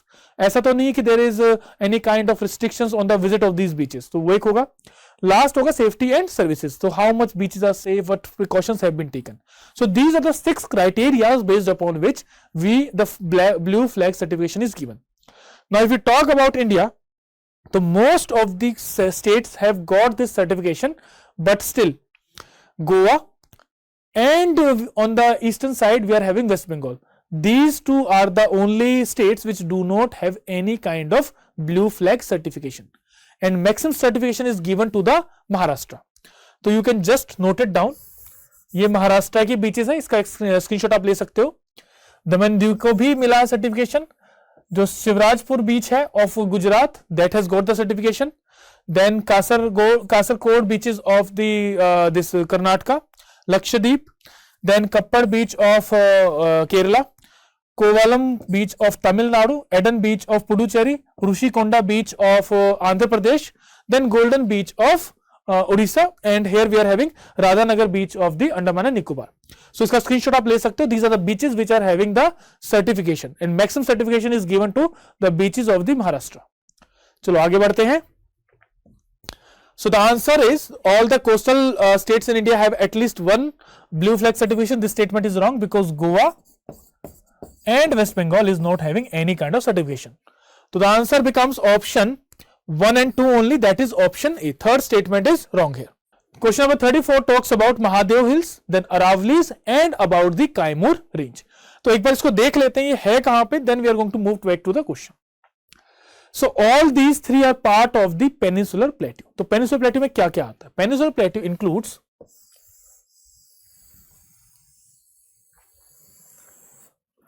in the peninsular plateau it starts with, इस तरफ हमारे पास है अरावलीज, तो Aravallis go from Palampur till Delhi ridge in Delhi.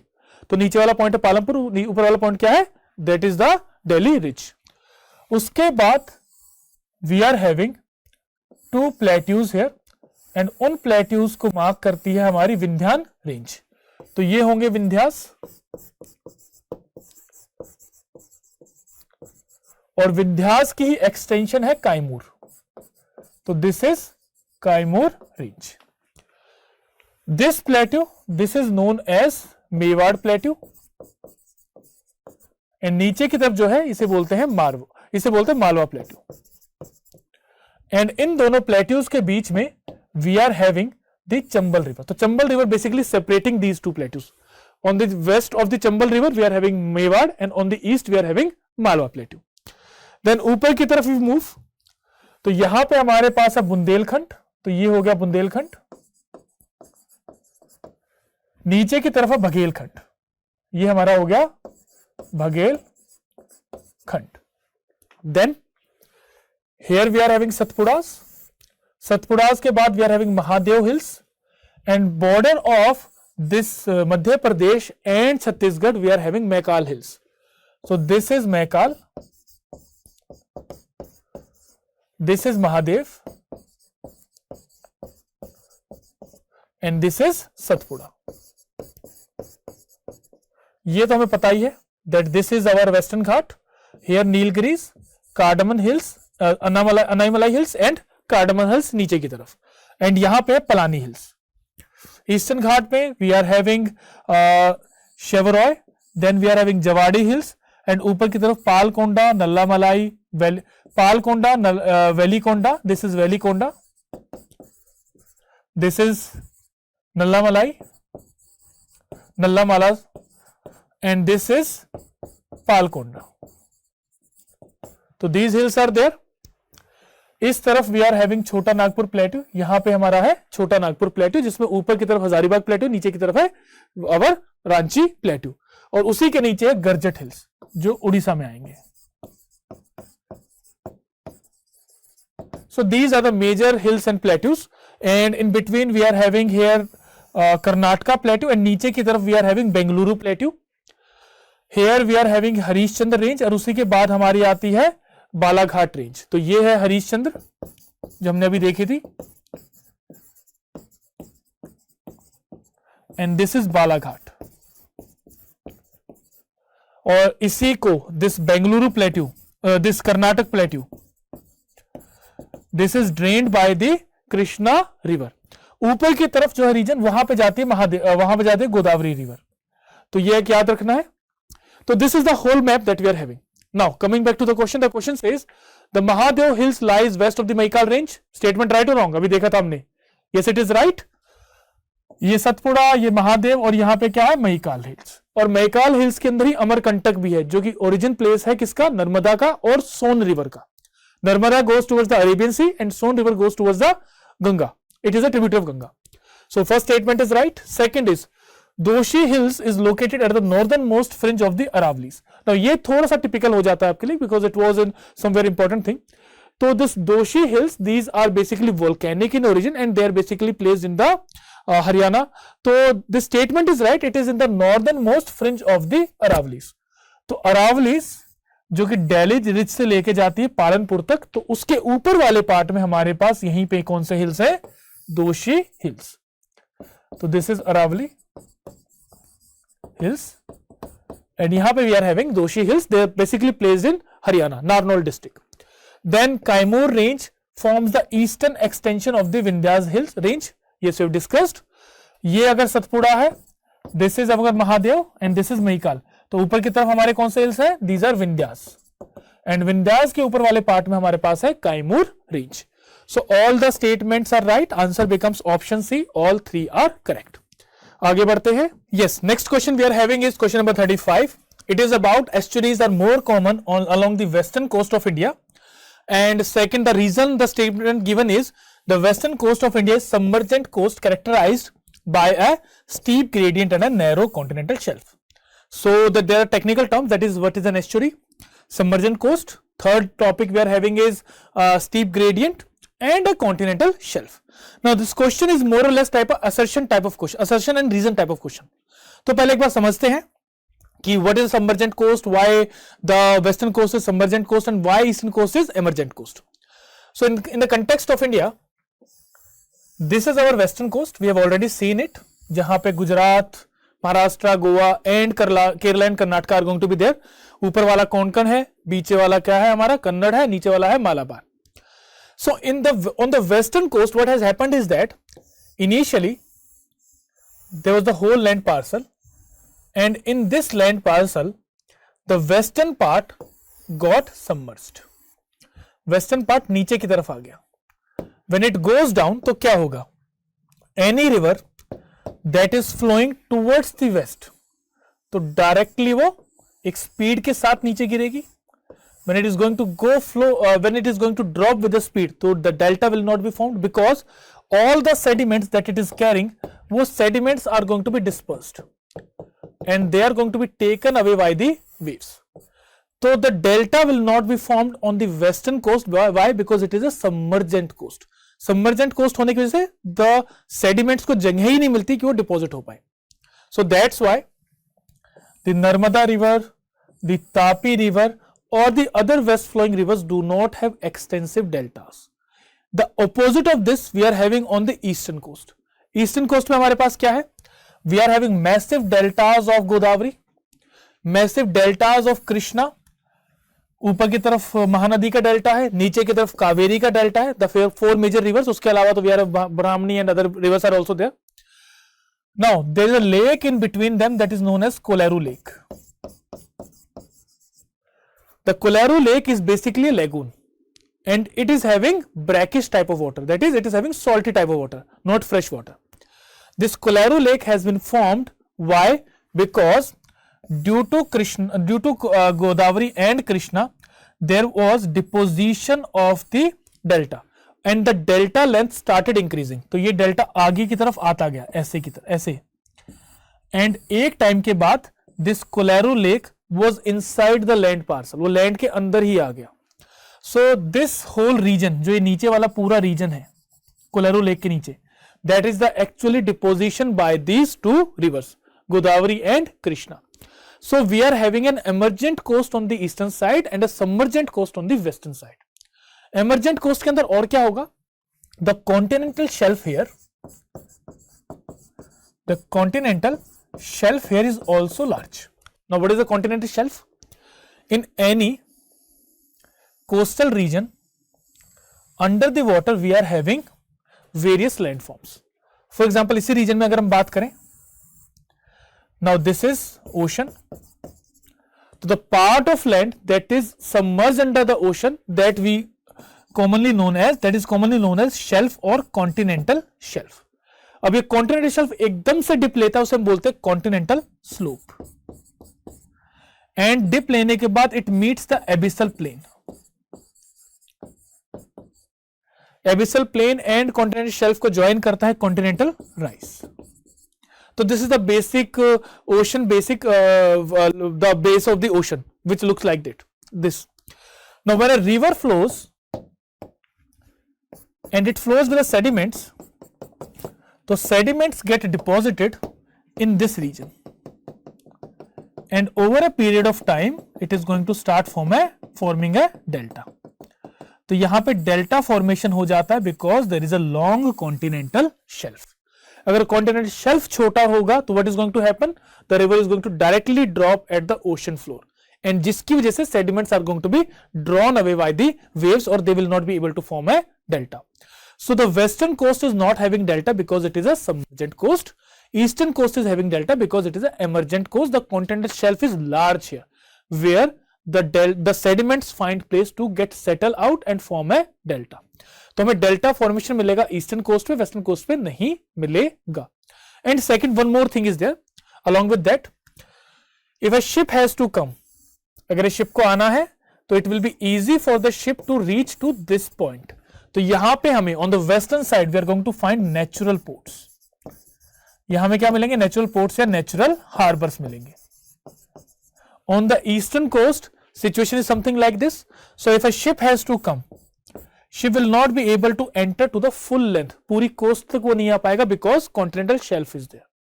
So on the western coast we are having natural harbors. Now coming back to the question says estuaries are more common along the western coast. Estuaries का मतलब ये है the place where the fresh water of the river and the ocean water meet. तो वो कहां पे हमें मिलेगा? वो हमें मिलेगा along the western coast. The first statement is right. Second, the western coast of India is a submergent coast characterized by steep gradient. We have seen steep gradient का मतलब क्या? एकदम से गिरना and a low continental shelf. तो वहां पे continental shelf भी कैसा? Narrow है. तो this second statement is actually explaining the first statement. ये वाली topography, that's why this thing is happening. अगर continental shelf बड़ा होता तो क्या होता? There would have been deltas, not the estuaries. So both statements are correct and the first statement is being explained by the second statement. So the answer is option A here. Now let's move to next question. Next question we are having is question number 69. This is an easy question. Consider the following statement. Vizhinjam port, then Vadhavan port, Paradip port and Kochi port. How many of the above are offshore port? तो offshore port क्या होता है? Offshore port का मतलब ये है कि the port is not on the land but a little distance away from the land. So India's first offshore port is being built at Vadhavan. Vadhavan port is being built as the first India's offshore port. A true offshore port is there. That will be Vadhavan port. 2024 में the foundation ceremony was being conducted. So now the work upon this port has now started, and this port is being built by Jawaharlal Nehru Port Trust as well as the Maharashtra Maritime Board.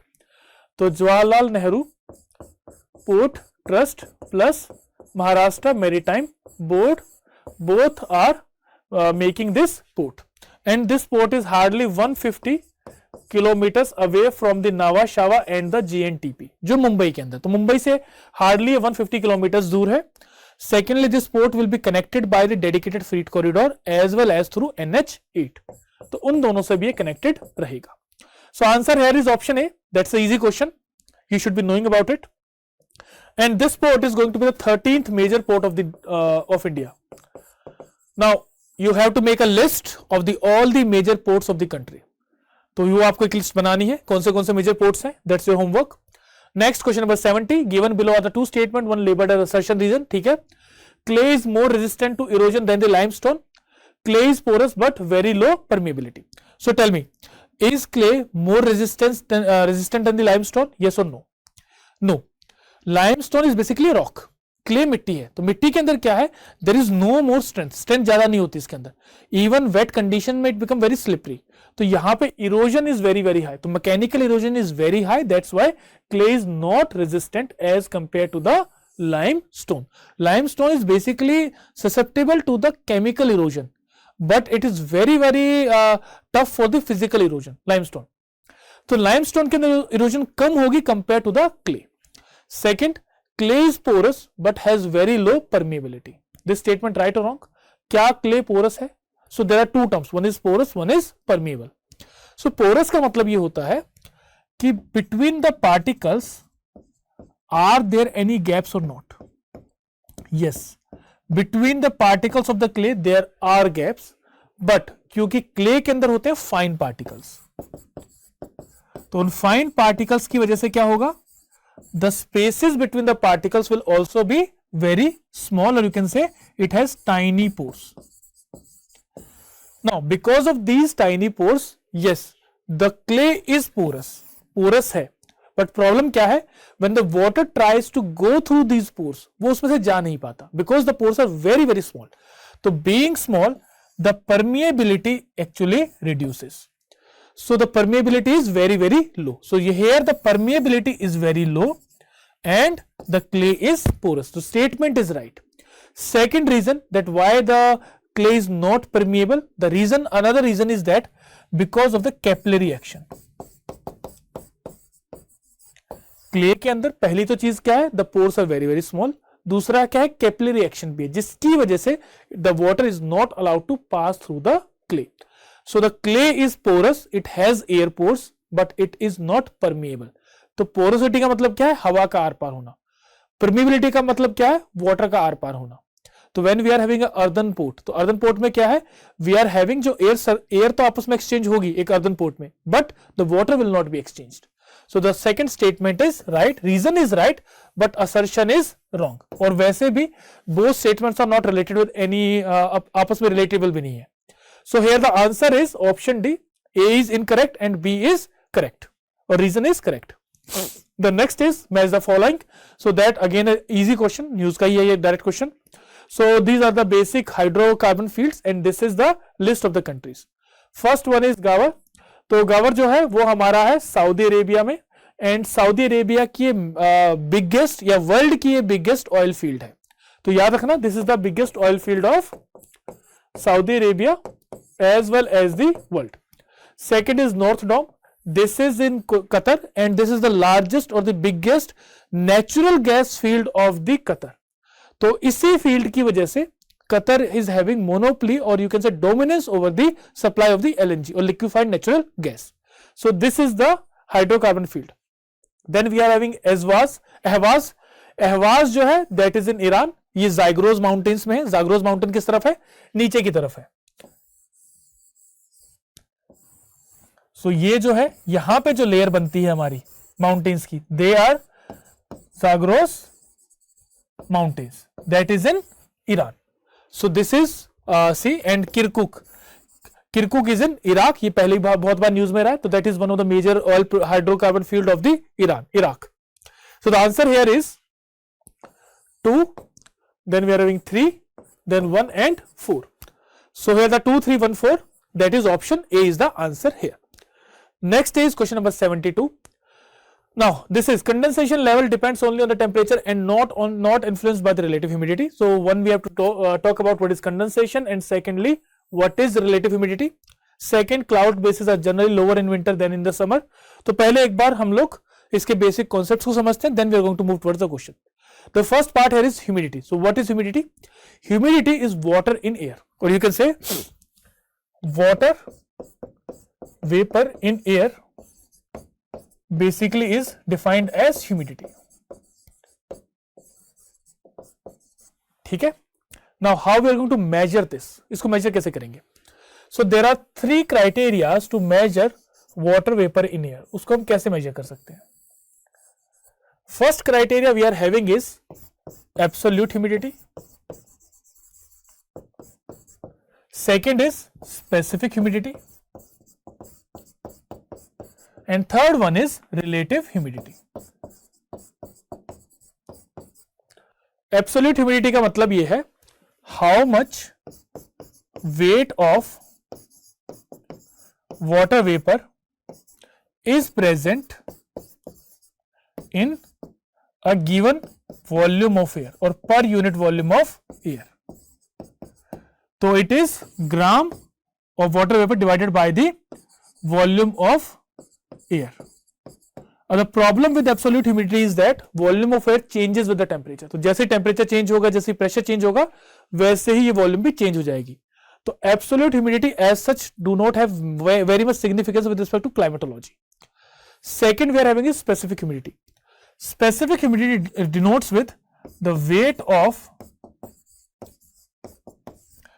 water vapor present or the weight of water vapor per kg और पर weight of air, यानी कितने gram water vapour है 1 kilo air के अंदर, और उस air में we are also going to add the mass of water vapour also.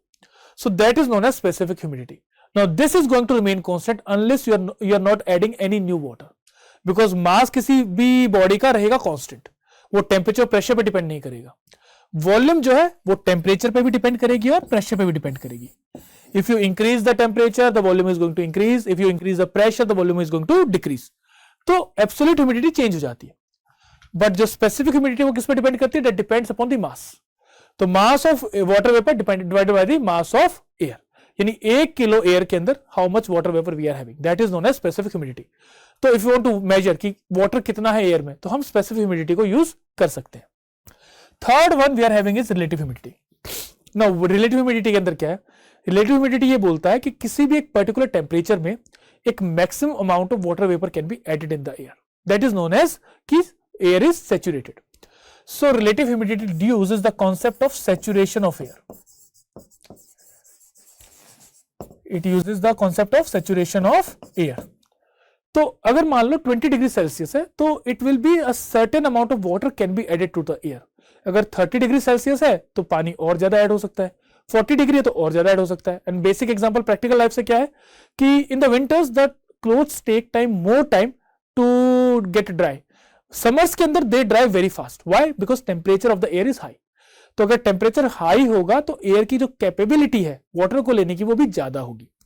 तो रिलेटिव ह्यूमिडिटी बेसिकली क्या मेजर करता है, वो मेजर करता है इन टर्म्स ऑफ परसेंटेज, वो मेजर करेगा कि amount of water vapour in air, कितना वाटर वेपर है divided by amount of water vapour that air is going to have at saturation, यानी मैक्सिमम वाटर वेपर कितना air ले सकती है उस पर्टिकुलर टेम्परेचर पे। ठीक है, 20 डिग्री पे अलग रहेगा, 30 डिग्री पे अलग रहेगा। तो this relative humidity is going to change with the temperature, ये ध्यान रखना है। किसका चेंज करेगा? ये टेम्परेचर के साथ। तो रिलेटिव ह्यूमिडिटी दो चीजों पे डिपेंड करती है। पहली चीज प्रेजेंटली कितना वाटर वेपर है, that is the first thing.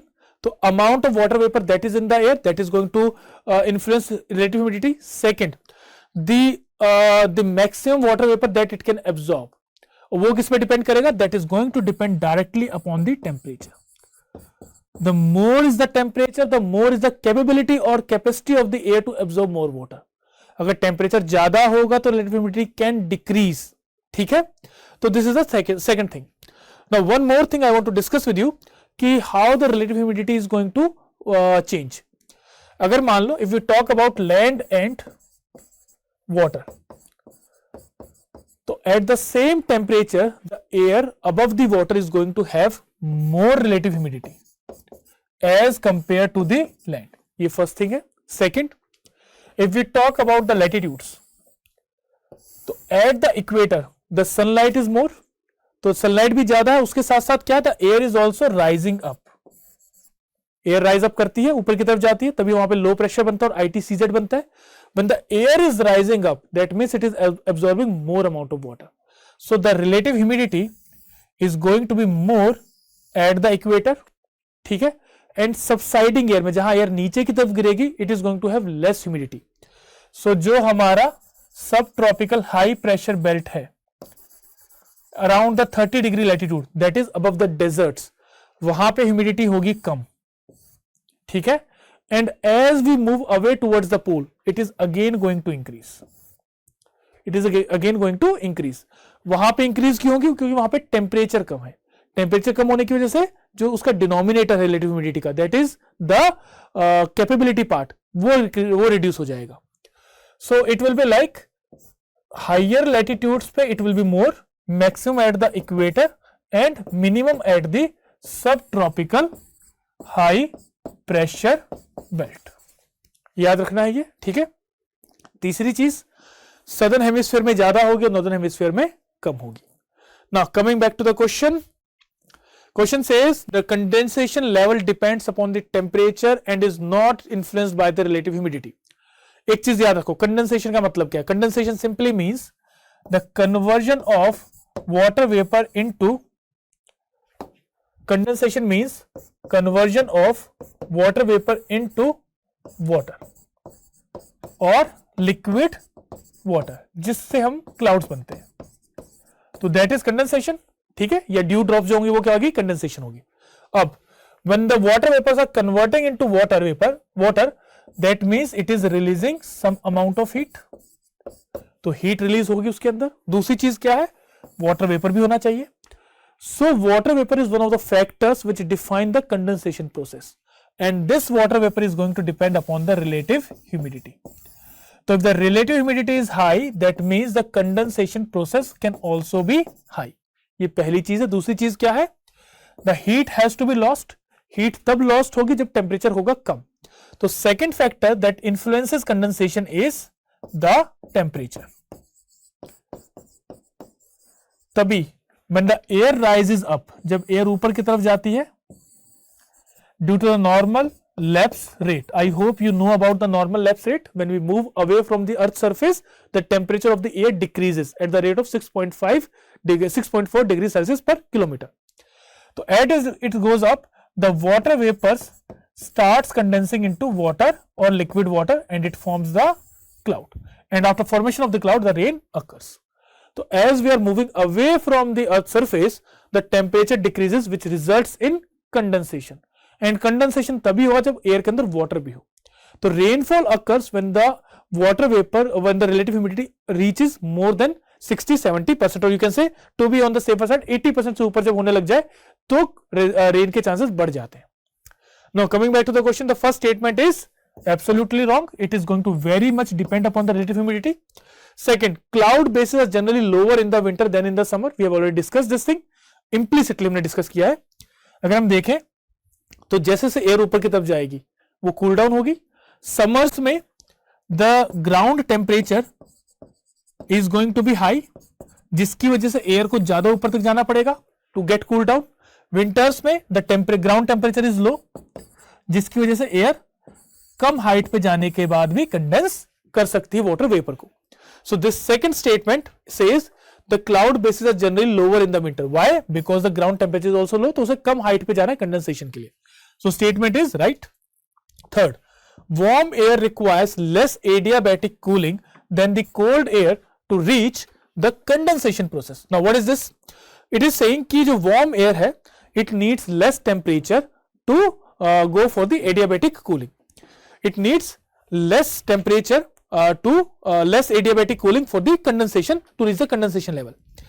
किसी भी एयर के कंडेंसेशन लेवल को देखना है तो वो किससे देखा जाएगा? It will be seen through the dew point. It will be seen through the dew point. So you have to understand the dew point. Dew point का मतलब क्या है कि for example the relative humidity of air is currently 50%। ठीक है, 50% का मतलब क्या हुआ? The water vapor present in the air divided by the water vapor required to saturate the air. तो saturated air के water vapor होंगे। अब air saturation किस पे डिपेंड करता है? Depends upon the temperature. If you increase the temperature, the capacity of the air increases. That means it needs more water vapor to get saturated. So what happens here is that if we are going to decrease this temperature, हम इस temperature को decrease करना शुरू करेंगे तो क्या होगा? The saturation level is going to come down. The saturation level when it comes down to the level of the water vapor, that is known as dew point. उसे हम क्या बोलते हैं? dew point. तो for the air that is warm, उसके अंदर क्या है? The temperature is very high and we have to bring it back to the dew point. वहीं cool air को भी हमें लेके आना dew point तक, then only the condensation process is going to start. So it means the warm air, the temperature gap is more, the temperature and dew point gap is more, that's why it needs more adiabatic cooling. So this statement again is wrong. It should be more adiabatic cooling. So the answer here is option 2, that is B, only 2 is correct. Now let's move to next question. Next question says it is about the adiabatic winds generally blow downslope during the night and at night upper mountain slopes remain warmer. ठीक है, let's see what are these adiabatic winds. So in the mountainous region what happens is that during the daytime the slopes are heated very fast because of the sun's radiation. जब ये heat होंगे तो क्या होगा? The air is going to rise up. When this air rises up तो क्या होगा? It is going to have a wind circulation in the upward form. इसे हम बोलते हैं valley breeze. This is known as valley breeze. And if this air is humid, so it is going to form clouds and there is going to be rain also during the day. तो usually जब highest temperature होता है दिन का तब mountains पे हमें rain देखने को मिलेगी if the air is humid या humid season है. Second is during the night. Night के time पे क्या होगा? जब night होगी तो we are going to have nocturnal radiations जिसमें the land is going to cool down. जब लैंड कूल डाउन होगा तो what is going to happen, the air that is here it is going to become dense because it has now become cold, or dense air is going to come down the slopes toward the valley. इन्हें बोलते हैं हम लोग katabatic winds. So they are seen during the night time. ठीक है भाई. अब चलते हैं क्वेश्चन पे दोबारा. Question says katabatic winds are generally blow down slope during the night. ये स्टेटमेंट राइट है because of the cooling down of the slopes of the nocturnal radiation. Nocturnal radiation का मतलब क्या है, जो रेडिएशन बैक होती हैं, वापस जाती हैं अर्थ से स्पेस की तरफ. Second, at night upper mountains slopes remain warmer than the valley floors causing air to rise up slope. This statement obviously is wrong. ये वैसे ही wrong हो जाएगी अगर आप ध्यान दोगे तो इसको. तो this statement is wrong. That's why the answer becomes option C. Statement 1 is correct but statement 2 is incorrect or not correct. Next we are having is consider the following statement regarding the podzol soils. So podzol soils क्या होती हैं? Podzol soils basically हमें मिलेंगी higher latitude regions में जहां पे there is water on the surface. तो ये humid high latitude regions में हमें मिलेंगी podzol soils. So they are going to be found in the humid and high latitude जहां पे the temperature is low. Basically taiga forest या taiga climate में हमें मिलेगी, where we are having coniferous forest. Now what is happening in this region? In this region what is happening is that rainfall is good. Rainfall moderate से high की होती है तो यानी रेनफॉल होती रहेगी. दूसरी चीज क्या है, इवेपोरेशन इज वेरी लेस. तो रेनफॉल हाई है, इवेपोरेशन लेस है, तो मिट्टी कैसी होगी? इट विल बी मॉइस्ट, वो गीली रहेगी, पानी रहेगा उस पे. And when the soil is moist तो what is going to happen, the decomposition will become very difficult. उसके साथ साथ the minerals that are there in the soil they are going to leach away towards the ground. तो यहां पे क्या होता है, there is leaching of the minerals down the slope, down the earth. तो होराइजन्स बन जाते हैं ऊपर के. The top soil it is going to lose the nutrients and they are going to go deep into the earth. तो उसकी वजह से the soil actually becomes acidic. तो here we are having acidic soils and it is known as podzol soil. तो first statement is the podzol soil occur mainly in the subarctic and the northern humid continental region. Absolutely right. जैसे northern Europe के अंदर हमें मिलेगी. Then we are going to have in the Siberian region. Then Canada also we are going to have these type of soil. Second, grey brown podzolic soils are more intensely leached than the podzol soil. And third is grey brown podzolic soils are generally more suitable for the agriculture. तो एक बार देख लेते हैं हमको कैसे कैसे type की podzol soil होती है. तो देखो podzol soils are not going to be formed in one day, वो टाइम लेंगी बनने में. तो when they are going to take time तो हमारे पास चार बेसिक टाइप्स आते हैं. तो पहली टाइप हमारे पास हो गई ग्लीड पोडजोल सॉइल, यानी ये अभी भी बननी शुरू हुई है, यानी पानी यहाँ पे इकट्ठा होना शुरू हुआ है, तो it is going to have water locked conditions. Second we are having grey brown podzolic soils, ये इससे एक लेवल आगे आ गई है. Now they are found in the temperate deciduous forest region. यहाँ पे वीक पोडोलाइजेशन है. पोडोलाइजेशन का मतलब ये है कि लेट जो मिनरल्स है they are how much leaching has happened, तो that is known as weak podzolization. And यहाँ पे ह्यूमस कंटेंट ज्यादा है, तो मींस कि ह्यूमस कंटेंट भी है, न्यूट्रिएंट भी है, तो that's why they become better suitable for the agriculture. They are fertile and they are suitable for the agriculture. उसके नेक्स्ट लेवल पे आएंगे तो it will be podzolic soils, जिन्हें बोलेंगे वीक पोडजोल्स. इसके अंदर क्या होगा, it will be in the slightly warmer temperate regions. Upper mixed और ट्रांजिशन वेजिटेशन यहां मिलेगी, और लीचिंग जो है दैट इज मॉडरेट, यानी काफी लीचिंग हुई है. They are less acidic than the true podzols and they are basically transitional type. Last जो होगी स्टेज होगी that will be true podzols. इसमें क्या होगा, ये कोल्ड ह्यूमिड रीजन्स यानी टाइगा में मिलेंगे, जो हमें पोडजोल्स जिसको बोलते हैं एक्चुअल में. They will be under the coniferous forest and there will be strong podolization. They are highly acidic and highly leached, यानी इनके न्यूट्रिएंट्स निकल चुके हैं काफी हद तक, and they will be basically not very much fertile. Now coming back, grey brown podzolic soils are more intensely leached than the podzol soils. This is absolutely wrong. Podzol कौन सा है हमारा, true podzol soil. तो this is very less, least as compared to the podzol soils. Last, grey brown podzol soils are generally more suitable for the agriculture than the podzol soil. This statement is obviously right, क्योंकि अभी nutrients में बाकी है, तो ये more suitable है agriculture के लिए. So answer is, first statement is right, second is wrong, third is right. So answer is option C, 1 and 3 only. Next we move to question number 75. Given below the two statements, association reason. तो पहला है Western Europe is warmer than the Eastern Canada at the similar latitudes. तो I have told you, एक होगा British type of climate, एक होगा Laurentian type of climate. तो in the Britain we are going to have British type of climate, that is the western margin, and Canada, that is the eastern margin, we are going to have Laurentian type of climate. अभी map पे भी इसको देखेंगे. Next, the North Atlantic drift creates positive thermal anomalies. So the second term we are having is thermal anomalies. तो first of all, what is anomaly? यहाँ पे तीन words हैं, एक positive, thermal, anomaly. तो what is anomaly? Anomaly का मतलब ये कि हमारी जो expectation है उसके अलावा कुछ हो रहा है. I expected that I should be getting a good score and I am getting a bad score. That is known as anomaly. So expectation से हटके कुछ भी हो तो उसे हम क्या बोलते हैं? Anomaly.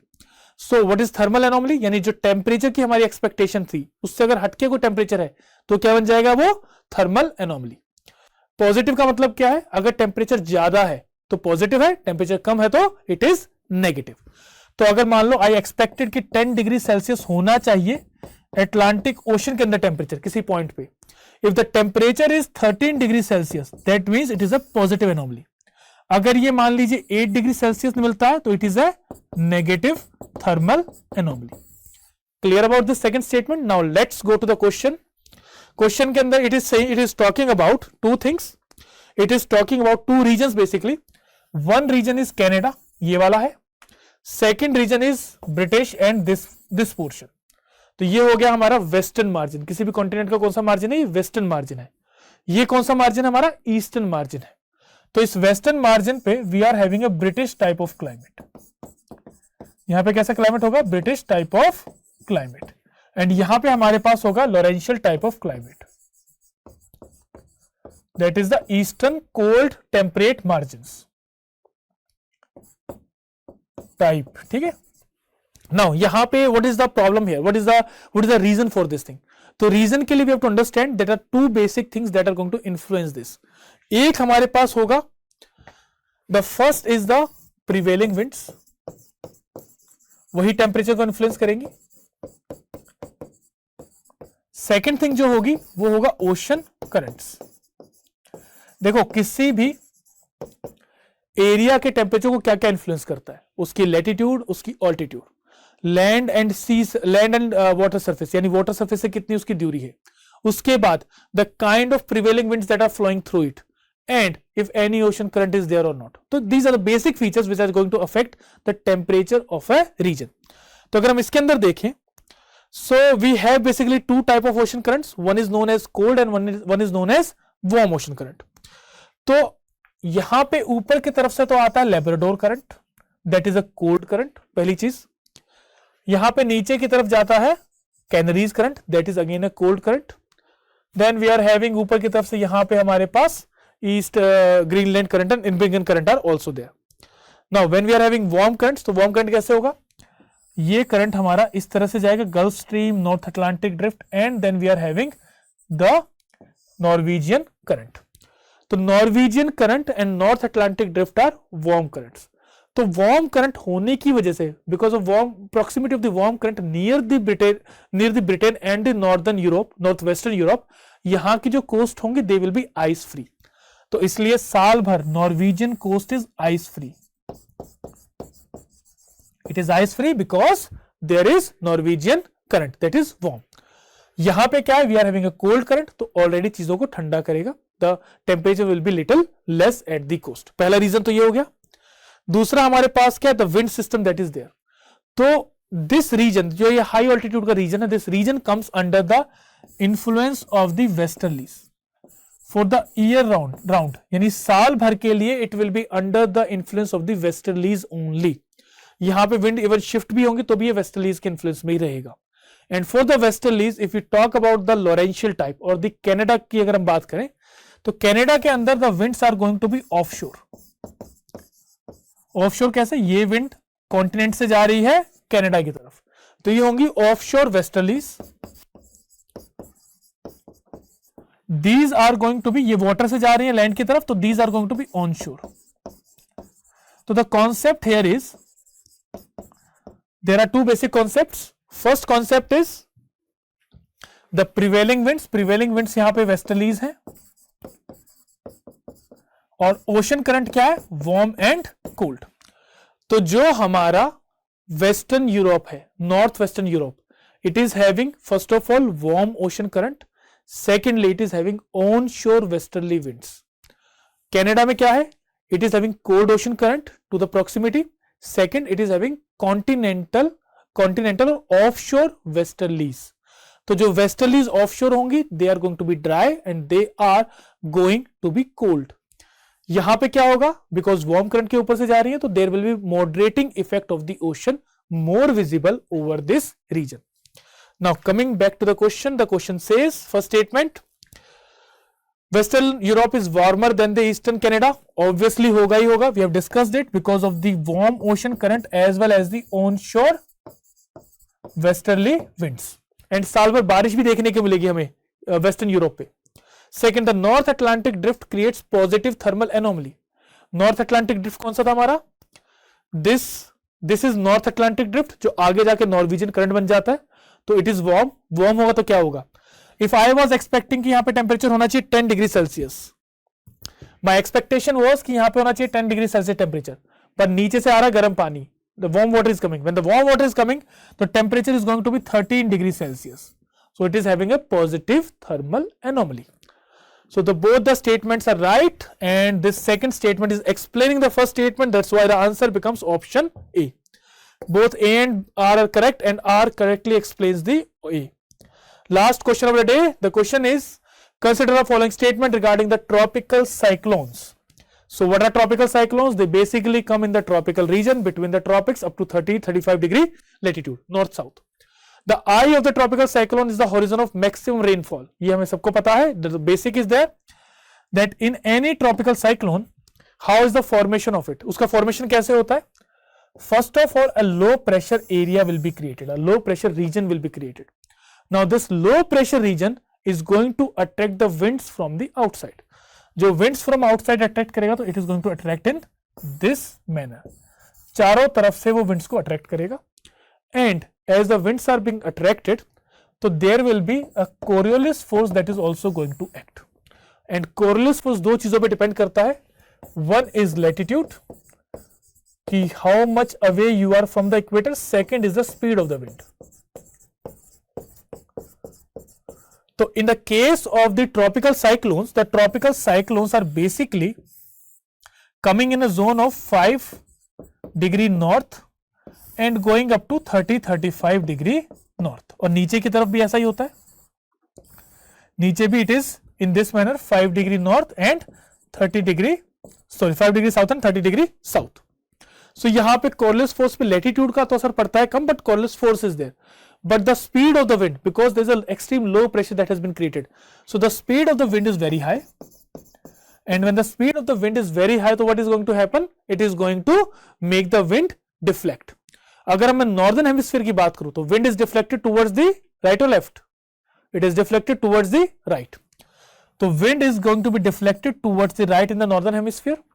So यहाँ पे इसका right क्या होगा? First of all इसका right होगा ये, इसका राइट हो जाएगा ये, इसका राइट होगा ये, और इसका राइट हो जाएगा ये. तो अल्टीमेटली क्या होगा? तो wind are going to be circulating in this manner. तो ये this is the creation of a cyclone. Now when the cyclone has been created, now it is going to go for the full formation. Full formation में what we see is that there is a in between a low pressure region, जिसे हम बोलते हैं eye, and as we move away towards the eye, there is a eye wall. Eye wall is the region where the extreme low pressure is there. It's the region of the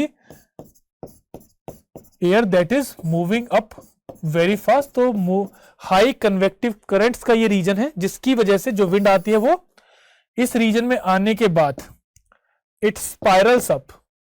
ये ऐसे ऊपर की तरफ move करना शुरू करेगी. When the air is rising up, तो air जब rise करेगी तो क्या होगा? There will be condensation. हमने पढ़ा ये कि whenever the air moves up, the water vapor converts into water, and water convert होने की वजह से क्या होगा? There will be condensation. तो condensation होने की वजह से in this region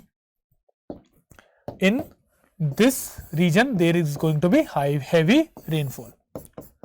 तो यहां पे I के अंदर होगी हमारी heavy rainfall. In the eye wall, sorry, in the eye wall there will be heavy rainfall, and I के अंदर the air is going to subside, नीचे की तरफ गिरेगी, एंड जब भी एयर ऊपर से नीचे की तरफ गिरेगी तो देयर विल बी काम कंडीशंस. कैसी कंडीशन होंगी? काम कंडीशंस. काम कंडीशंस का मतलब यह है कि यहां पे क्लाउड्स आपको नहीं मिलेंगे, तो clouds will not be there, तो the wind will be very pleasant. यहां पे you are not going to feel कि आप साइक्लोन के अंदर हो. If you are at the eye wall the wind speed is going to be very high and there will be devastating condition. तो one thing is this about the cyclone. Second thing is the isobars. तो cyclone के अंदर क्या होता है? As we know, isobars are the same pressure lines. So in a cyclone, the isobars are very closely placed. तो closely placed होने का मतलब ये है कि जो pressure gradient force है, if the isobars are close, that means pressure gradient force is going to be very high. Pressure gradient force क्या होता है? वो force जिससे air move करती है. So if the pressure gradient force is high, then the speed is going to be very high. So that's why, because isobars are very close, the pressure gradient force is very high. So the speed of the wind in a cyclone is very high. Now coming back to the question says the eye of a tropical cyclone has zone of maximum rainfall. This is absolutely wrong. It should be eye wall. Eye wall में we are going to have maximum rainfall. Second, in low latitudes, the tropical cyclone generally move from west to east. So that also we see कि जो low latitudes है उसमें tropical cyclone west to east जाएगा या east to west जाएगा. So this is earth, this is equator, and ये मान लेते हैं हमारा tropic of Cancer and tropic of Capricorn है. Now if a cyclone is formed here, यहाँ पे एक cyclone बन गया, ठीक है, ये 5-10 डिग्री ऊपर होगा, तो I am just assuming कि 10 डिग्री नॉर्थ के ऊपर है. Now a cyclone has been formed. Now cyclone has been formed because there is a wind system that has developed. अब यहाँ पे अगर हम planetary winds देखें, planetary winds हमारे पास 3 है, one is trade, westerlies and polar easterlies. तो planetary winds में अगर हम देखेंगे तो the wind is in this direction, है, it is moving from east towards the west. So what is going to happen? The cyclone is going to move from east towards the west because it is under the influence of trade winds. किसके influence में हो? Trade winds के influence में. So this statement becomes wrong. Third, tropical cyclones are non-frontal systems characterized by circular closely spaced isobars. दो part है यहाँ पे. One is, are they frontal or non-frontal system? First thing is that. Second is the circular and closely spaced isobar. So that we have already seen. The second part is right, that it is a system of circular closely placed isobar. Second is non-frontal system. So what is non-frontal system? देखो fronts का मतलब क्या है? When two different air masses are coming together. Air mass क्या होगा? Air mass is a system of air which is having same kind of properties, same pressure, humidity, temperature and other conditions उसकी होंगी. तो in the, अगर हम देखें तो ये वाला रीजन हमारा है मिड लैटिट्यूड्स का और ये हमारा है पोलर रीजन. पोलर रीजन के अंदर the air is very cold, यहां पे the air is relatively warm. तो when these two airs interact with each other तो it is forming a front. तो जो फ्रंटल सिस्टम है that is formed in the higher latitudes. वो कहां बनता है? हमारा मोस्टली हायर लैटिट्यूड्स में बनेगा and it results in a temperate cyclone या एक्स्ट्रा ट्रॉपिकल साइक्लोन वो बनेंगे हमारे. तो frontal system is prevalent in the extratropical cyclone. In the tropical cyclone, it is a non-frontal system. So this statement is also right. So the first is wrong, second is wrong, and third one is right. So answer should be only A, only one, that is option A. So these were the questions of the geography. Thank you very much. If you have any doubts, please feel free to reach to us. Thank you. Hello friends, good evening. I welcome you all to this particular discussion of Anubhav. We are in the ANUBHAV-IV now, and as usual, you know, I am going to take environment section. So if you look at the environment section of the ANUBHAV, paper, you can see it's a good healthy combination of say objective as well as analytical questions to certain extent. See, from the perspective of the exam, which is going to be another say 40 days now, my best wishes again, every time I give the best wishes, I do believe the best wishes carry forward to the day itself, है ना? So again, best wishes for the exam itself, and let's start the discussion of the Anubhav.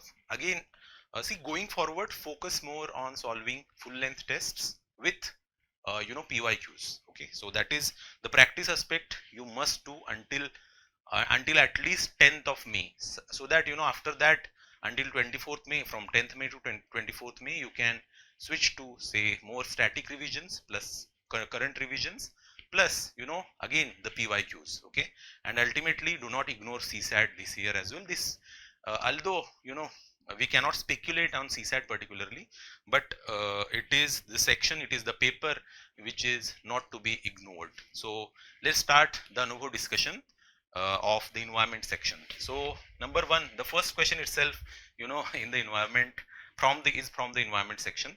So this particular question is on biocar. So let's read the question first. Consider the following statements. So which are these statements? Statement 1, there is statement 2, and there is statement, and we are asked to with respect to these three statements, statement 2 and statement 3 are also there. With respect to these three statements, which of the options are the correct options here? So let's read our question number 1 statement first. It asks about biocar. So biocar can act as an effective long-term carbon sink. See, biocar, you must be knowing the meaning of the biocar. Biocar in particular means it is the substance that we get after the pyrolysis process. So pyrolysis essentially means the combustion in the absence of say the oxygen. So in oxygen less environment, at the very high temperatures, if we burn the biomass in particular, we get what is called a biocar. So definitely the biocar that we get is an effective long-term carbon sink. This is the correct statement. Obviously it acts as a carbon sink because it is capturing essentially the carbon dioxide that the carbon that has been formed through the photosynthesis process. So biocar can be considered a carbon sink because essentially it is a byproduct of the pyrolysis process, in which it is actually acting as a holder of the overall carbon. Okay, so essentially it is an effective carbon sink in that regard. So this is correct statement, and we have to identify whether statement 2 and statement 3 in a combined manner explains this particular statement or not. So let's look at statement number 2 now. Biocar is highly stable and resist decomposition. So this particular statement here is correct statement. Biocar is very highly stable. You can store it for a long amount of time.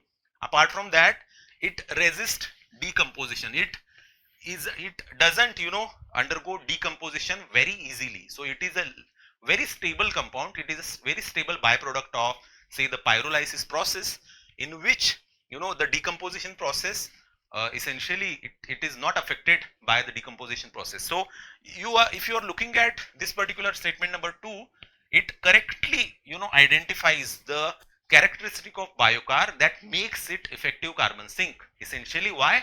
Because it is removing the carbon. It is one of the effective carbon dioxide removal technique, है ना? Because it is storing the carbon, and it is getting stored for the longer amount of time, okay, without decomposition, because essentially without decomposition it will not get mixed up in the atmosphere or in the soil. So that way statement 2 is correct statement that explains statement 1, why it is a carbon sink.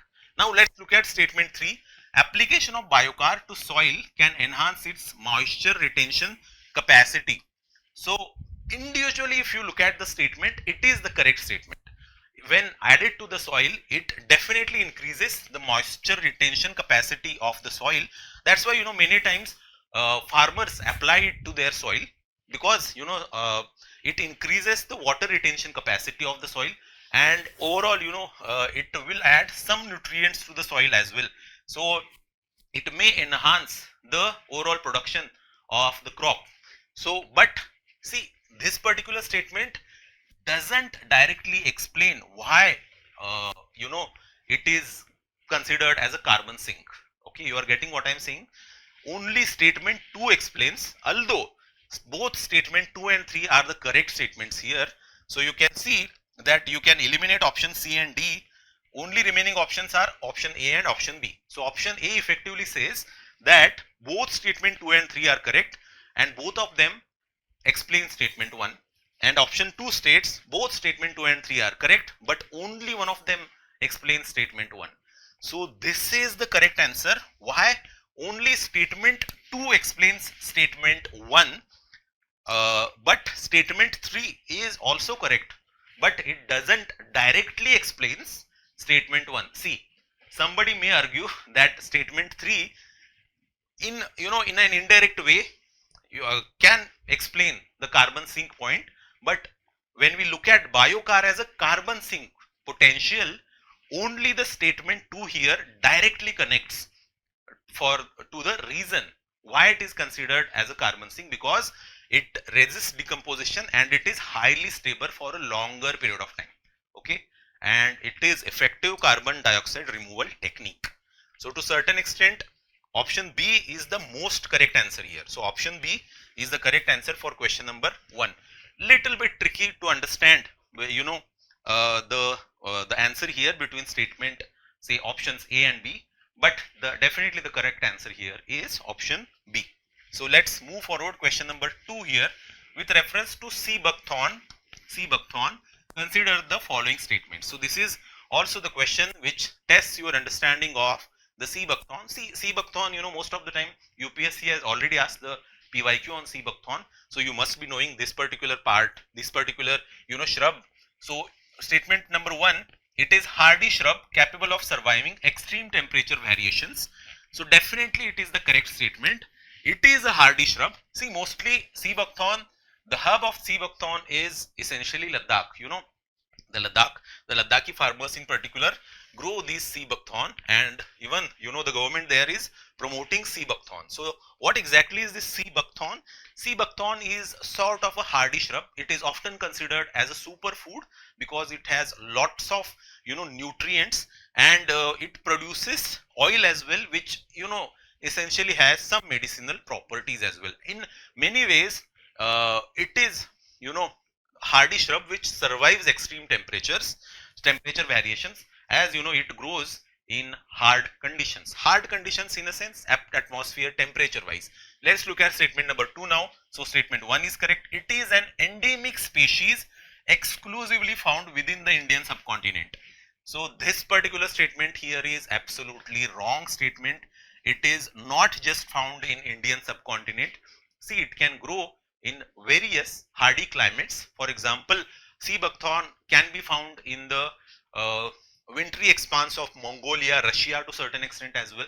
So it is not endemic exclusively to Indian subcontinent. Okay, so statement number 2 is incorrect. It is being promoted by the government of India as a feedstock for second generation biodiesel production.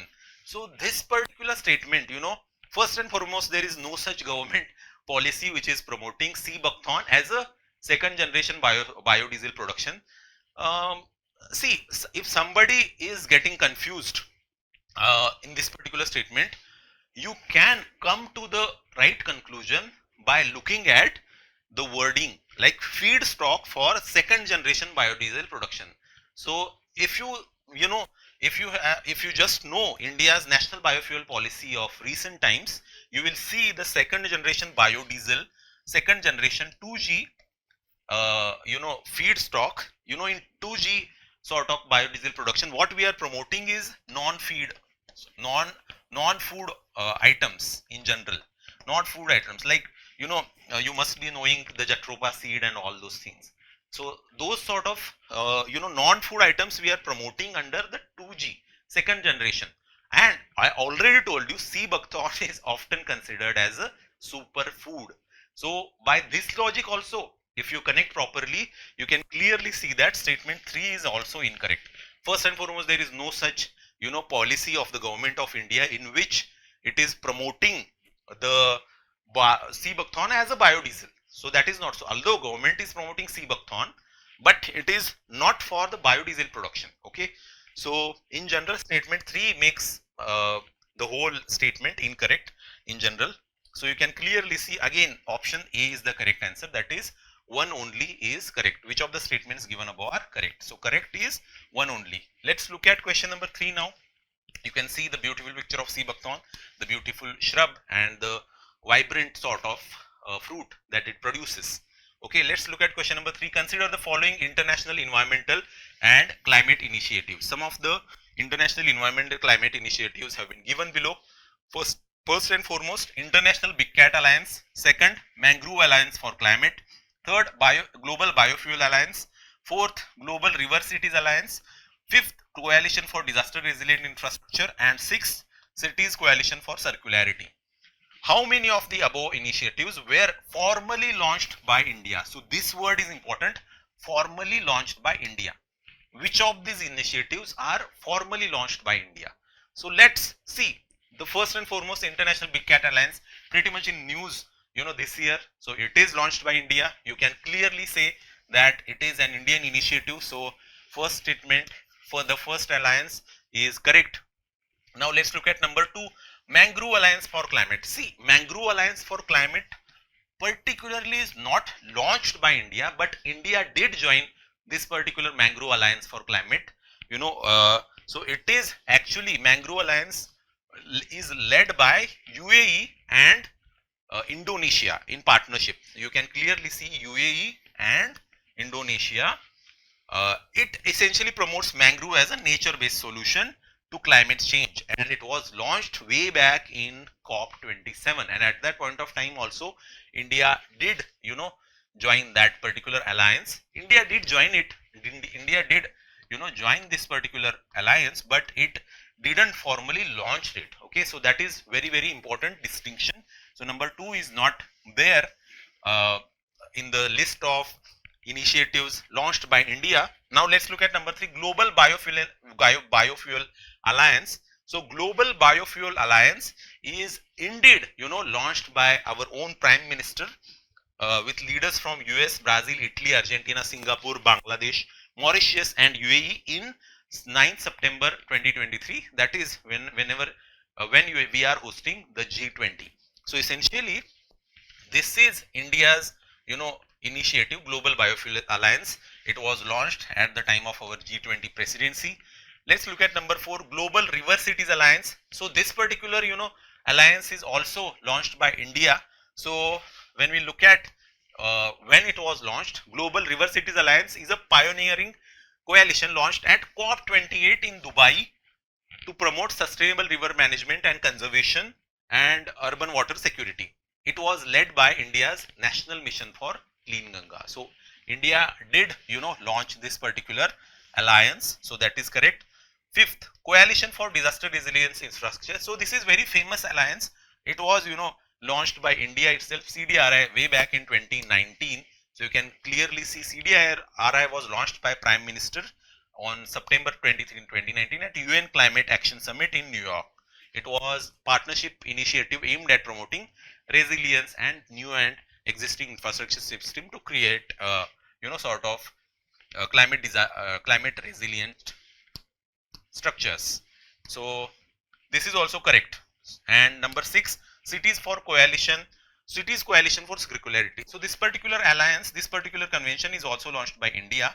So you can see Cities Coalition for Circularity is a multilateral, multi-stakeholder alliance launched by India in March 2025 to promote sustainable urban development through circular economy principles. So it promotes circular economy, by the way, and it is launched by India. So you can clearly see only one alliance is not formally launched by India, but all other alliances are formally launched. So only 5 option C is the correct answer. Let's look at question number 4 now. Consider the following for information regarding various waste to energy technologies. See, we are focusing more on these technologies, which are, because from the perspective of exams, these technologies are very important. Okay, let's look at the technology. First is gasification, and we have been given the process and output. Now let's look at the process. Partial oxidation of waste at high temperatures with limited oxygen. So this is the correct explanation for gasification. Gasification happens in low sort of oxygen atmosphere, but at a high temperature, in which it produces, the final product is obviously synthesis gas. In short, it is called syngas. So syngas essentially is the combination of carbon monoxide, carbon dioxide, and comment your answer in the comment section. In syngas, what is the other one component that I didn't mention? So that is important. So the output is indeed syngas. So number 1, the first row is correct. Number 2, pyrolysis, combustion of waste in the presence of excess oxygen. I have already told you the definition of pyrolysis. Pyrolysis is the process of combustion of waste in the absence or very low oxygen. So this is, the process is incorrect. It doesn't describe the whole pyrolysis process correctly, although it does produce these byproducts. So the information in row 2 is incorrect. Number 3, biomethanation. So it is an anaerobic digestion of the waste by microorganisms. So essentially, when we are looking at, say, the biomass, the waste, biomass waste in particular, the biomethanation is an effective technique. So it actually produces methane rich biogas, okay, in the anaerobic conditions, in the absence of oxygen essentially. So this is the correct statement. Number 3, particularly the row is correct. Methane rich biogas we get, okay. And in how many of the above rows is the given information correctly matched? Only 2. So option B is the correct answer. Let's look at question number 5 now. A citizen, this is very interesting question, by the way. It is an application based question. If you know this particular rules, you must apply now those rules to these situations. A citizen intends to follow the mandatory 4-way waste segregation system introduced under the Solid Waste Management Rules 2026. They have generated the following household waste items. So some of the waste items have been given here. Number 1, leftover food waste. Number 2, empty paint cans. Number 3, old alkaline batteries. And number 4, used baby diapers.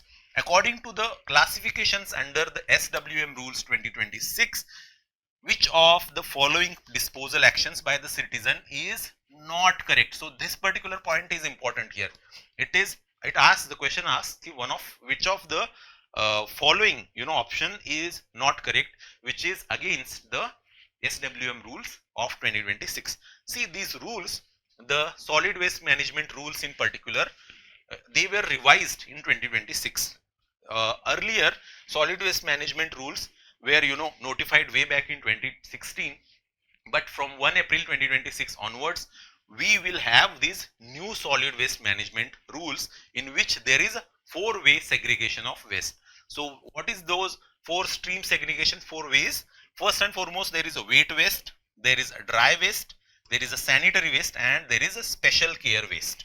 So essentially, these are the 4 categories of waste in which going forward we have to actually club our waste in particular. Okay, so for example, wet waste, in wet waste what it includes? Essentially kitchen waste, vegetables, fruit peels, etc., etc. That can be composed or that can be processed through biomethanation. Earlier I said for biomass we have biomethanation that produces biogas in general at the nearest facility. Wet waste in particular, it includes kitchen waste and organic waste, etc. Dry waste, it comprises obviously plastic, paper, metal, glass, and it is inorganic sort of substances of daily regular use. Wood, rubber also is actually come under the dry waste and shall be transported to material recovery facilities. Whatever material we can recover out of it, we can get it, and then other is disposed, and it may be focused on more of on a recycling aspect. Now, sanitary waste includes diapers, sanitary towels, etc., which shall be securely wrapped, and separately it goes under special care waste. Special care waste,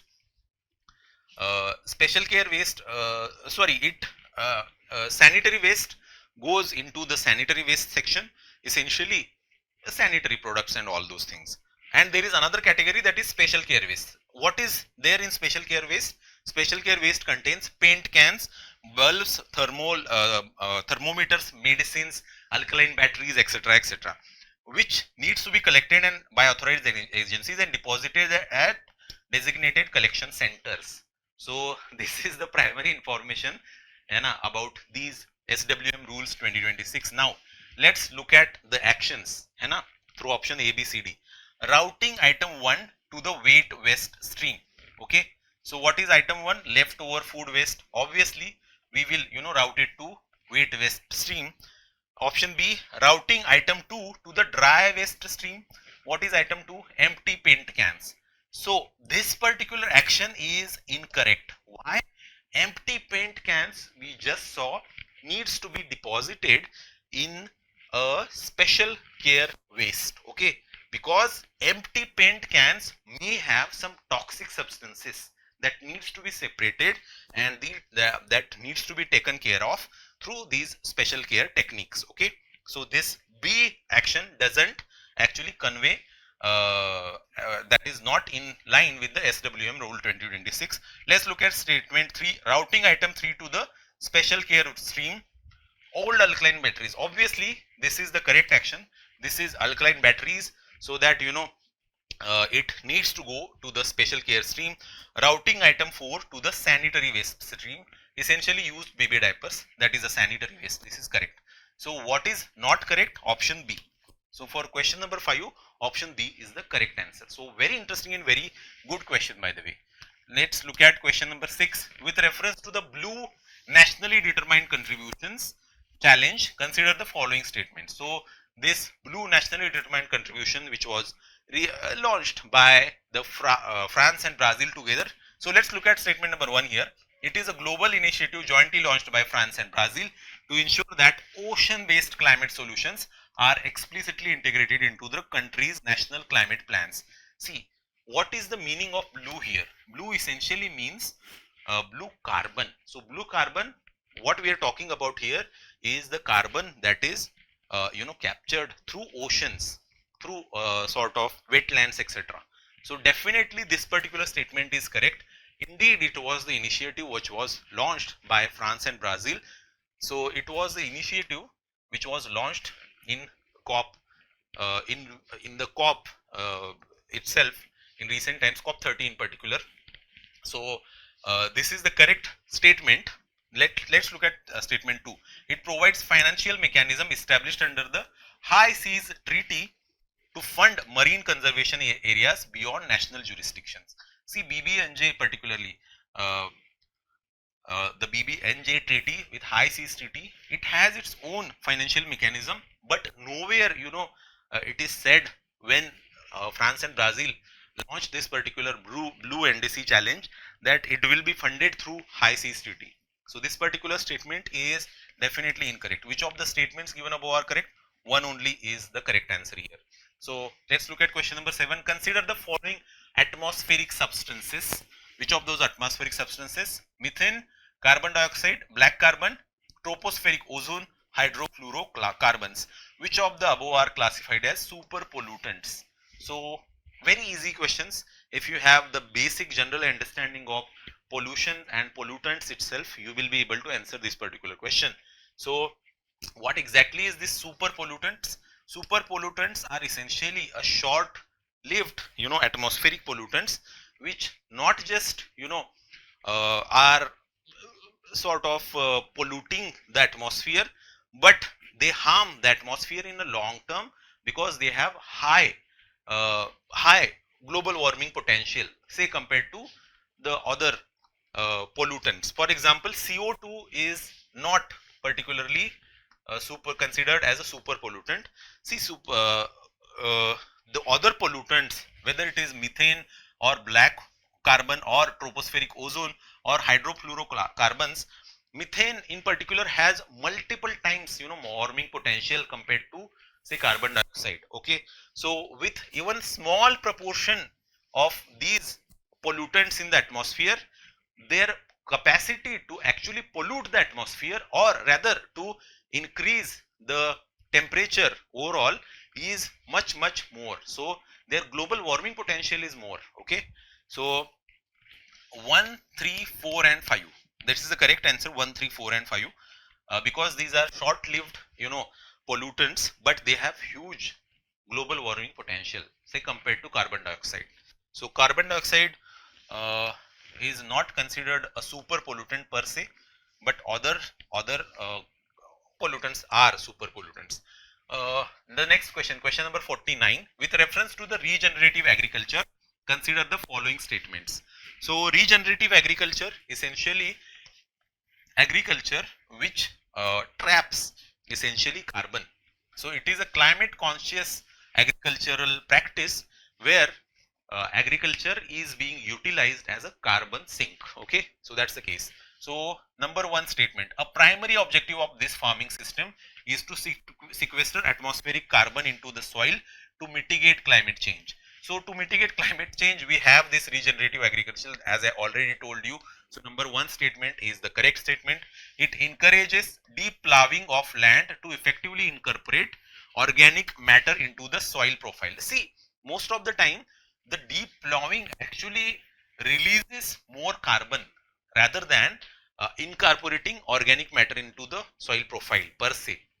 Oftentimes, you must be knowing the natural farming methods. In natural farming, the ploughing is discouraged actually, so it doesn't encourage.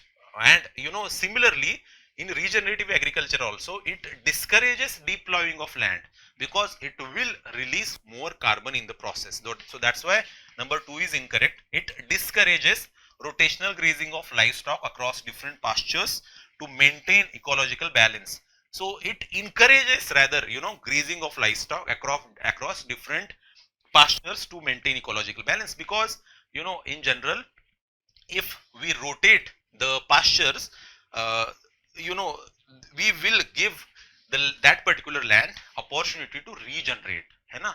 And in a way it encourages the carbon capture or carbon sequestration.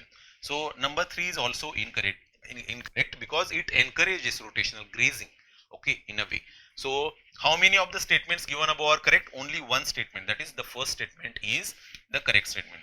So for question number 49, only 1 A is the correct answer. You can see some of the principles of regenerative agriculture: reducing soil disturbance, conserving or covering the soil, ensuring live roots in the soil all year round, practice crop diversity and integrate livestock.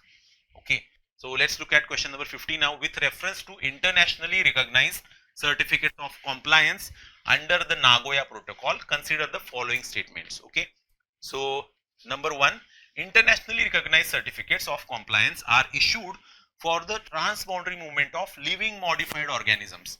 See, you must know Nagoya Protocol is for the access and benefit sharing of say genetic materials. Okay, and for living modified organism and its movement, we have Cartagena Protocol. So this is very basic understanding that is being tested here. Although this question tests your current understanding as well, but the cursory reading of the statement itself, you can see the flaw, because living modified organism is covered through Cartagena Protocol, not Nagoya Protocol. So absolutely statement 1 is incorrect. Even if you don't know what this internationally recognized certificate of compliance, by just the cursory reading and the basic understanding of environment, you will be able to tell that this particular statement is incorrect. Number 2, India currently holds the distinction of having issued the highest number of such certificates globally. So this is the current affairs part.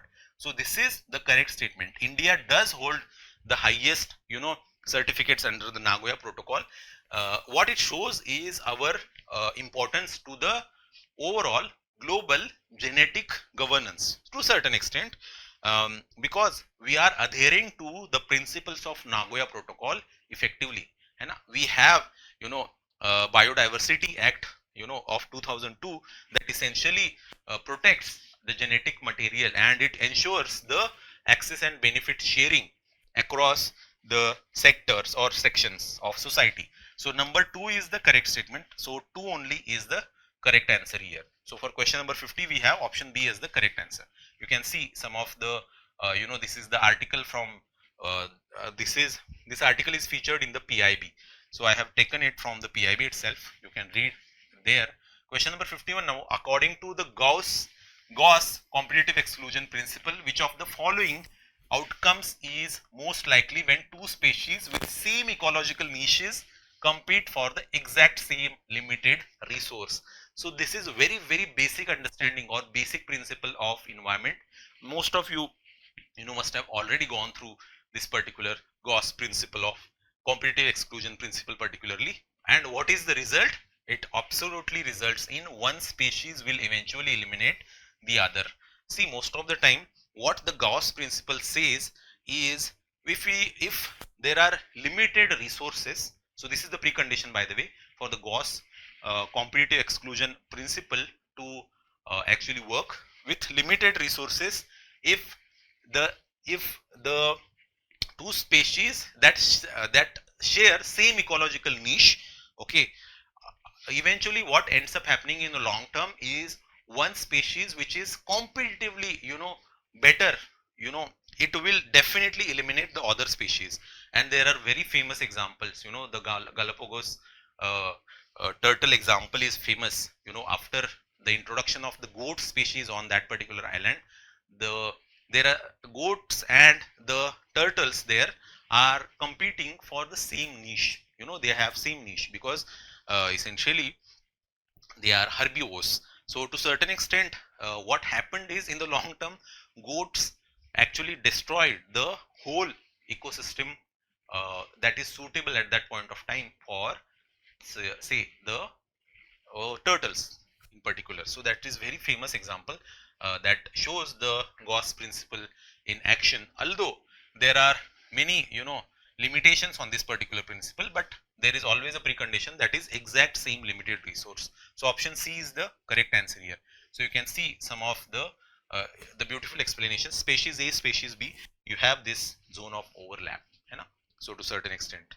So question number 52, with reference to the Hullock-Gibbon, consider the following statements. It is the only ape species naturally found in India. So this is the correct statement. This is very famous, particularly Hullock-Gibbon, that is the only ape species found in India. That is correct statement. So number 1 is correct.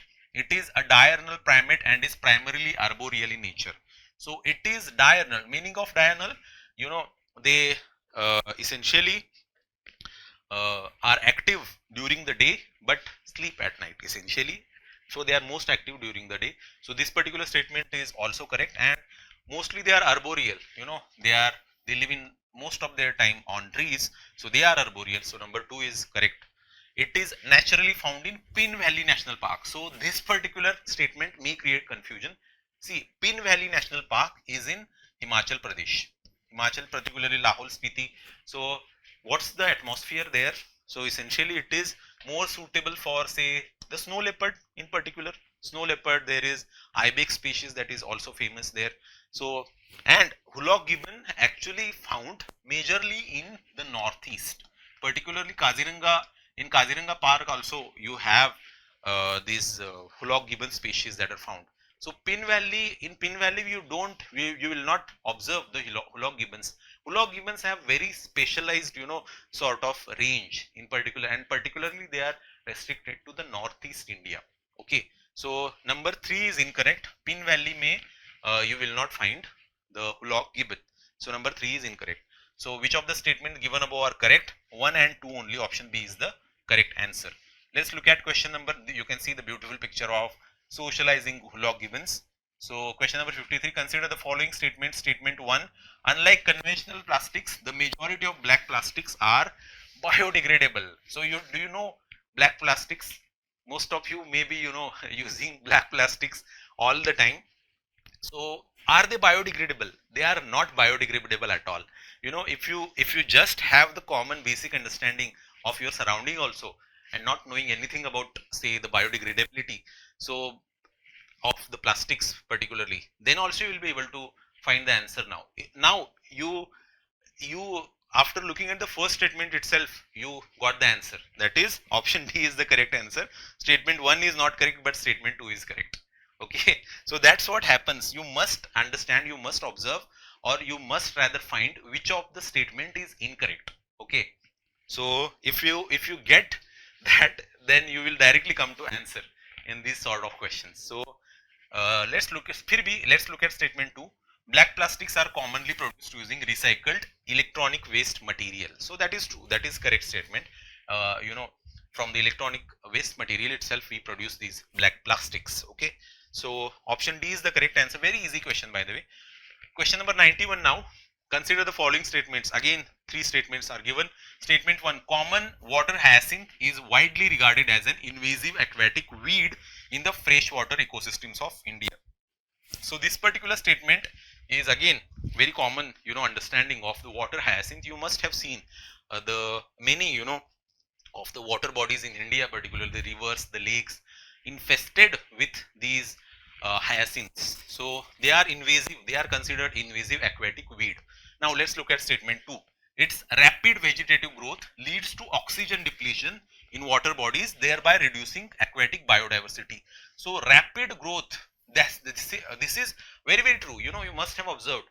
Just if you found if you observe these patches of, say, water hyacinth, in just a week's time you will find that they have doubled in size. So they do have very rapid growth, which essentially lead to oxygen depletion. They obviously deplete the oxygen because it is like they blanket the whole surface of the water body, and essentially in a way it actually promotes the oxygen depletion in water bodies, thereby reduces aquatic biodiversity, and that is the byproduct. Most of the time it does reduce the aquatic biodiversity because of, say, the lack of oxygens, the fish in the water may die. Okay, so statement 2 is correct statement, which explains, by the way, statement 1. Okay, that's why it is considered aquatic weed in the first place. Statement 3, dense mats of water hyacinth significantly enhance evapotranspiration losses. So this particular aspect may sound confusing, but it is true. Okay, evapotranspiration through the leaves of the water hyacinth. The water hyacinth promotes evapotranspiration. So in a way, there are studies which have shown that after the water hyacinth infestation, the evapotranspiration rate increased. Okay, so in a way it sounds counterintuitive. Why? Because the water hyacinth does cover the whole surface of water body. Okay, so what's the common understanding is it may rather reduce the transpiration, but the thing here is it is asked, it enhances evapotranspiration. Okay, so evapotranspiration through the water hyacinth itself sort of doubles. So there are some studies which have shown that. So statement 3 is also correct, and that also is explains why it is considered invasive aquatic weed in the first place. It is a weed because it actually degrades whole freshwater ecosystem that it lives in. So statement or which of the following is correct with respect to the above statement? Statement A, or sorry, option A is the correct answer. Both statement 2 and 3 are correct, and both of them explain statement 1. So for question number 91, A is the correct answer. Question number 92, which of the following statements is not correct with respect to turtle species found in India? Not correct. Just very carefully read the statements, the question particularly. Let's look at question number, option number A.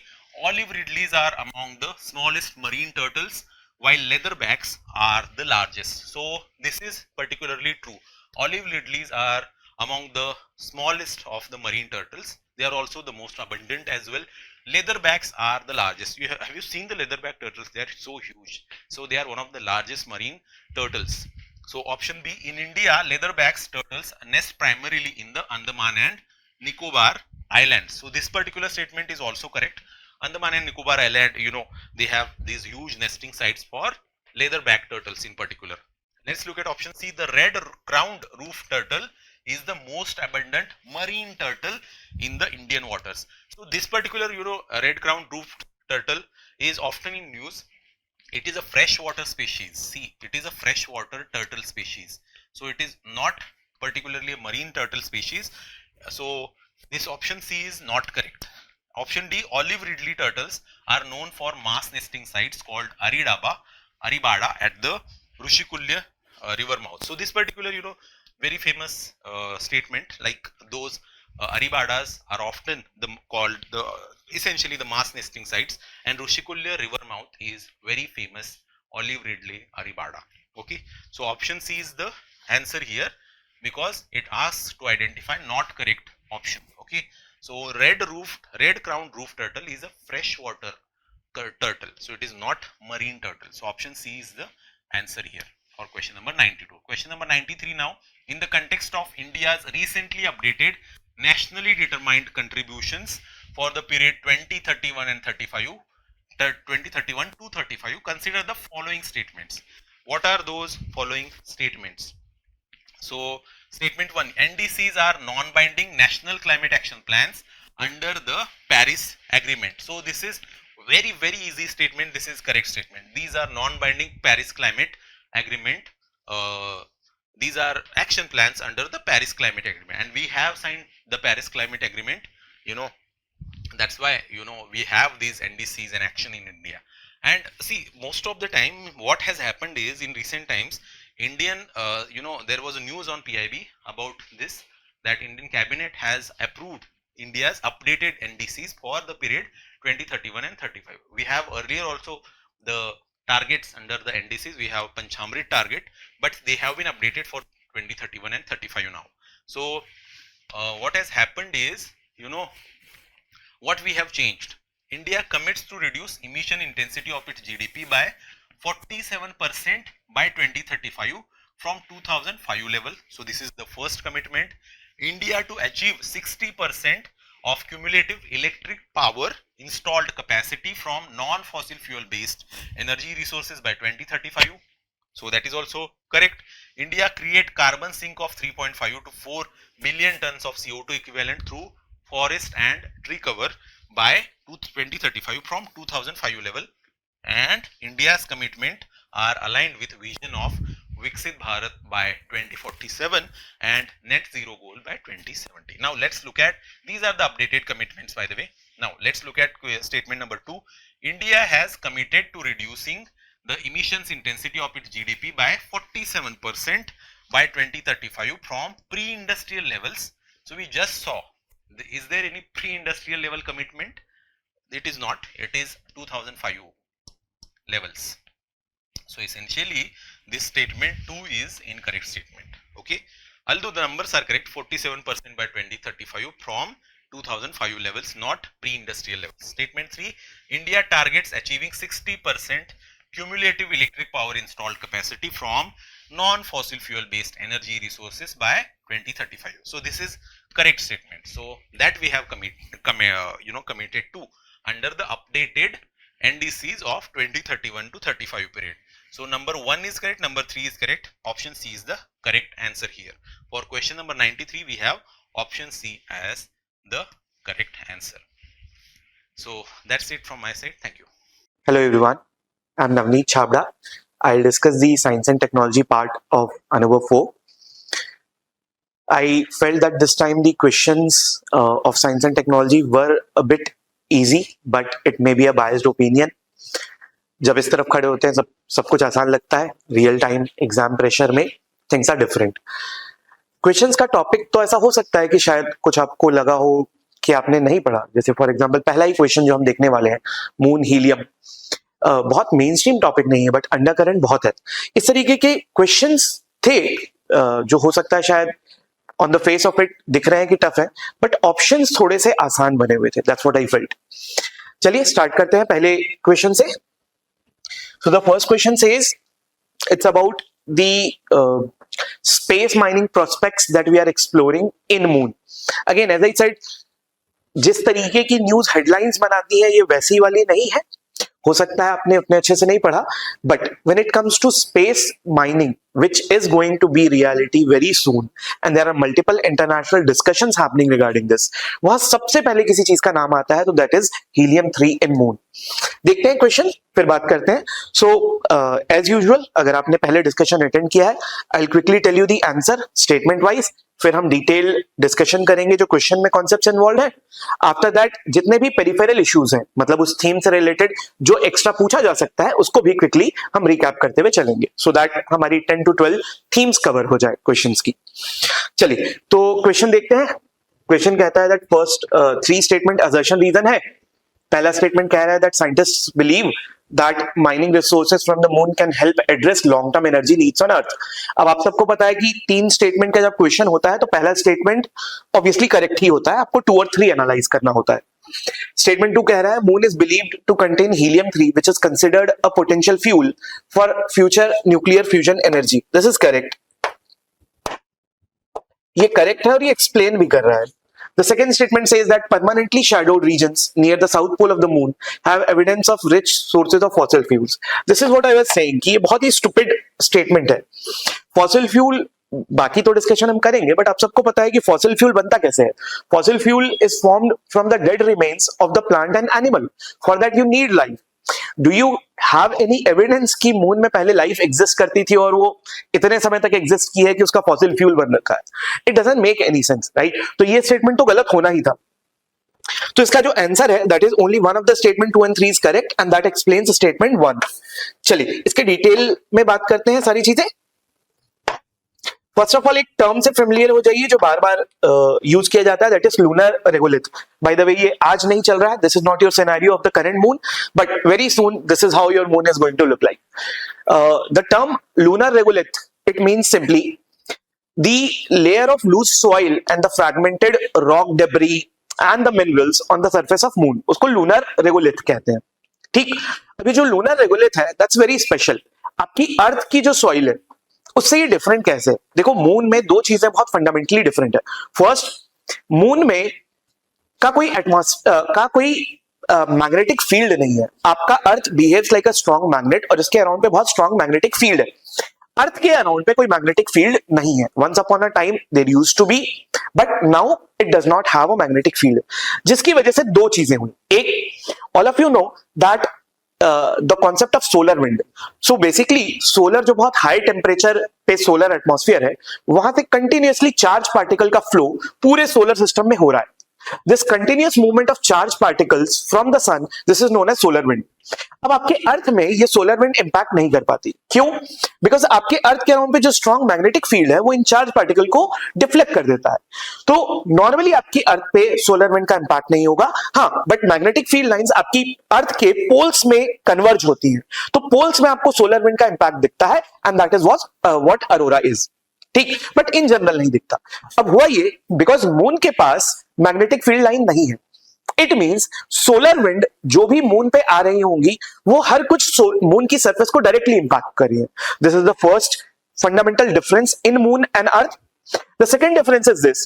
देखो ये solar wind जो होती है ये बहुत सारे planet, बहुत सारे सेलेस्टियल ऑब्जेक्ट्स की ये एटमॉस्फेयर को it blew away. For example आप देखोगे मरकरी सबसे क्लोज होके भी सन के सबसे हॉट नहीं है. क्यों नहीं है? बिकॉज मरकरी के पास एटमॉस्फेयर नहीं है. मरकरी के पास एटमॉस्फेयर क्यों नहीं है? बिकॉज मरकरी का atmosphere, Mercury was closest to the sun और सोलर विंड ने उसका atmosphere it removed. The same thing happened with the moon. जो मून का भी जो एटमॉस्फेयर है वो एक्सट्रीमली थिन है. तो मून के पास 2 फंडामेंटल डिफरेंस हो गए. एक, सोलर विंड का इंपैक्ट बहुत हाई है. सेकेंडली, मून के पास जो एटमॉस्फेयर है दैट इज वेरी थिन. अब इससे क्या होगा? इससे ये फर्क पड़ रहा है कि सोलर विंड में जो भी पार्टिकल्स आ रहे थे वो डायरेक्टली अर्थ पे नहीं पहुंच पा रहे. भाई सोलर विंड में बहुत से चार्ज पार्टिकल्स आ रहे हैं, बहुत सारे डिफरेंट एटम्स आ रहे हैं चार्ज स्टेट में, वो अर्थ तक नहीं पहुंच पा रहे. But in case of moon they are able to reach the moon surface. पहला ये. सेकेंडली, अगर एटमॉस्फेयर थिन है तो ग्रीन हाउस गैसेस की लेयर नहीं है. ग्रीन हाउस गैसेस नहीं है, इसका मतलब डे टाइम तो बहुत हॉट रहेगा बट नाइट टाइम में उस रेडिएशन को ट्रैप करने के लिए कोई है नहीं. सो नाइट टाइम मून का बहुत फ्रोजन रहेगा. तो मून जो है बहुत ज्यादा एक्सट्रीम टेम्परेचर शो करता है. अब कनेक्ट करते हैं हमारे हीलियम-3 से. अब देखो ये जो हीलियम-3 है that is a very potent fuel for nuclear fusion. अब ये जो हीलियम 3 आइसोटोप है, नॉर्मल हीलियम जो होता है वो हीलियम 4 होता है, राइट, जिसमें आप बलून्स में जो फिल करते हो, right, that is helium 4, normal helium का जो आइसोटोप मोस्ट अबंडेंट है। ये हीलियम 3 हीलियम का एक रेयर आइसोटोप है। This is not present on earth. Why? बहुत कम है, बहुत रेयर है। क्यों? बिकॉज ये जो हीलियम 3 प्राइमरली आ रहा है ना, ये सोलर विंड से आ रहा है, सोलर विंड के चार्ज पार्टिकल्स में आ रहा है। अब वो अर्थ तक पहुंच नहीं पाई, so that is why helium 3 reserve on earth is very low. But when it comes to moon, because solar wind is directly impacting the moon surface, that is why they have abundant helium 3। ठीक, अब helium 3 fusion का एक potent fuel क्यों है, इसको समझने के लिए पहले ये समझो कि आज हम फ्यूजन, फ्यूजन आज की डेट में सिर्फ लेबोरेटरी में हो रहा है, मास स्केल पे तो हो नहीं रहा इलेक्ट्रिसिटी प्रोडक्शन के लिए। बट इन फ्यूचर जो हम प्लान कर रहे हैं, जो भी रिसर्च कर रहे हैं फ्यूजन के लिए, वो 2 आइसोटोप को फ्यूज कराने की कोशिश कर रहे हैं। हाइड्रोजन के 2 आइसोटोप हमने चूज किए हैं, ड्यूटेरियम और ट्राइशियम। सो हाइड्रोजन के 3 आइसोटोप्स होते हैं, H1, H2, H3। This is deuterium, this is tritium. आप जो फ्यूजन करवाने की सोच रहे हो वो ड्यूटेरियम और ट्राइशियम की करा रहे हो। बाय द वे आपको ये पता होना चाहिए that the highest chance that we have of conducting fusion on earth, that is from deuterium and tritium, protium से नहीं। क्यों? क्योंकि ड्यूटेरियम और ट्राइशियम का जो फिजिकल स्ट्रक्चर है वो हमने आइडेंटिफाई किया कि उसको मिनिमम टेम्परेचर में आप फ्यूज करा सकते हो। फ्यूजन के लिए आपको millions of degree Celsius temperature चाहिए, आपको अर्थ पे कराना है आपको 100 मिलियन डिग्री सेल्सियस चाहिए, बट वो 100 मिलियन डिग्री सेल्सियस भी ड्यूटेरियम और ट्राइशियम के लिए चाहिए। अगर आप प्रोटियम को कराओगे तो आपको और ज्यादा टेम्परेचर चाहिए होगा। So this is our best bet. अब इन दोनों में प्रॉब्लम क्या है, देखो, ये जो ड्यूटेरियम है ये तो आपको सी वाटर में बहुत अबंडेंट मिलता है, बट द कैच इज ट्राइशियम, ट्राइशियम जो है वो बहुत रेयर है। सेकेंडली वो रेडियो एक्टिव है, और इसकी जो हाफ लाइफ है, मतलब कोई भी रेडियो एक्टिव मटेरियल जो होता है वो आफ्टर अ सर्टेन पीरियड अपना हाफ मास लूज कर देता है, तो इसकी जो हाफ लाइफ है that is also very less. तो एक तो रेडियो एक्टिव है, आपको रेडियो एक्टिव आइसोटोप से डील करना पड़ रहा है। सेकेंडली इसकी जो हाफ लाइफ है वो कम है, इसका मतलब जो भी ट्राइशियम का रिजर्वॉयर है वो धीरे धीरे डिप्लीट करता जाएगा। तो आप जब फ्यूचर में सोच रहे हो कि फ्यूजन करोगे तो आप ट्राइशियम को कैसे करोगे, व्हाट आर यू प्लानिंग? तो ट्राइशियम की ब्रीडिंग की जाती है। ट्राइशियम की ब्रीडिंग कैसे की जाती है? तो आपका जो फ्यूजन रिएक्टर होता है उसके अराउंड पे एक ब्लैंकेट रखते हो आप लीडियम का। लीडियम की ये प्रॉपर्टी होती है कि अगर आप उसे न्यूट्रॉन से हिट करते हो तो वो आपको ट्राइशियम देता है। सो लीडियम आपको हेल्प करेगा ट्राइशियम को ब्रीड करने में। बट अगेन कैच क्या हो गया, लीडियम एक क्रिटिकल मिनरल है, लीडियम का रिजर्वायर कम है, right? So tritium carries a lot of problems. ठीक, अब हम ट्राइशियम को सब्स्टिट्यूट करना चाह रहे हैं हीलियम के इस आइसोटोप से, helium 3। This can act like a good substitute of tritium. अब बट हीलियम 3, बस बात यह है कि वो अर्थ में नहीं है, वो कहां है? मून पे। दैट इज व्हाई जब हम मून पे स्पेस माइनिंग की बात कर रहे हैं तो सबसे पहले जो हमें चीज चाहिए that is helium 3, because we know कि जैसे जैसे हम फ्यूजन के पास बढ़ते जा रहे हैं हमें फ्यूल की भी टेंशन है कि हमारा जो फ्यूल है that tritium that has a problem, it is radioactive and also reservoir is limited. तो आप हीलियम 3 वहां से अबंडेंट ला सकते हो and you can use it for fusion in future. Again सुनने में ऐसा लगता है तो बहुत फ्यूचरिस्टिक बात है, बट अगर आप थोड़ा भी ट्रैक कर रहे हो ना डेवलपमेंट्स तो आपको पता चलेगा कि स्पेस माइनिंग के बहुत पास पहुंचने वाले हैं and it is going to become reality in certain years. ठीक है, चलो अब देखो हीलियम 3 ना एक और बेनिफिट भी देता है, ऑल्दो बहुत जानने की जरूरत नहीं यूपीएससी के लिए, आई डो नॉट थिंक वो इतना डेप्थ में जा सकते हैं, but just to tell you कि ऐसा कुछ आ जाए you should be aware. But जब आप हीलियम 3 और ड्यूटेरियम का फ्यूजन करवाओगे ना, so in this case you get protons. जो हाई एनर्जी लेके निकलेगा वो न्यूट्रॉन नहीं होगा, प्रोटॉन्स होगा, और प्रोटॉन्स चार्ज होते हैं, वो ट्रैप हो जाते हैं वहां पे, वो कंटेनर को रेडियो एक्टिव नहीं कर पाते। एज आई सेड इतना डेप्थ में यूपीएससी ये जो थर्ड पॉइंट है नहीं पूछेगा, बट यू शुड नो कि हीलियम जो 3 है वो सब्स्टिट्यूट बनने वाला है ट्राइशियम का, और ट्राइशियम के साथ प्रॉब्लम क्या है that is something you should no. ठीक, चलो तो ये हमें मून से मिलेगा, बट इसके अलावा कुछ चीजें और भी मिलेंगी मून से। एज आई सेड कि मून का temperature is very extreme, in the day time it's very hot, in the night time it's very cooled. अब यहां पे एक बहुत इंटरेस्टिंग चीज हमने देखी, जो लूनर रेगुलेट है, जो मून की सॉइल है that is a very good insulator. ये हमें पता कैसे चला? What we did is this कि हमने मून की सरफेस पे ड्रिल किया और हमने देखा कि जैसे आप मून की सरफेस के नीचे जा रहे हो that soil does not experience that extreme temperature. मतलब सरफेस तो बहुत एक्सट्रीम हॉट और एक्सट्रीम कूल्ड हो रही है, बट ये डेप्थ में नहीं हो रही है एक्सट्रीमिटीज। ये कैसे हो सकता है? It means lunar soil is extremely good insulator, और जब हम लूनर पे फॉर एग्जांपल आप सबको पता है कि इंडिया का भी टारगेट है 2040 पे ह्यूमंस को भेजना।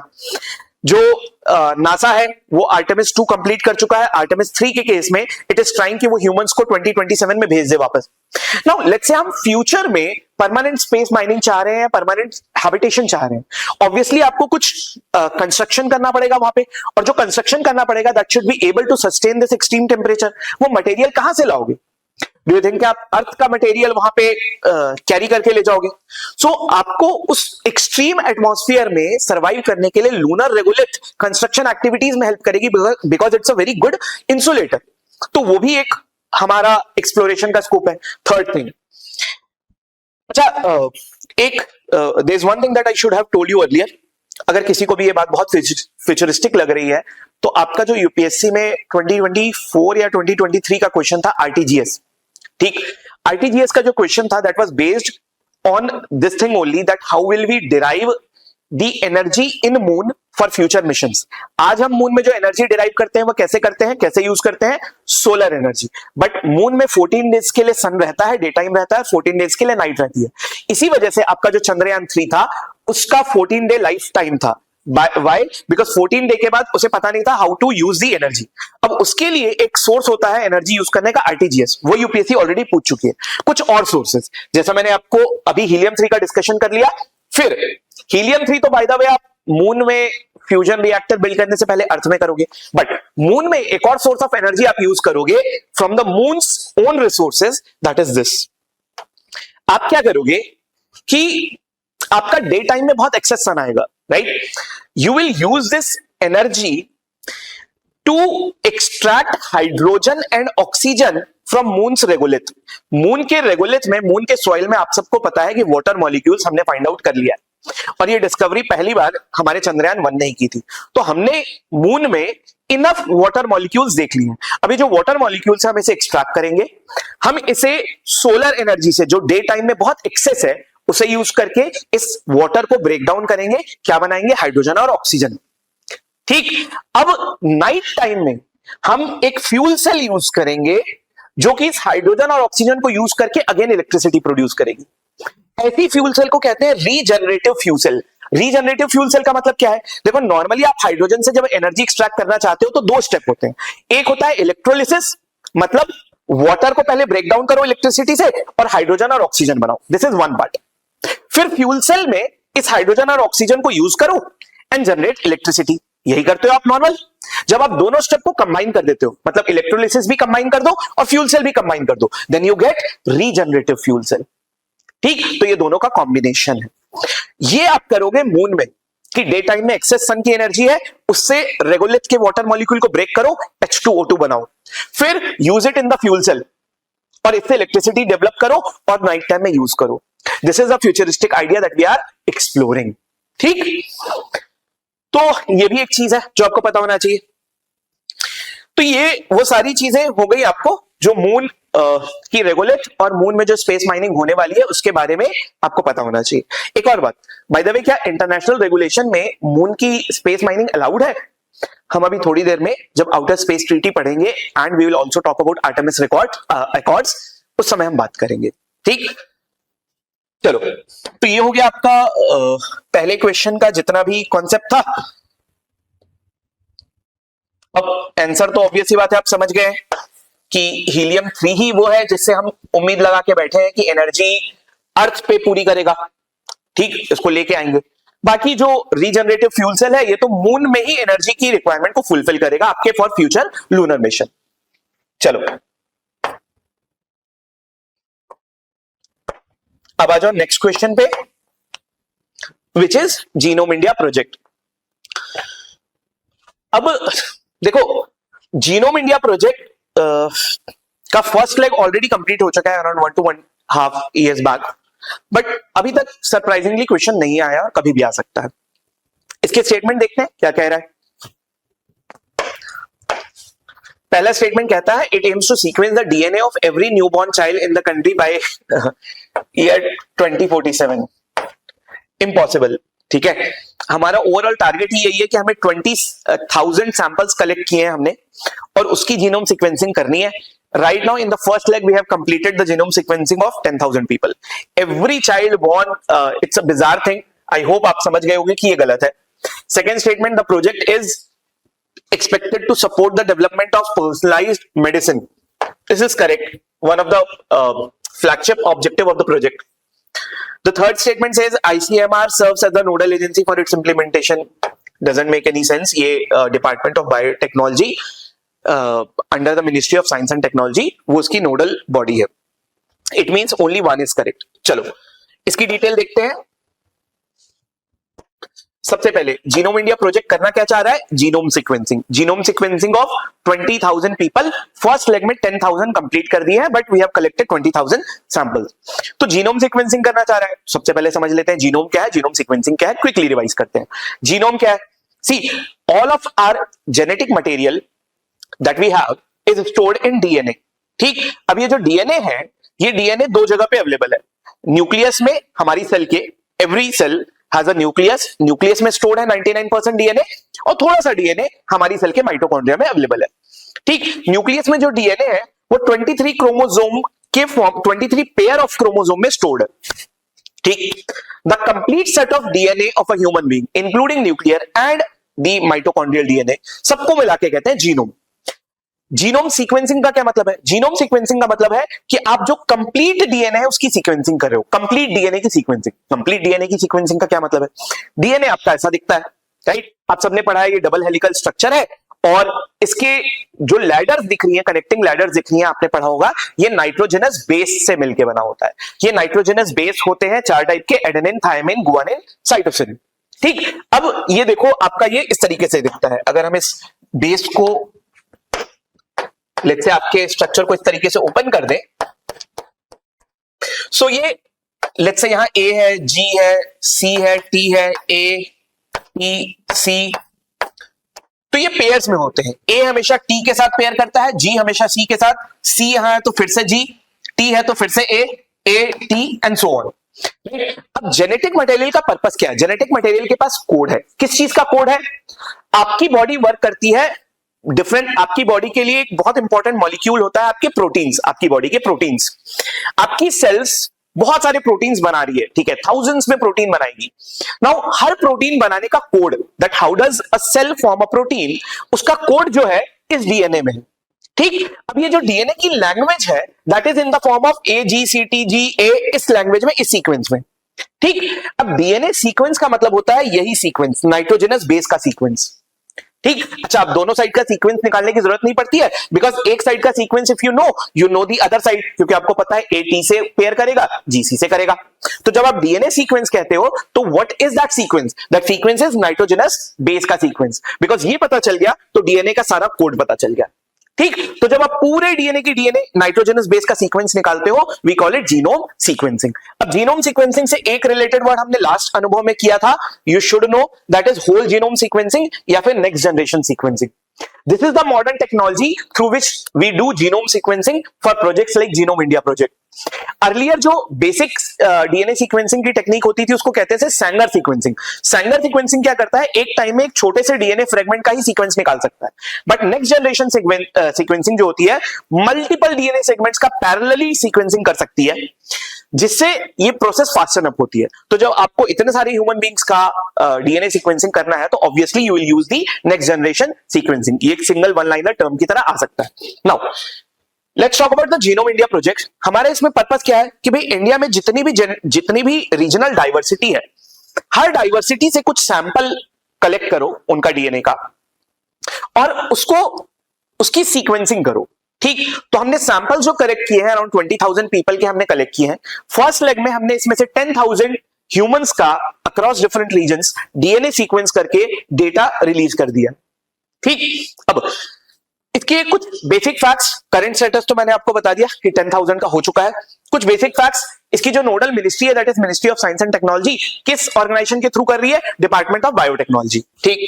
फिर अच्छा एक और बात देखो, ये जो डेटा हमने रिलीज किया है, ये हमने डेटा पब्लिकली रिलीज किया है, आपने ये न्यूज पढ़ी होगी, बट यू शुड अंडरस्टैंड कि हमने एनोनिमस किया है. तो इस बात को गवर्नमेंट बहुत जब डेटा रिलीज किया गया था बहुत पब्लिकली इस बात को प्रमोट करती थी that we have maintain the anonymity. तो हमने क्या किया कि जो जीन के सीक्वेंसिंग है वो डेटा पब्लिकली रिलीज कर दिया इस ऑर्गेनाइजेशन के थ्रू। तो हमने ये डेटा एक आपका फरीदाबाद में सेंटर है इंडियन बायोलॉजिकल डेटा सेंटर, इसके थ्रू पब्लिकली रिलीज किया है, बट हमने एनोनिमस रखा है। तो उसमें से जो भी इंडिविजुअल टैग्स थे वो रिमूव कर दिए गए हैं और डेटा उसके बाद रिलीज किया। द नेक्स्ट थिंग, अब मेन चीज यहां से यूपीएससी पूछ सकती है, हमने ये सवाल एप्लीकेशन के टर्म्स में फ्रेम नहीं किया, it was a theoretical question, one of the statement was application. UPSC जो कंप्लीट सवाल पूछ सकती है that can B application based, कि इस प्रोजेक्ट का क्या पोटेंशियल एप्लीकेशन है। This is one of the favourite themes science में यूपीएससी की, एप्लीकेशन पूछना। सबसे पहला तो ये है, देखो आपके पास जब जेनेटिक डाइवर्सिटी आ गई इंडिया की, अब what you will do is you will try to identify कि जो कुछ डिसीजेज हैं जिसे हमें लगता है कि there is a role of genetics. For example मान लो डायबिटीज, डायबिटीज में we know that there is a role of genetics, but ये स्टडी अभी उतनी फाइनल कंक्लूसिव नहीं है। सो हर डिसीज का आप जेनेटिक मार्कर आइडेंटिफाई करने की कोशिश करोगे दैट व्हाट इज द कोरिलेंस, कि भाई अगर ये जीन मिलती है तो ये डिसीज होने के चांसेस ज्यादा होते हैं। If you get that, what you can understand is आप किस टाइप की जेनेटिक डाइवर्सिटी का रिस्क फैक्टर ज्यादा है, आप ये आइडेंटिफाई कर पाओगे, राइट। सेकेंड थिंग, जब अगर आपने अपनी जेनेटिक डाइवर्सिटी के लिए किस डिसीज का रिस्क फैक्टर ज्यादा है ये डेवलप कर लिया, तो आप उस पर्टिकुलर डिसीज की जीन थेरेपी में रिसर्च में भी इन्वेस्टमेंट कर सकते हो, right. The third thing, there is a field which is going to boom in the coming days, that is personalized medicine। Personalise medicine क्या होता है, देखो आज की डेट में हम हर जेनेटिक मेकअप को सेम मेडिसिन दे रहे हैं, फिर डॉक्टर देखते हैं कि भाई अच्छा ये इसके लिए काम नहीं की, लेट्स चेंज द मेडिसिन। आपको पता है साउथ इंडिया में एक वैश्य कम्युनिटी का एक सेक्ट है जिसको नॉर्मल एनेस्थेटिक आप देते हो, ठीक है, जो एनेस्थीसिया के लिए आप मेडिसिन देते हो, उनको जब देते हो इट डज नॉट वर्क, वो काउंटर रिएक्ट करती है, वी रियलाइज इट लेटर, सो फिर हमें उसका सब्स्टिट्यूट देना पड़ा। तो अभी हिट एंड ट्रायल पे चल रहा है। अगर आपको पता हो जेनेटिक डाइवर्सिटी ये है, तो आप हर जेनेटिक डाइवर्सिटी के करस्पॉन्डिंग क्या देख सकते हो, हर ड्रग का इंपैक्ट देख सकते हो, and then you can suggest the personalised medicine based on the genetic makeup of a certain region. ठीक, तो पर्सनलाइज्ड मीट का मेडिसिन का जो फील्ड है वहां भी एप्लीकेशन है। फिर और क्या एप्लीकेशन है, आप इससे टारगेटेड पब्लिक हेल्थ इंटरवेंशन भी कर सकते हो। मतलब देखो आप सबको पता है जैसे सिकल सेल हेल्थ एनीमिया जो है वो हमारी ट्राइबल पॉपुलेशन में ज्यादा पाया जाता है। अब ट्राइबल पॉपुलेशन में भी ऐसा होगा कि इस पर्टिकुलर टाइप रीजन की जो ट्राइब्स है वहां ज्यादा मिलता है। इफ यू नो कि ये डिसीज इस रीजन में ज्यादा मिलेगी, तो जो गवर्नमेंट के मिशन होंगे वो टारगेटेड किए जा सकते हैं, right, so that we are using our resources more efficiently. तो हर वो जगह जहां पे जेनेटिक मेकअप से डाइवर्सिटी आइडेंटिफाई करने से यू हैव अ बेनिफिट, वो सब इसके एप्लीकेशंस बनेंगे। एप्लीकेशंस वाले क्वेश्चन में हमेशा ये याद रखना है, you can never read the exhaustive list, आपको कोर फंडा पता होना चाहिए, and if you are finding any option which is similar to that, आप उसे यस बोलोगे, आप उसे नो तब तक नहीं बोलोगे जब तक ये बहुत फंडामेंटली डिफरेंट नहीं है। और फंडामेंटली डिफरेंट क्या है क्या नहीं है के लिए आपको कोर लॉजिक समझ आना चाहिए। ठीक, चलो अच्छा, अब आपका एक ये जो नेक्स्ट क्वेश्चन है, एक्चुअली ये लिटरली पिछले क्वेश्चन का एक्सटेंशन है, कुछ नहीं है, it's the extension of the previous question. एक टर्म एग्जिस्ट करता है pharmaco genomics, pharma plus genomics का कॉम्बिनेशन है। ये एक फील्ड ऑफ स्टडी है जो पर्सनलाइज्ड फील्ड, पर्सनलाइज्ड मेडिसिन की स्टडी का फील्ड है। मतलब इसमें आपसे सिर्फ टर्म का मीनिंग पूछा गया है, इसका एक्चुअली जो आंसर है, आपसे टर्म का मीनिंग पूछा गया है, first option use of genetic modification to enhance drug efficacy in population. नहीं, हम ह्यूमंस का कोई जेनेटिक मॉडिफिकेशन नहीं कर रहे हैं to enhance the drug efficacy. हम development of drug using genetic engineering technique ये भी नहीं कर रहे हैं। Use of drug to alter genetic material in human cell ये भी नहीं कर रहे हैं। ये जो लास्ट है, the study of how genetic variations influence an individual's response to drug, यही कर रहे हैं। जो भी हमने बात की ना, पर्सनलाइज्ड मेडिसिन डेवलप करना जीनोम इंडिया प्रोजेक्ट का एक पोटेंशियल एप्लीकेशन हो सकता है। तो बेसिकली जीनोम इंडिया प्रोजेक्ट आपको इस फील्ड में स्टडी कर सकता है, हेल्प कर सकता है। ठीक, that is why I said कि एक लिटरल एक्सटेंशन है। ऑल्दो मैंने आपको मेन आइडिया तो दे ही दिया, बट होता क्या है, देखो आप कोई भी ड्रग किसी भी पेशेंट को देते हो, तो अब इस ड्रग का एब्जॉर्प्शन होना है, इसका ब्रेकडाउन होना है बॉडी में। इसमें हमारी बॉडी में बहुत सारे एंजाइम्स होते हैं जो हेल्प करते हैं। एंजाइम्स क्या होते हैं? एंजाइम्स बायोलॉजिकल कैटलिस्ट होते हैं जो किसी भी रिएक्शन की स्पीड को बढ़ाते हैं हमारी बॉडी में होने वाली।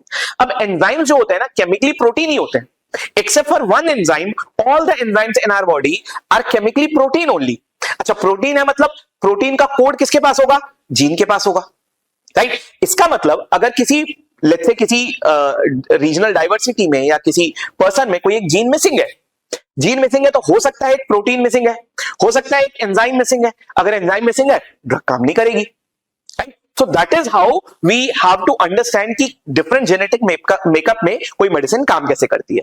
ठीक, तो ये काफी इंपॉर्टेंट फील्ड ऑफ स्टडी बनने वाला है, तो एक सिंगल वन लाइनर क्वेश्चन है। अब जाओ नेक्स्ट क्वेश्चन पे, which of the following are potential applications of agentic AI. ये जो एजेंटिक एआई है, अगेन एआई जो अब बहुत सारे लोग, जनरेटिव एआई तो आप सब यूज कर रहे हो, बट एजेंटिक एआई आज भी limited productive set of people जो थोड़े ज्यादा एक्टिव हैं, दे आर यूजिंग। तो एजेंटिक एआई भी स्टार्ट हो चुका है, there are people who are using it, but future में जो बूम करने वाला है दैट इज एजेंटिक एआई। अब उसके एप्लीकेशन पूछ रहा है, ऑटोनोमस सिस्टम्स दैट एप्लीकेशंस है। पहला पूछ रहा है कि साहब autonomous systems that plan and execute tasks without continuous human input, ठीक है। AI assistants performing multi-step tasks such as booking and scheduling, ठीक है। Third, systems that interact with external tools and adapt to changing environment, ये भी ठीक है। Option D, अगर आप इन ऑप्शंस को ऑब्जर्व करो ना, they have been made very generic. मतलब थोड़ा सा अगर आप टेस्ट में एक्सपीरियंस हो गए, यू विल रियलाइज इसमें कोई ऐसी लैंग्वेज है नहीं जिसके गलत होने के बहुत चांसेस हैं। कोई इसमें एब्सोल्यूट क्लेम, बहुत बड़ा क्लेम किया ही नहीं जा रहा है, बहुत जेनरिक क्लेम है। ठीक, चलो खैर देखते हैं। सबसे पहले आप जो भी एआई यूज कर रहे हैं, ChatGPT, Gemini, DeepSeek, all of them are the generative AI, generative artificial intelligence. ये जो क्वेश्चन है वो है एजेंटिक एआई पे, agentic artificial intelligence. Generative AI जो आप यूज कर रहे हैं वो क्या है कि आपने एआई को बहुत सारे डेटा पे ट्रेन कर दिया है, and then you are asking it to generate new content based on that. So generative AI का क्रक्स है to generate new content. That new content can be text, that new content can be audio, that new content can be video, but it is generating a content based on the training of data that you have supplied it. ठीक, वो new content generate कर रहा है। अब generative AI काम बस इतना करता है, आप उसे प्रॉम्प्ट दो, corresponding to that prompt it will generate a content for you, that's it. But agentic AI का कीवर्ड है execution. This is a goal oriented AI, मतलब आप इसे एक टास्क दे दो that this is what I want to do. अब वो उस गोल को मल्टीपल स्टेप्स में ब्रेक डाउन करेगा and it will execute all the different steps on its own without continuous human intervention. Target तो आप ही दोगे, ठीक, विदाउट ह्यूमन के इनिशिएट नहीं होगी process, but once you have given it a target, a goal, the rest of the steps of breaking it down into multiple steps, then executing them, ये सब कुछ विदाउट कंटिन्यूअस ह्यूमन इंटरवेंशन के चलेगा। जैसे कि example बहुत simple सा लेते हैं, लेट्स से टुमारो और let's say after a week I have to schedule a meeting with my colleague. मुझे पता है आफ्टर अ वीक मुझे करनी है शेड्यूल और अराउंड इवनिंग में करनी है, ठीक, और लेट्स से किसी एक पर्टिकुलर एरिया में कोई एक रेस्टोरेंट है, वहां मुझे करनी है, ठीक। Now I have given my goal to agentic AI that schedule a meeting for me with my colleague in next week around evening in the certain area. ये गोल दे दिया मैंने।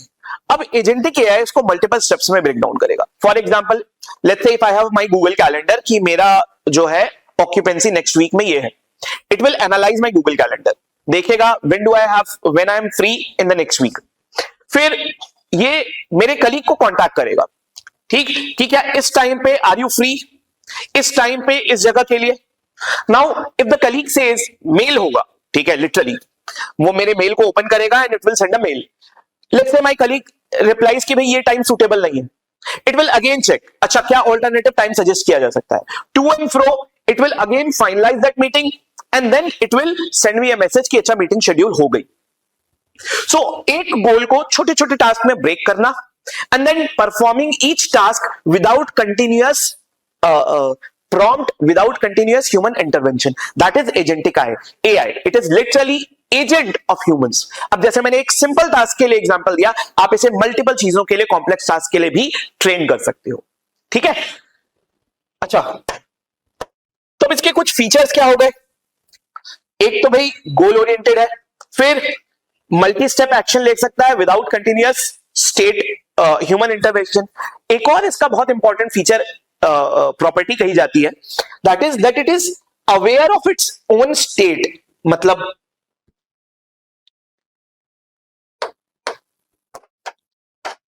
लेट्स से मैंने उसने मेल भेजा, ठीक, सामने से रिप्लाई आ गया कि नहीं, I am not comfortable with this time. अब नाउ दिस AI remembers कि that okay, I have sent a mail and I am awaiting the mail's reply. अगर ये नहीं हुआ, ये स्टेप नहीं हुआ, it will go back. It will again draft a mail. So it is aware that exactly where am I in the current step of action. ये generative AI जो आप यूज कर रहे हो, it is not aware of that. ठीक. तो ये भी स्टेटफुलनेस भी एक इसका इंपॉर्टेंट फीचर है. Another important feature that it has is this, that it can collaborate with other external tools. जैसे मैंने कहा कि भाई एक एजेंटिक एआई है, इसके पास एक्सेस है मेरे ईमेल का, मेरे गूगल कैलेंडर का. It is interacting with other tools and it is also interacting with other humans on my behalf. So that is one of the features of agentic AI. ठीक, चलो अब आप option देखोगे, so they are now very easy. Autonomous systems that plan and execute task without continuous human input, ये तो definition ही है literally. फिर AI assistants performing multi-step tasks such as booking and scheduling. Basic काम है, आप इससे बहुत एडवांस काम भी कर सकते हो. आपको कोई वेबसाइट डिजाइन करनी है, आपको लेट्स से कोई और ऐप बिल्ड कर रहे हो, कॉम्प्लेक्स टास्क को भी ये मल्टीपल स्टेप्स में ब्रेक डाउन करके खुद एग्जीक्यूट कर सकता है if you just tell it the output. फिर systems that interact with external tool and adapt to the changing environment. ये भी obvious है. तो हमने सारी बातें कर ली. नेक्स्ट क्वेश्चन पे आ जाओ. ये हो सकता है शायद आपसे ना बना हो, but every statement of it is extremely important. Green hydrogen आप ऑलरेडी हल्ला पढ़ रहे हो, ठीक, बट ग्रीन हाइड्रोजन एग्जॉस्ट हो चुका. ठीक, UPSC has already asked twice और थ्राइस क्वेश्चंस फ्रॉम हाइड्रोजन. अब कितना पूछ सकते हैं? ग्रीन हाइड्रोजन से एसोसिएटेड कॉन्सेप्ट है green ammonia, and it is also making a lot of noise. The recent context is this, that under national hydrogen green hydrogen mission the government of India has published the standards for green ammonia. Standards का मतलब कि हम कैसी ammonia को green ammonia बोलेंगे. अब आपको ये नंबर डेटा याद रखने की जरूरत नहीं है जो मैं आपको दिखाने वाला हूं, बट उन्होंने क्या किया कि ग्रीन हाउस गैस एमिशन का डेटा दे दिया कि भाई आपको अमोनिया के प्रोडक्शन में if you are releasing only this much greenhouse gas emission, तो हम उसे ग्रीन अमोनिया बोलेंगे. ठीक, अब चलो पहले इस क्वेश्चन के स्टेटमेंट देख लेते हैं, फिर डिटेल कॉन्सेप्ट पे आते हैं. तो green ammonia is produce using hydrogen generated from renewable energy sources. ठीक है, ग्रीन नाम देख के आप और क्या सोचोगे? यही सोचोगे. It can be used as a fuel for power generation and maritime transport.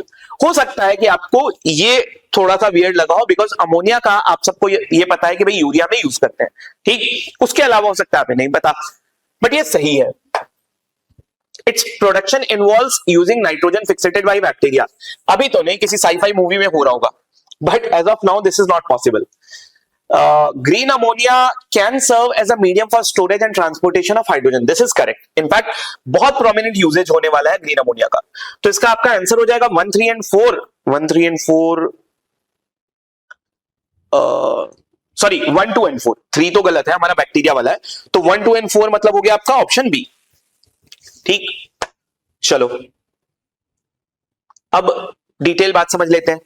सबसे पहले अमोनिया क्या है? NH3, मतलब एक नाइट्रोजन का मॉलिक्यूल, 3 हाइड्रोजन का मॉलिक्यूल. आप इसे प्रोड्यूस कैसे करते हो? So there is an industrial process. आप सबने बचपन में ये टर्म सुना हुआ है, हेबर-बॉश प्रोसेस. हेबर-बॉश प्रोसेस क्या होती है? The magic of this process was कि एटमॉस्फेयर से सीधा नाइट्रोजन एब्जॉर्ब करता है, एक्सट्रैक्ट करता है. तो नाइट्रोजन ले आएगी, वो एटमॉस्फेयर से आएगी. हाइड्रोजन जो होगा you will produce, and then you will react it and you will get ammonia. As of now, today the ammonia that you are using, for this hydrogen is being produced by natural gas. Natural gas से hydrogen produce कैसे करते हो? एक process होती है steam methane reforming. आप methane लेते हो, नेचुरल गैस लेते हो जिसमें मीथेन ही है, and you pass it through high temperature steam, और ये मीथेन ब्रेक डाउन होती है, you get hydrogen, and this hydrogen is gray hydrogen. So if you are making your ammonia using gray hydrogen, that will be known as gray ammonia. But अगर आपकी hydrogen renewable energy sources से आए, which means it is green hydrogen, then your ammonia will become green ammonia. But is there any change in the source of nitrogen? नहीं, आप same nitrogen use करते हो जो आप नॉर्मल अमोनिया में use करते हो, इट मींस एटमॉस्फेरिक नाइट्रोजन। ठीक है, अच्छा, फिर इसके बाद As I said कि although यहाँ पे मैंने नंबर लिख दिया है, but you do not need to remember the number. Government ने एक डेटा दे दिया है कि ग्रीन हाउस गैस इमिशन अगर इतना हो रहा है तो we will call it green ammonia. Green ammonia के एप्लीकेशन से बात करते हैं, वो बड़े इंटरेस्टिंग है। फर्स्ट ऑफ ऑल, अमोनिया जो आप यूज करते हो that is the main ingredient of your urea, which is the most used fertiliser in India. तो फर्टिलाइजर इंडस्ट्री में तो यूज होगा ही होगा। Second, green ammonia is actually a very power packed source of energy also. आप अभी shipping industry में जो फ्यूल यूज करते हो that is a fuel oil. Fuel oil क्या होता है? तो आपका जो क्रूड ऑयल होता है उसी की रिफाइनिंग में एक प्रोडक्ट निकलता है which is a heavy thick oil, fuel oil. ये मरीन इंडस्ट्री यूज करती है, शिपिंग यूज करते हैं। अब आपको पता होगा कि शिपिंग इंडस्ट्री का जो क्लाइमेट इंपैक्ट है उससे रिलेटेड भी बहुत डिस्कशन होते हैं, and the shipping industry is looking for a cleaner fuel. Green ammonia can be one option. Another thing, green ammonia को आप लिटरली यूज कर सकते हो for power generation, gas turbines में।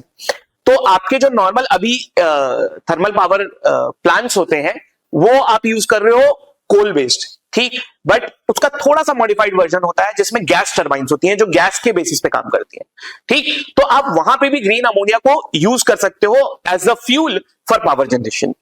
अब सबसे इंटरेस्टिंग यूज जो कि सबसे prominently we are looking for, that is we will use it for storing hydrogen. इसका मतलब क्या है? देखो, हाइड्रोजन के साथ सबसे बड़ा चैलेंज ये है that hydrogen is the least dense gas. मतलब ये इतनी लाइट है कि आप अगर एक सिलेंडर में कैरी करोगे you will be carrying very less hydrogen. तो आपको क्या करना पड़ता है? इसे बहुत हाई प्रेशर पे कंप्रेस करना पड़ता है to put more hydrogen in a cylinder. अब इतना हाई प्रेशर है कि वो कंटेनर्स, वो स्टोरेज, वो transfer, that is a very risky thing. It's extremely compressed. आप जो सीएनजी वगैरह के सिलेंडर देख रहे हो उससे कहीं ज्यादा, ठीक। तो यू आर ऑलवेज वरीड कि भाई हाइड्रोजन को ट्रांसपोर्ट स्टोर करने का बेटर तरीका निकल पाए। Green ammonia provides you that method. कैसे? तो आप क्या करोगे कि आप ग्रीन अमोनिया प्रोड्यूस करोगे यूजिंग योर हाइड्रोजन। आपने हाइड्रोजन प्रोड्यूस कर ली, ग्रीन हाइड्रोजन। अब उस ग्रीन हाइड्रोजन प्रोड्यूस कैसे की? मान लो for example using the electrolysis of water. अब ग्रीन हाइड्रोजन आ गई। Now you do not know how to store it. What you will do? You will use this green hydrogen to make green ammonia. Now that green ammonia is a store of green hydrogen. Ab green ammonia is a liquid. You can very easily transport it, take it to wherever you want. और उसमें green hydrogen stored है but in green ammonia form. Now wherever you have to use green hydrogen you will crack it again. आप green ammonia को फिर से convert कर दोगे green hydrogen में, and this is cheaper for us क्योंकि green hydrogen जो है it is so less dense, इसको कैरी करना इज एक्सट्रीमली कॉस्टली। तो इट इज इजियर कि पहले उससे ग्रीन अमोनिया बना लो, फिर उसे crack it down again and convert it back into green hydrogen. That is what we are planning, ठीक, कि हम ग्रीन अमोनिया से करेंगे। So it is one important usage of green ammonia, ठीक है बात। अच्छा, एक और चीज, ग्रीन अमोनिया ना सिर्फ आपका ग्रीन हाइड्रोजन स्टोर कर सकता है but you are also thinking that can we explore it as a medium of energy storage solution. Energy storage solution का मतलब, अभी एक सवाल भी है आपका एनर्जी स्टोरेज सॉल्यूशन पे। अगर आप पहले आपने डिस्कशन देखा हुआ है तो यू नो कि रिन्यूएबल एनर्जी के साथ एक सबसे बड़ा चैलेंज क्या है? That it is intermittent. मतलब कभी प्रोड्यूस होती है कभी नहीं होती। Because of that there is a problem of demand and supply कि अभी at this time the supply is more but demand is not there. तो अब जो ये सरप्लस बन गया इसे स्टोर करना है, बिकॉज जैसे मान लो सन है, अब दिन में सरप्लस बन गया, you have to store it because in the night time you will not have sun. तो नाइट टाइम में जब डिमांड है इसे यूज कर सको, तो ये कब कर पाओगे? जब आप स्टोर कर पाओ। और एनर्जी को स्टोर करना is a headache. We are exploring multiple technologies to store energy. UPSC ने जो पम्प्ड हाइड्रो पावर स्टोरेज का सवाल पूछा था that was based on energy storage technique. अब आपका एक एनर्जी स्टोरेज टेक्निक का एक और क्वेश्चन है जिसमें हम बात करेंगे। ग्रीन अमोनिया भी एनर्जी स्टोरेज कर सकता है। कैसे? भाई आप क्या करो कि ग्रीन अमोनिया यूज बनाने में you have to use energy, right? आपकी जो भी एक्सेस एनर्जी सप्लाई हुई है, बनी है, आप उससे ग्रीन अमोनिया बनाओ, ठीक? और उस ग्रीन अमोनिया में आपने वो एनर्जी यूज कर ली, अब इस ग्रीन अमोनिया के अंदर वो स्टोर्ड है in the form of chemical. Now later on इस ग्रीन अमोनिया से आप हाइड्रोजन बना लो और फिर हाइड्रोजन को यूज कर लो, ठीक? तो जब आप कहते हो एनर्जी स्टोर करना, बेसिकली आप एक फॉर्म से दूसरे फॉर्म में लाओगे और फिर उस फॉर्म से दूसरे फॉर्म में कन्वर्ट कर दोगे, that is the energy storage, ठीक? तो ये आप ग्रीन अमोनिया को as a power storage mechanism भी यूज कर सकते हो। प्लीज रिमेंबर, ग्रीन अमोनिया मतलब आना ही है, इस ईयर आए, next year I do not know, but in some of the years they are going to ask, because green hydrogen का next implication is green ammonia, ठीक है? चलो अब आ जाओ नेक्स्ट क्वेश्चन पे, which is with respect to outer space treaty, कि इसमें से कौन सा सवाल, कौन सा स्टेटमेंट करेक्ट नहीं है। सबसे पहले इस क्वेश्चन का कॉन्टेक्स्ट क्या है, देखो, as we are moving towards this again a race towards space, specially जहां पे हम ह्यूमन मिशन टारगेट कर रहे हैं, every country is running towards it. तो जो इंटरनेशनल स्पेस रेगुलेशंस हैं, जो ट्रीटीज हैं, उनके बारे में वापस डिस्कशन हो रहा है कि भाई इस ट्रीटी का ये लूप होल है and we need a revision of this treaty. For example outer space treaty के रिवीजन की बातें बहुत ज्यादा चल रही हैं, right? Because it is very outdated. 1967 में ये ट्रीटी बनी थी, जब सिर्फ कोल्ड वॉर चल रही थी यूएसए और यूएसएसआर के बीच, ठीक? उस समय ये ट्रीटी बनी थी। Now as of now there are many countries who are running towards the space and we need revision of this treaty। तो इस वजह से इस कॉन्टेक्स्ट में क्वेश्चन पूछा गया है। तो it says which of the following are not correct। First कहता है कि it prohibits any nation from claiming sovereignty over the moon or celestial bodies, ये तो ठीक है। The second statement says it explicitly prohibits the placement of both conventional weapon and weapon of mass destruction in Earth's orbit, ये गलत है, तो आपका option B answer हो जाएगा। ये वेपन ऑफ मास डिस्ट्रक्शन की तो बात करता है बट कन्वेंशनल वेपन की नहीं करता, and this is also a loop hole of the treaty. जो रिवीजन की बात होती है कि क्या क्या रिवाइज करना चाहिए, this is also one of the provision which we say कि ये एक्सप्लिसिटली होना चाहिए। ऑप्शन सी कहता है states are responsible for national space activities whether carried out by governmental और नॉन गवर्नमेंटल एंटिटी, ठीक है। D, India is a signatory to the treaty, ये भी ठीक है। अब इसके इंपॉर्टेंट प्रोविजंस देख लेते हैं। First of all, this treaty was negotiated under the United Nations only, ठीक? तो ये यूएन के अंदर डिस्कस की गई ट्रीटी है। एज आई टोल्ड यू कि इसका बैकग्राउंड क्या है, कोल्ड वॉर चल रही थी यूएस और यूएसएसआर की, एंड दे वर वरीड कि भाई स्पेस का भी मिलिटराइजेशन होगा, वेपन्स पुट किए जाएंगे, तो ये ट्रीटी आई, राइट? तो इसके कुछ इंपॉर्टेंट प्रोविजंस है। First of all it says कि भाई जो स्पेस है, अच्छा इस ट्रीटी का फॉर्मल नेम ये है बाय द वे, जिसे हम आउटर स्पेस ट्रीटी कहते हैं, treaty on principles governing the activities of states in the exploration and use of outer space including moon and other celestial bodies, ठीक? अच्छा, the first most important principle is this that outer space belongs to human kind, no country can appropriate it, कोई sovereignty नहीं claim कर सकता है इस पे, ठीक? The second thing it says कि जो आउटर स्पेस का यूज होना चाहिए that should B for the betterment of everyone irrespective of their capacity, तो पूरे ह्यूमन काइंड के बेटरमेंट के लिए इसका यूज होना चाहिए। The third thing it says कि हम स्पेस को यूज करेंगे पीसफुल पर्पस के लिए। बट अब क्या चाहिए है कि the next provision when they say that the outer space or Earth's orbit should not be used for placing nuclear weapon or weapon of mass destruction like let's say biological or chemical weapon, ठीक? ये explicit ban सिर्फ इस पे लगाया, but it didn't say a word about putting the conventional weapon in Earth's orbit or outer space, and this is one of the loopholes that is being discussed कि भाई इसे भी रिवाइज करना चाहिए, otherwise it is going to be misused again। Then the next principle that it says is this कि सब doesn't matter कि activity कौन परफॉर्म कर रहा है, whether it is इसरो और इंडिया की कोई और कंपनी, नासा परफॉर्म कर रहा है या स्पेस एक्स परफॉर्म कर रहा है, it doesn't matter, बट जिस कंट्री की वो कंपनी है, जिस कंट्री की वो एजेंसी है, उसकी लायबिलिटी, उसकी रिस्पॉन्सिबिलिटी उस गवर्नमेंट की होगी। तो अगर नासा करे कि एक्टिविटी से कोई प्रॉब्लम हो या स्पेस एक्स की, यूएसए विल बी रिस्पॉन्सिबल।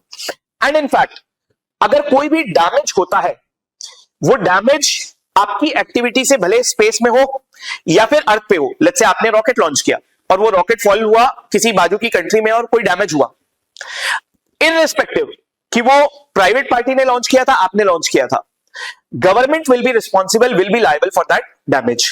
ठीक, फिर एक और इसका इंपॉर्टेंट प्रिंसिपल ये है कि साहब जो एस्ट्रोनॉट्स है we will treat them like envoys of human kind, कि वो ह्यूमन काइंड को रिप्रेजेंट कर रहे हैं स्पेस में।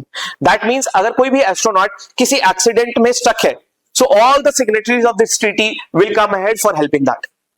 ठीक, ये कुछ इंपॉर्टेंट प्रिंसिपल हो गए। एक और इंपॉर्टेंट बात जो आपको पता होनी चाहिए, that this treaty is silent on whether we can mine the resources of celestial object और नॉट।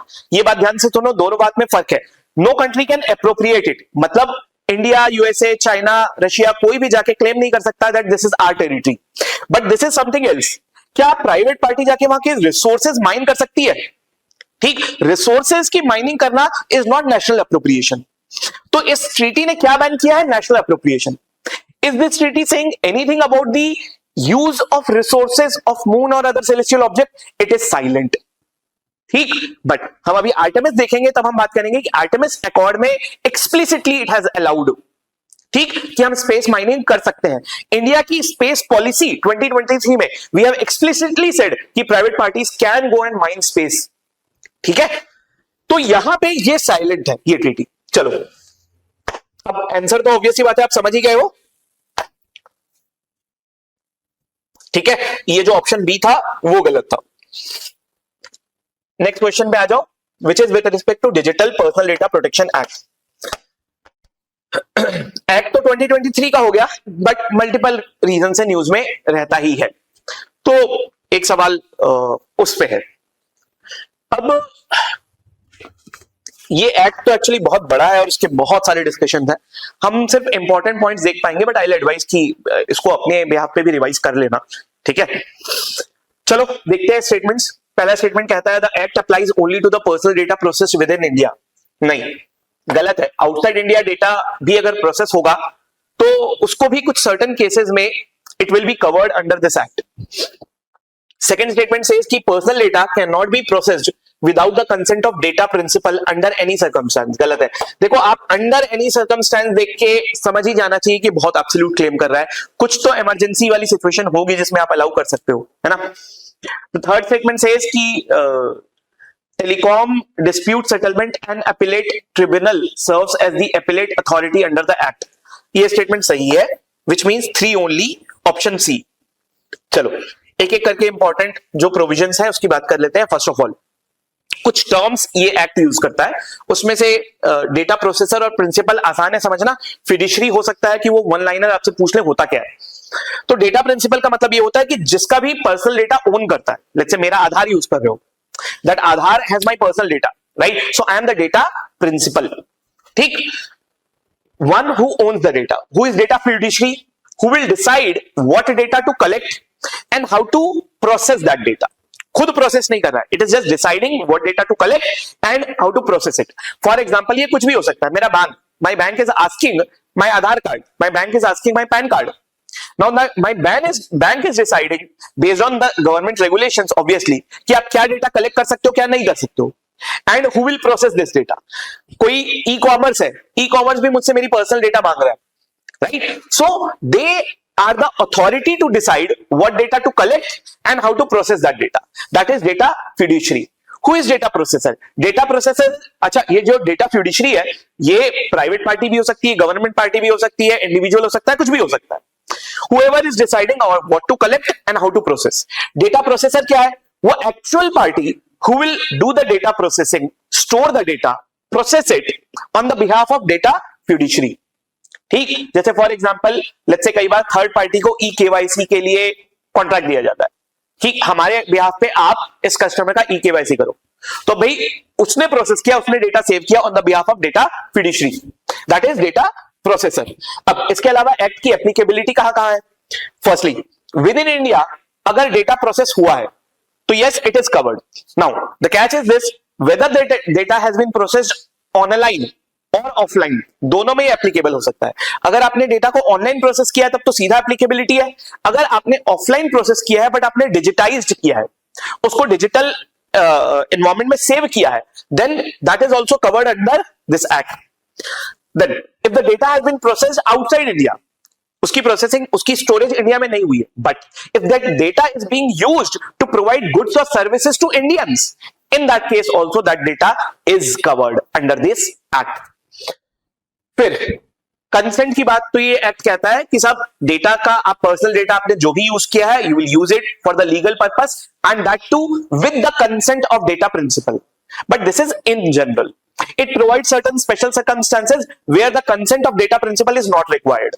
For example, government को let's say कोई सब्सिडी या बेनिफिट ट्रांसफर करना है, फॉर एग्जाम्पल कोई मेडिकल इमरजेंसी है, ठीक, फॉर एग्जाम्पल कोई let's say एम्प्लॉयमेंट रिलेटेड कोई भी स्कीम्स है, तो there are certain cases where, अच्छा, even the criminal cases, there are certain cases where the consent of data principal is not required. तो भले आपको सर्कमस्टांसेस याद रखने की कोई जरूरत नहीं, क्यों याद रखोगे आप, बट इतना तो कॉमन सेंस कहता है कि अगर अंडर एनी सर्कमस्टांस बोल रहे हो तो दिस इज नॉट राइट, कुछ तो इमरजेंसी वाली सिचुएशन हो ही सकती है। फिर कुछ इंस्टीट्यूशनल मैकेनिज्म जो है इसके अंदर, तो इस एक्ट ने क्या किया है, data protection board of India establish किया है। तो लेट्स से इस वायलेशन के, तो हुआ यह है कि डेटा प्रिंसिपल्स को कुछ राइट दिए गए। फॉर एग्जाम्पल जो भी डेटा प्रिंसिपल है वो ये इंफॉर्मेशन एक्वायर कर सकता है कि मेरा क्या डेटा स्टोर किया है, कहां स्टोर किया है, किस चीज के लिए यूज कर रहे हो। If I want to change my data, कि जो मेरा डेटा स्टोर्ड है, I want to change it, I have the option to change it, ठीक। अच्छा, लिमिटेड वे में राइट टू इरेजर का स्कोप है। If I want to remove my data, देखो पूरी तरीके से राइट टू फॉरगेटन नहीं है। अब ये ना एक बहुत ग्रे जोन है, तो यूपीएससी नहीं पूछेगी, बिकॉज जब ये एक्ट आया गवर्नमेंट कह रही है कि हमने राइट टू इरेजर दिया है, बट सारे न्यूज़पेपर में आया कि राइट टू फॉरगेटन नहीं मिला है। राइट टू फॉरगेटन का मतलब ये होता है if I want my data to be removed permanently, क्या ये राइट है मेरे पास, तो न्यूज़पेपर ने कहा राइट टू फॉरगेटन नहीं है, बट गवर्नमेंट ने कहा कि लिमिटेड सर्कमस्टेंसेस में राइट टू इरेजर है। तो अगर कोई ग्रे जोन है तो वहां यूपीएससी पूछेगी नहीं, बट तो डेटा प्रिंसिपल्स को कुछ राइट मिले हुए हैं। अब लेट्स से किसी भी राइट का वायलेशन है, कुछ एक्ट का ब्रीच है, तो वो कंप्लेंट्स किसके पास जाएंगी, data protection board of India. But अगर इसके अगेंस्ट अपील करनी है तो अपीलेट अथॉरिटी कौन है, तो अपीलेट अथॉरिटी जो हमने बनाई है that is telecom disputes settlement and appellate tribunal. ये ट्राई का जो एक्ट है उसके अंदर ऑलरेडी एग्जिस्टिंग बॉडी है, सेम बॉडी को हमने अपीलेट अथॉरिटी बना दिया against the data protection board of India, ठीक। तो ये कुछ बेसिक बातें होंगी, बट आई एडवाइज कि इस एक्ट को ना थोड़ा सा आप देख लेना और डिटेल में। ये पूछा नहीं है यूपीएससी ने, पूछा जा सकता है। अब आ जाओ डिफेंस इक्विपमेंट और कैटेगरी का, जो यूपीएससी का एक बहुत ही फेवरेट सवाल है। डिफेंस में बहुत इन डेप्थ क्वेश्चन तो आते नहीं, एक इक्विपमेंट देंगे और उसकी कैटेगरी पूछ देंगे। अब यहाँ तो जो इक्विपमेंट पूछे गए they are very popular. UPSC ने जो 2025 में पूछा था they were very less known, ठीक है। आप अभी भी जाकर उसे गूगल करोगे, you will not find much of information. तो इसमें देखो जो डिफेंस एंथुसियास्ट है उनको तो पता ही रहता है, जो नहीं है आई विल एडवाइज कि बहुत हाई रिटर्न ऑन इन्वेस्टमेंट चीजें होती नहीं है। जो बड़ी बड़ी इक्विपमेंट्स हैं उसको याद रख लो, बाकी छोटा यूपीएससी ने पूछा वो किसी से नहीं होगा, लेट इट गो, उसमें टाइम बहुत लगेगा। चलो बेसिक बातें हम देख लेते हैं, इसमें तो बहुत डेप्थ ऐसा कोई थीम तो है नहीं, बट बेसिक बातें कर लेते हैं। तो पहला इक्विपमेंट लिखा है INS Arihant, yes it is nuclear powered ballistic missile submarine. Second INS Himgiri guided missile destroyer, ये गलत है, एक्चुअली ये फ्रिगेट है, डिस्ट्रॉयर नहीं है। Akash NG next generation surface to air missile system, yes, तो 1 और 3 हो जाएगा ऑप्शन बी। चलो जो जिसके प्रोबेबिलिटी ज्यादा है, हम पूरे डिटेल स्पेसिफिकेशन की बात नहीं करेंगे, जो यूपीएससी जिस तरीके की बातें पूछती है वो देख लेते हैं, ठीक। तो आईएनएस अरिहंत सबसे पहले, ये एक न्यूक्लियर पावर्ड सबमरीन है। मतलब नॉर्मल जो सबमरीन होती है आपकी, जो ओल्डर सबमरीन्स होती हैं, दे आर डीजल पावर्ड। अब डीजल को आपको बर्न करने के लिए, कंबशन करने के लिए ऑक्सीजन चाहिए होती है, इसी वजह से सबमरीन को बार बार ऊपर आना पड़ता है सरफेस पे to take the oxygen. But if your if your submarine is nuclear powered, then that means इसके अंदर एक छोटा सा न्यूक्लियर रिएक्टर है एनर्जी प्रोड्यूस करने के लिए। That means it does not require oxygen, तो इसे सरफेस में नहीं आना पड़ेगा, ये अंडर वाटर रह सकती है ज्यादा समय के लिए, ठीक। सेकेंड, ये एक बैलिस्टिक मिसाइल सबमरीन है, मतलब we can launch the ballistic missiles from this submarine, ठीक। अब दो मिसाइल जो हम आईएनएस अरिहंत और आईएनएस, अच्छा ये सेकंड है, पहली जो हमारी न्यूक्लियर पावर्ड सबमरीन है दैट इज आईएनएस अरिहंत। तो अब दो मिसाइल्स जो हम आईएनएस अरिहंत और आईएनएस अरिघात दोनों में यूज करने वाले हैं, दैट इज बैलिस्टिक मिसाइल्स जो सबमरीन से यूज करेंगे, K4 और K15। K15 का नाम सागरिका है, जो K4 है that is intermediate range, around 3500 kilometre की इसकी रेंज है, ठीक। और ये जो K15 है Sagarika, that is short range. तो ये दोनों मिसाइल हैं जो हम सबमरीन से लॉन्च करते हैं, आईएनएस अरिहंत और आईएनएस अरिघात दोनों में we are going to use it. फिर जो ये तो सही था आपका, आईएनएस हिमगिरी पे आ जाओ। आईएनएस हिमगिरी एक तरीके का फ्रिगेट है, डिस्ट्रॉयर नहीं है। क्या ये जो वॉरशिप्स होते हैं उसमें बेसिक डिफरेंस देख लेते हैं। यूपीएससी डिफरेंस नहीं पूछती है, यूपीएससी सिर्फ आपसे नाम पूछती है, बट बेसिक डिफरेंस आपको पता होगा तो थोड़ा याद करना आसान हो जाता है। तो हम बस बहुत मोटी मोटी बात कर लेते हैं। फर्स्ट ऑफ ऑल जो वॉरशिप्स होते हैं वो इस कैटेगरी के होते हैं। सबसे छोटे जो लाइट वेट वॉरशिप्स होते हैं उसे कहते हैं कॉर्वेट, ठीक। ये सबसे लाइटेस्ट है, in fact they are not meant to go into sea, ये कोस्टल एरिया की पेट्रोलिंग करते हैं कॉर्वेट्स, ठीक। तो हमारा जैसे आईएनएस कमोरता जो है प्रोजेक्ट 28 में, दैट इज अ कॉर्वेट। फिर इससे थोड़े से बड़े शिप्स होते हैं, वॉरशिप्स होते हैं, जिसे हम कहते हैं frigate. They are known for their mobility, they will go into the sea, ठीक। ये जनरली एंटी सबमरीन वॉरफेयर के लिए यूज किए जाते हैं, ये मोबिलिटी के लिए जाने जाते हैं। इसमें they are weaponized, but destroyer की तरह बड़े वेपन्स इसमें नहीं होते हैं, ठीक। तो ये मिडिल ग्राउंड है कॉर्वेट और डिस्ट्रॉयर के बीच का। इसमें अगर आप फ्रिगेट देखेंगे तो हमने जो हिमगिरी जो आपके क्वेश्चन में था, दैट इज नीलगिरी क्लास, ठीक। वो प्रोजेक्ट 17A कहलाता है। दूसरा कहलाता है हमारा आईएनएस शिवालिक वाली जो रेंज होती है वो प्रोजेक्ट 17 कहलाती है, ठीक। फिर तीसरी कैटेगरी जो रिलेटिवली बड़े होते हैं, दे आर डिस्ट्रॉयर। डिस्ट्रॉयर में ज्यादा हेवी वेपन्स हम रखते हैं, ठीक। इसमें हमारे पास जो दो इंपॉर्टेंट क्लास है, आईएनएस कोलकाता वाली आप जो देखते हो दैट इज प्रोजेक्ट 15A, फिर आईएनएस विशाखापट्टनम वाली जो देखते हो दैट इज प्रोजेक्ट 15B। फिर जो पिनेकल ऑफ नेवल पावर है that is aircraft carrier, they are literally like floating airbase, जहां से आप फाइटर जेट्स रन करोगे, लॉन्च करोगे, ठीक। इसके जो वेपन्स हैं they are literally these fighter jets जो ये कैरी करेगा, जिसमें कि आईएनएस विक्रांत आप सबको पता है, ठीक, कि हमारा इंडिजिनियस एयरक्राफ्ट कैरियर है। तो हिमगिरी जो है that is a frigate, not a destroyer. अब आ जाओ जो थर्ड पेयर था that is Akash new generation missile. सबसे पहले हमारे पास एक ओल्डर आकाश थी, ये उसका न्यू जनरेशन है, कुछ डेवलपमेंट्स किए गए हैं उसमें। अब ये एक सरफेस टू एयर मिसाइल है, मतलब हम सरफेस से लॉन्च कर रहे हैं, टारगेट एयर में। अभी जो सरफेस टू एयर मिसाइल होते हैं ना, ये एयर डिफेंस सिस्टम में काफी काम आते हैं। तो एयर डिफेंस सिस्टम क्या होता है, कोई भी मिसाइल है, मिसाइल डिफेंस सिस्टम और एयर डिफेंस सिस्टम में फर्क इतना है that in missile defence system your aerial threat is missile, आप मिसाइल को इंटरसेप्ट करके अटैक करना चाह रहे हो। बट एयर डिफेंस सिस्टम एक ब्रॉडर कैटेगरी है जिसमें वो एरियल थ्रेट आपका ड्रोन भी हो सकता है, एरियल थ्रेट आपका फाइटर जेट भी हो सकता है, राइट। सो एयर डिफेंस सिस्टम में आपके काम आते हैं सरफेस टू एयर मिसाइल्स। अब इसकी कुछ दो तीन बातें हैं जो आपको पता होना चाहिए, जो गवर्नमेंट बहुत ज्यादा लिख रही है।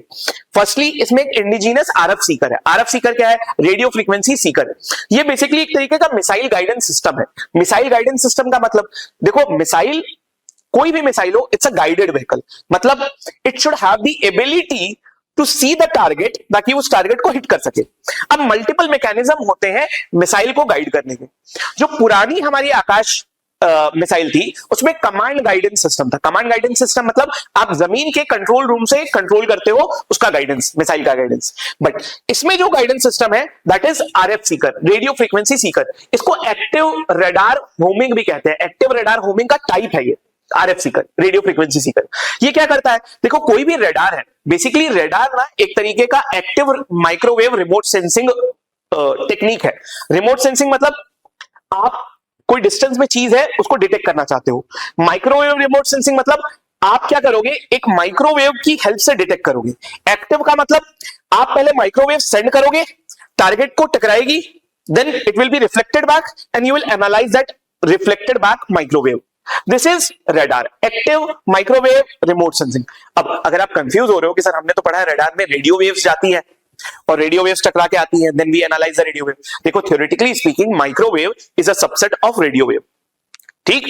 हम कुछ कॉन्टेक्स्ट में रेडियो वेव माइक्रोवेव अलग बनाते हैं, बट थ्योरेटिकली स्पीकिंग फिजिक्स की डिक्शनरी में microwave is a subset of radio wave. तो आप कह दो कि माइक्रोवेव सेंड कर रहा है या रेडियो वेव सेंड कर रहा है, इट्स इक्वल, ठीक। तो अब ये एक तरीके का रडार है। अब ये होता है तो क्या होता है, ये बेसिकली मिसाइल की आई है। अब मिसाइल खुद इस रडार से माइक्रोवेव सेंड करेगी, that microwave will be reflected back और उसको एनालाइज करके पता करेगी कि टारगेट कहां है. ग्राउंड से कोई कंट्रोल नहीं होगा. ठीक.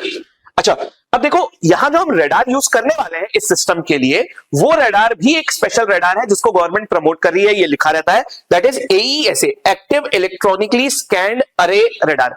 जानने की कोई जरूरत, यूपीएससी कभी नहीं पूछ सकती कि क्या है, वो सिर्फ ये टर्म यूज कर सकती है.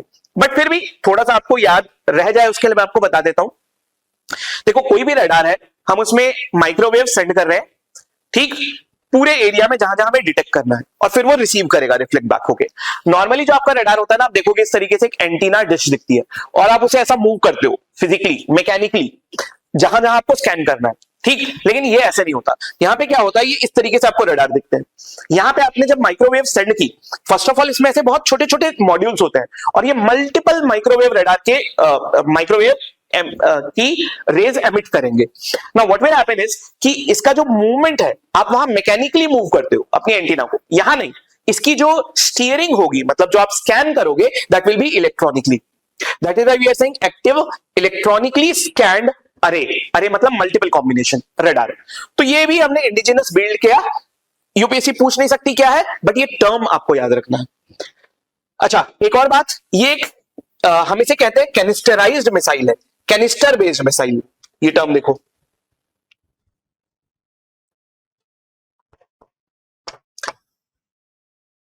अभी दो मिसाइल न्यूज में है, एक अस्त्र मिसाइल और दूसरी आपकी आकाश एनजी, आकाश नेक्स्ट जनरेशन. दोनों ही मिसाइल कैनिस्टराइज्ड मिसाइल है. कैनिस्टराइज्ड मिसाइल का मतलब क्या होता है? कैनिस्टर का मतलब होता है एक small cylindrical tube which is used to store this missile. ठीक, तो जनरली जैसे ओल्डर जनरेशन जो आकाश मिसाइल थी उसमें क्या होता था कि आप सीधा उसे रेल जहां से लॉन्च करना है वहां पे रखते थे और वहां से लॉन्च करते थे.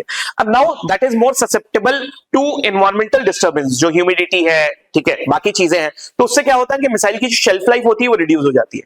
यहां पे आप इसे ट्यूब में स्टोर करते हो and whenever you have to use it you will directly launch it. ठीक, जिस भी प्लेटफॉर्म से आपको लॉन्च करना है, तो इससे मिसाइल की शेल्फ लाइफ भी बढ़ जाती है. तो इसे कैनिस्टराइज्ड मिसाइल कहते हैं.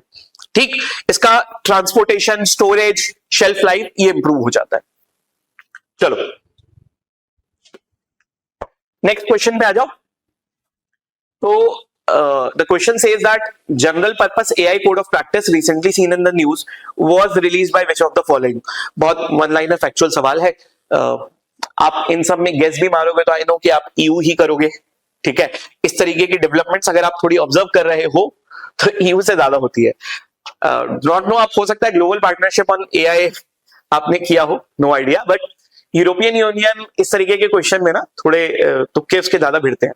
एनीवे, अब इसमें हमें ज्यादा जानना नहीं है ये क्या है. तो EU ने एक सेट ऑफ गाइडलाइंस इशू की है, वॉलंटरी गाइडलाइंस है for all the AI players, जितने भी ओपन AI, गूगल, माइक्रोसॉफ्ट. ठीक, that these are the guidelines that they have to follow for ethical usages of AI. कि जब भी आपको AI यूज करना है तो वो एथिकल कुछ सेट ऑफ गाइडलाइंस है, वॉलंटरी है.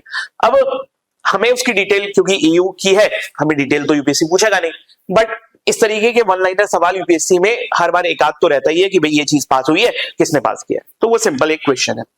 चलो आ जाओ नेक्स्ट पे. This was a question that I was saying कि एनर्जी स्टोरेज सिस्टम पे. ठीक, तो इसको देख लेते हैं. ये कह रहा है कि साहब which of the following methods can be used for storing surplus renewable energy. पहला method pumped hydro electric system. ये वही नाम है जो यूपीएससी ने दिया था, पम्प्ड हाइड्रो पावर स्टोरेज, वही है ये. ठीक, second compressed air energy storage, hydrogen energy storage, super conducting magnetic energy storage. देखो अगर आपको नहीं भी पता है, अगर सबके नाम के आगे एनर्जी स्टोरेज है तो आप यस ही करोगे और क्या करोगे आप. ठीक, ऐसे ही यूपीएससी के क्वेश्चन में भी पम्प्ड हाइड्रो पावर स्टोरेज था और पूछा था क्या है, और ऑप्शन था to store the surplus energy. ठीक, तो that is why I was saying कि हो सकता है कि क्वेश्चन आपने कंटेंट नहीं सुना हो बट ऑप्शंस वर इजी. तो ये ऑल ऑफ देम है. ठीक, चलो मैं आपको जल्दी से ये बता देता हूं कि ये energy, as I told you the context, कि एनर्जी पावर स्टोरेज का कैच क्या है कि रिन्यूएबल एनर्जी को स्केल अप करने के लिए सबसे बड़ा कैच ये है कि रिन्यूएबल एनर्जी इंटरमिटेंट है कभी नहीं है. इसका मतलब डिमांड और सप्लाई मिसमैच हो सकता है. इसका मतलब whenever it is available, excess जो भी आएगा we have to store it. ठीक, अब ये स्टोरेज की मल्टीपल टेक्निक्स होती हैं. अब इन टेक्निक्स को हम कुछ कैटेगरीज में बांटते हैं, जैसे कि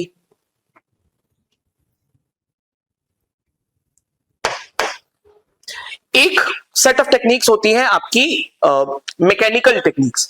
मैकेनिकल टेक्निक का सबसे फेमस एग्जांपल ऑलरेडी यूपीएससी पूछ चुकी है, that is pumped hydro power storage. अब इसमें आप क्या करते हो, आप इसमें दो वाटर रिजर्वायर लेते हो, one is at a height and one is at a lower height. Whenever you have excess electricity, renewable से मान लो excess electricity प्रोड्यूस हुई, आप क्या करोगे, इस वाटर को यहां पे पहुंचाओगे हायर रिजर्वायर में। आपको हायर रिजर्वायर में वाटर पहुंचाने के लिए पंप करना पड़ेगा, पंप के लिए इलेक्ट्रिसिटी लगेगी, तो आपने पंप किया और यहां पहुंचा दिया। Now this will act like your reservoir. Now whenever you need electricity in future, आप क्या करोगे, इस हाई रिजर्वायर से इस लो रिजर्वायर में वाटर ट्रांसफर करोगे, and in the middle you will have a turbine. वो टरबाइन रोटेट करेगी और जनरेटर से कनेक्टेड होगी and you will get the electricity. ठीक, तो आप ऐसे यूज करोगे। कंप्रेस्ड एयर स्टोरेज में आप क्या करोगे, इसमें आप क्या करने वाले हो कि आप let's say there is excess electricity, excess electricity से आप कंप्रेसर्स रन करोगे और ये कंप्रेसर्स क्या करेंगे, एयर को कंप्रेस करेंगे, और जब ये एयर कंप्रेस हो जाएगी आप इसे अंडरग्राउंड स्टोर कर दोगे। ठीक, अभी आपका एनर्जी रिजर्वायर हो गया। व्हेनेवर यू नीड इलेक्ट्रिसिटी, आप क्या करोगे, इस कंप्रेस्ड एयर को अंडरग्राउंड से रिलीज करोगे और ये बहुत प्रेशर के साथ सरफेस पे आएगी, और सरफेस पे you will have a turbine, आप उससे इलेक्ट्रिसिटी बना लोगे। ठीक, फिर हाइड्रोजन आप एज अ फ्यूल पढ़ते हो, but hydrogen store of energy भी है। ठीक, कैसे है स्टोर ऑफ एनर्जी, मान लो आपकी एक्सेस इलेक्ट्रिसिटी है, ठीक, एक्सेस इलेक्ट्रिसिटी बन गई, अब इसको क्या करो, इलेक्ट्रिसिटी को you do not know how to store it, तो आप क्या करोगे, you will pass it through water और वाटर का इलेक्ट्रोलिसिस करवा लोगे and you will get hydrogen. अब हाइड्रोजन में जो एनर्जी है वो कहां से आई, आप ही ने तो दी इलेक्ट्रिसिटी से, वो इलेक्ट्रिकल एनर्जी बन गई हाइड्रोजन की chemical energy. Now when you want to use it in future, उस हाइड्रोजन को फ्यूल सेल में यूज कर लो। सो हाइड्रोजन आप फ्यूल की तरह पढ़ते हो, but it is actually energy carrier, energy storage. फिर लास्ट जो यहां लिखा है super conducting magnetic energy storage, ये क्या है, देखो एनर्जी इलेक्ट्रिसिटी आप नॉर्मली स्टोर क्यों नहीं कर पाते हो, मान लो मैं इस इलेक्ट्रिसिटी को कहीं से भी फ्लो करवाऊं, क्या होगा, अब कोई भी मेटल है उसकी कोई रेजिस्टेंस होगी, तो धीरे धीरे ये मेटल हीट होता जाएगा और जो मेरी इलेक्ट्रिसिटी है वो कम होती जाएगी। ठीक, but what if I use my super conductors, super conductor, आप एक मेटल कॉइल लो और उसको सुपर कंडक्टर बनाओ, मतलब वो सुपर कंडक्टर हो। सुपर कंडक्टर वो मेटल्स हैं जिसकी जीरो रेजिस्टेंस है, वो जब इलेक्ट्रिसिटी पास होगी उससे तो कोई भी इलेक्ट्रिसिटी लॉस नहीं होगा क्योंकि कोई रेजिस्टेंस है ही नहीं। अब ये जो सुपर कंडक्टर है ये बनते हैं आपके अल्ट्रा कूल टेम्परेचर पे, आप नॉर्मल रूम टेम्परेचर पे सुपर कंडक्टिविटी जनरेट नहीं कर पाते हो, तो आपने एक मेटल कॉइल ली, उसको अल्ट्रा कूल करके उसको सुपर कंडक्टर में कन्वर्ट किया। ठीक, now in the super conductor coil आपकी जो भी एक्सेस इलेक्ट्रिसिटी प्रोड्यूस हुई है उसको पास करवाओ। ठीक, अब इस सुपर कंडक्टर में इलेक्ट्रिसिटी फ्लो कर रही है without any loss, because this super conductor has zero resistance, और वहां पे एक मैग्नेटिक फील्ड जनरेट हो जाएगा। This will act like your store of electricity. आपको फ्यूचर में कभी भी इलेक्ट्रिसिटी यूज करनी है, आप इस लूप को ओपन अप करो and use this electricity wherever you want.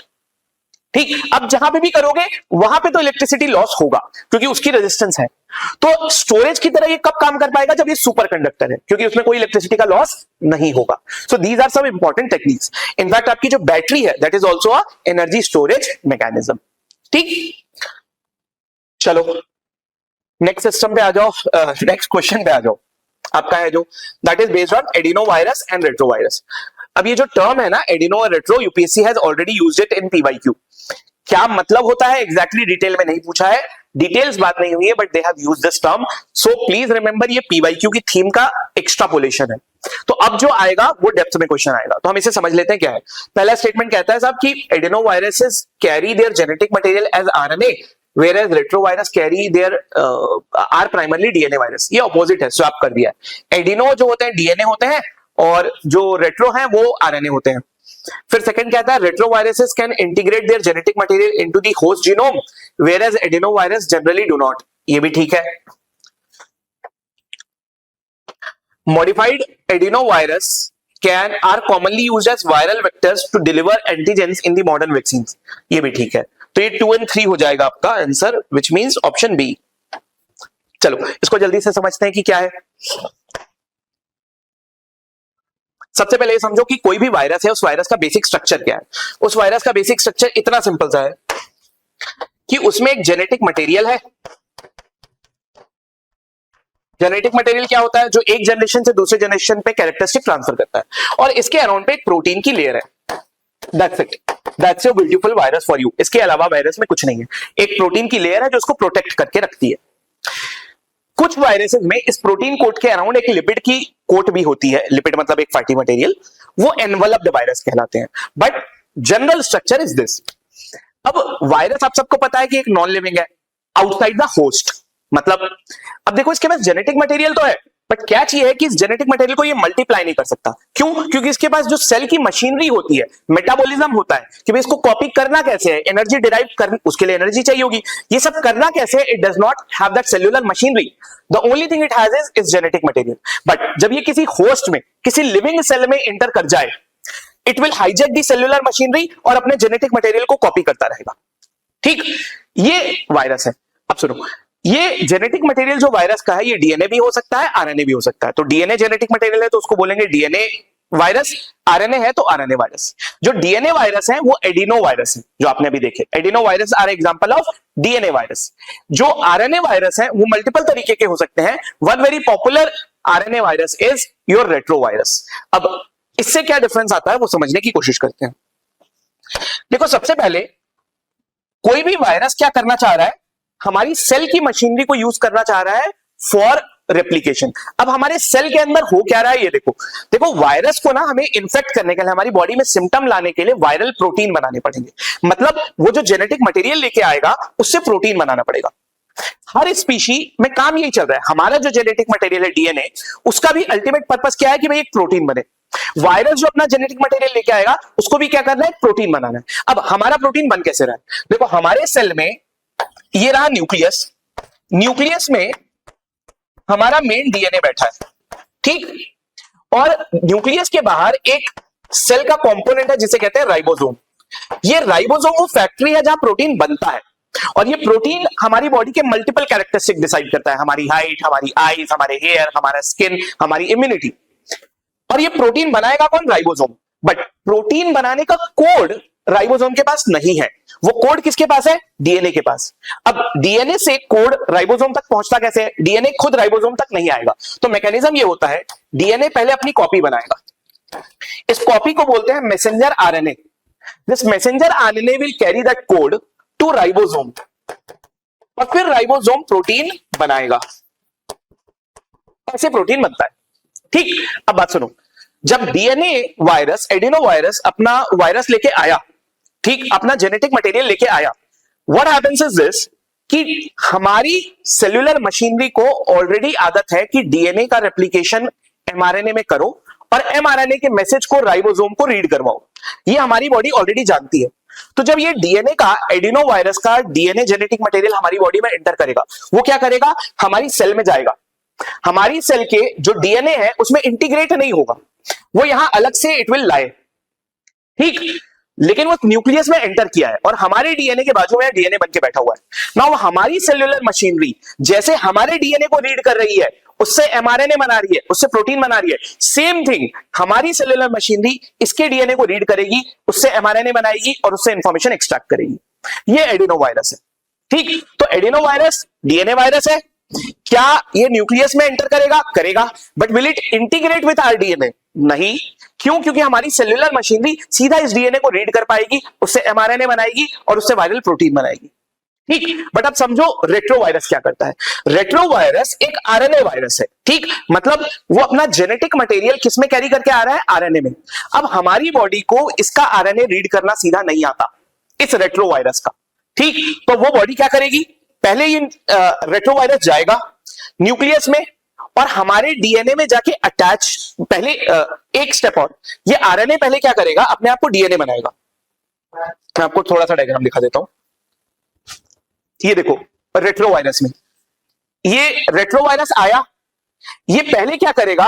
अपने आप को, अपने आरएनए को कन्वर्ट करेगा डीएनए में, ठीक। हमारी बॉडी क्या कर रही थी? डीएनए से आरएनए बना रही थी, इसका रिवर्स काम करेगा। तो आरएनए वायरस अपना आरएनए लेके आया, इससे पहले डीएनए बनाएगा। इसके लिए इस प्रोसेस को कहते हैं रिवर्स ट्रांसक्रिप्शन। नॉर्मल ट्रांसक्रिप्शन में क्या होता है? डीएनए आरएनए बनता है। रिवर्स में वायरस का आरएनए डीएनए बन रहा है। रिवर्स ट्रांसक्रिप्शन हुआ, इसने अपने को डीएनए बना लिया, फिर ये हमारे डीएनए से जाके अटैच होगा लिटरली। सो रेट्रोवायरस हमारे डीएनए में जाके इंटीग्रेट होगा, फिर अब हमारी सेल्यूलर मशीनरी, क्योंकि अब हमारे डीएनए का पार्ट बन गया है, इस डीएनए से फिर एमआरएनए बनाएगी और फिर प्रोटीन बनाएगी। तो जैसे बॉडी हमारे डीएनए का प्रोटीन बनाएगी वैसे ही वायरल प्रोटीन बनाएगी। ठीक, तो रेट्रोवायरस में अब थोड़ा सा अगर हम यहां पे वापस इसको टेबुलेट करें, एडिनोवायरस का जेनेटिक मटेरियल डीएनए, रेट्रोवायरस का आरएनए। यहां पे रिवर्स ट्रांसक्रिप्शन होने की जरूरत है एडिनोवायरस में नहीं, सीधा डीएनए रीड कर लिया जाएगा, उससे एमआरएनए बन जाएगा और उससे वायरल प्रोटीन बन जाएगा। बट रेट्रोवायरस में क्योंकि अपना जेनेटिक मटेरियल आरएनए में लेके आ रहा है, हमारी बॉडी इसे सीधा रीड नहीं कर पाएगी, तो ये आरएनए पहले डीएनए बनाएगा और हमारे डीएनए से जाके अटैच होगा, फिर हमारी बॉडी उसके बाद रीड करेगी। तो इसमें एक एंजाइम लगता है रिवर्स ट्रांसक्रिप्शन के लिए, रिवर्स ट्रांसक्रिप्शन की प्रोसेस लगेगी और रिवर्स ट्रांसक्रिप्शन करने के लिए एक एंजाइम लगेगा जिसे हम कहते हैं रिवर्स ट्रांसक्रिप्टेज। ठीक, फिर ये जो एडिनोवायरस है ये जब इन्फेक्ट करते हैं हमें, ये एक्चुअली बहुत छोटे मोटे इन्फेक्शन कॉज करते हैं। क्यों? क्योंकि देखो ये ना हमारे डीएनए से जाके मिले नहीं हुए, जब रेट्रोवायरस हमारे डीएनए से इंटीग्रेट कर जाएगा ना, इसका इन्फेक्शन बहुत लॉन्ग टर्म परसिस्ट करेगा। एडिनोवायरस के इन्फेक्शन बहुत छोटे मोटे होते हैं, कॉमन फ्लू हो गया जो सर्दी बुखार होता रहता है, या आपका जो आई का कंजक्टिवाइटिस होता है, ये सारे डीएनए वायरस हैं। आरएनए वायरस क्योंकि हमारे डीएनए से जाके इंटीग्रेट कर दिया, now it is very long lasting. जो आपका एचआईवी वायरस है जो एड्स कॉज करता है, that has integrated into our DNA, जिसको भी हो रहा है, और फिर उसके बाद वो परसिस्ट करेगा। ठीक है बात? अच्छा, एक चीज और देखो, एडिनो वायरस क्योंकि हमारे डीएनए से इंटीग्रेट नहीं करेंगे, इसलिए एक टाइप की वैक्सीन होती है जिसे वेक्टर बेस्ड वैक्सीन कहते हैं। किसी भी वैक्सीन में आपको क्या करना है, पैथोजन लाना है या पैथोजन का कोई पार्ट लाना है, पैथोजन मतलब डिसीज कॉजिंग ऑर्गेनिज्म, आपको हमारी बॉडी में इंसर्ट करना है in the form of vaccine, ये पैथोजन या इसका कोई बॉडी पार्ट, वो बॉडी पार्ट होता है एंटीजन। अब वेक्टर वैक्सीन में हम क्या करते हैं ना, ये पैथोजन का एंटीजन हम एक हार्मलेस वायरस के ऊपर फिट करके भेजते हैं। ठीक, वो हार्मलेस वायरस सिर्फ इस एंटीजन, इस पैथोजन को पहुंचाने का काम कर रहा है। तो ये जो हार्मलेस वायरस हम यूज करते हैं इन वैक्सीन में, वो होता है एडिनो वायरस। रेट्रो क्यों नहीं करेंगे? क्योंकि अगर रेट्रो कर दिया तो हमारे डीएनए से जाके मिल जाएगा, and that we do not want, तो हम उसे अलग रखना चाहते हैं, इसलिए इसे यूज करते हैं। ठीक है बात? अच्छा, ये आपका जो कोविशील्ड वैक्सीन थी वो एक वेक्टर बेस्ड वैक्सीन थी, उसमें हमने एक एडिनो वायरस यूज किया था चिंपैंजी की बॉडी से। ठीक, तो ये हो गया आपके बेसिक डिफरेंस। आई नो थोड़ा सा अगर आपने नहीं पढ़ा हुआ है थोड़ा टेक्निकल है, बट हमें स्पीडली ही करना है, रेगुलर क्लास तो नहीं है कि हम बहुत आराम से कर सकें। आई होप आपको समझ आ गया हो। चलो नेक्स्ट क्वेश्चन पे आ जाओ, which is with respect to compressed biogas. अब कंप्रेस्ड बायोगैस वैसे भी न्यूज में रहती है, but there are few things. एक, कंप्रेस्ड बायोगैस का कंपलसरी ब्लेंडिंग का टाइम पीरियड आ चुका है। सेकंड, कंप्रेस्ड बायोगैस जब एलपीजी क्राइसिस चल रहा था, देयर वर सर्टेन आर्टिकल्स की CBG can be a futuristic alternative, तो इन कॉन्टेक्स्ट की वजह से ये इंपॉर्टेंट है। अब पहला स्टेटमेंट देखो सीबीजी का, it says that it is produced through anaerobic decomposition of organic waste material. बिल्कुल ठीक बात है। Second statement says it cannot be used in the existing CNG vehicles without the significant engine modification. ये गलत है। In fact CBG का सबसे बड़ा एडवांटेज यही है कि विदाउट एनी सिग्निफिकेंट मॉडिफिकेशन आप अभी के एग्जिस्टिंग सीएनजी व्हीकल में सीधा जाके यूज कर सकते हो उसे। So this is incorrect. Third, under the SATAT initiative government of India promotes blending of CBG with CNG. ये ठीक है, हम कर रहे हैं ऐसा। इनफैक्ट मैंडेटरी ब्लेंडिंग का टाइम आ चुका है। 1 and 3 ओनली इसका आंसर हो जाएगा सी। चलो जल्दी से देख लेते हैं। सबसे पहले आपकी बायोगैस बन कैसे रही है, तो आपने ऑर्गेनिक मैटर लिया, मतलब कोई भी प्लांट और एनिमल का वेस्ट लिया, ठीक, इसको एक चैम्बर में बंद किया जिसमें एनएरोबिक कंडीशन है, मतलब ऑक्सीजन नहीं है, और इसमें आपने माइक्रो ऑर्गेनिज्म कुछ इंसर्ट किए। अब माइक्रो ऑर्गेनिज्म इसको डिकम्पोज करेंगे in the absence of oxygen, and that is how you will get a gas. That gas will be known as biogas. This biogas is renewable. क्यों? क्योंकि ये जो plant और ऑर्गेनिक प्लांट और animal waste है, this is unlimited. ये limited नहीं है। देखो जो नेचुरल गैस बनती है नेचर में, वो बनती है from the dead remains of plant and animal which have decomposed for millions of years. तो वो अनलिमिटेड नहीं है, वो लिमिटेड है, क्योंकि उसको मिलियन ईयर्स लगेंगे। यहां पे तो ये फ्रेश रेसिड्यू है, that is why this is renewable.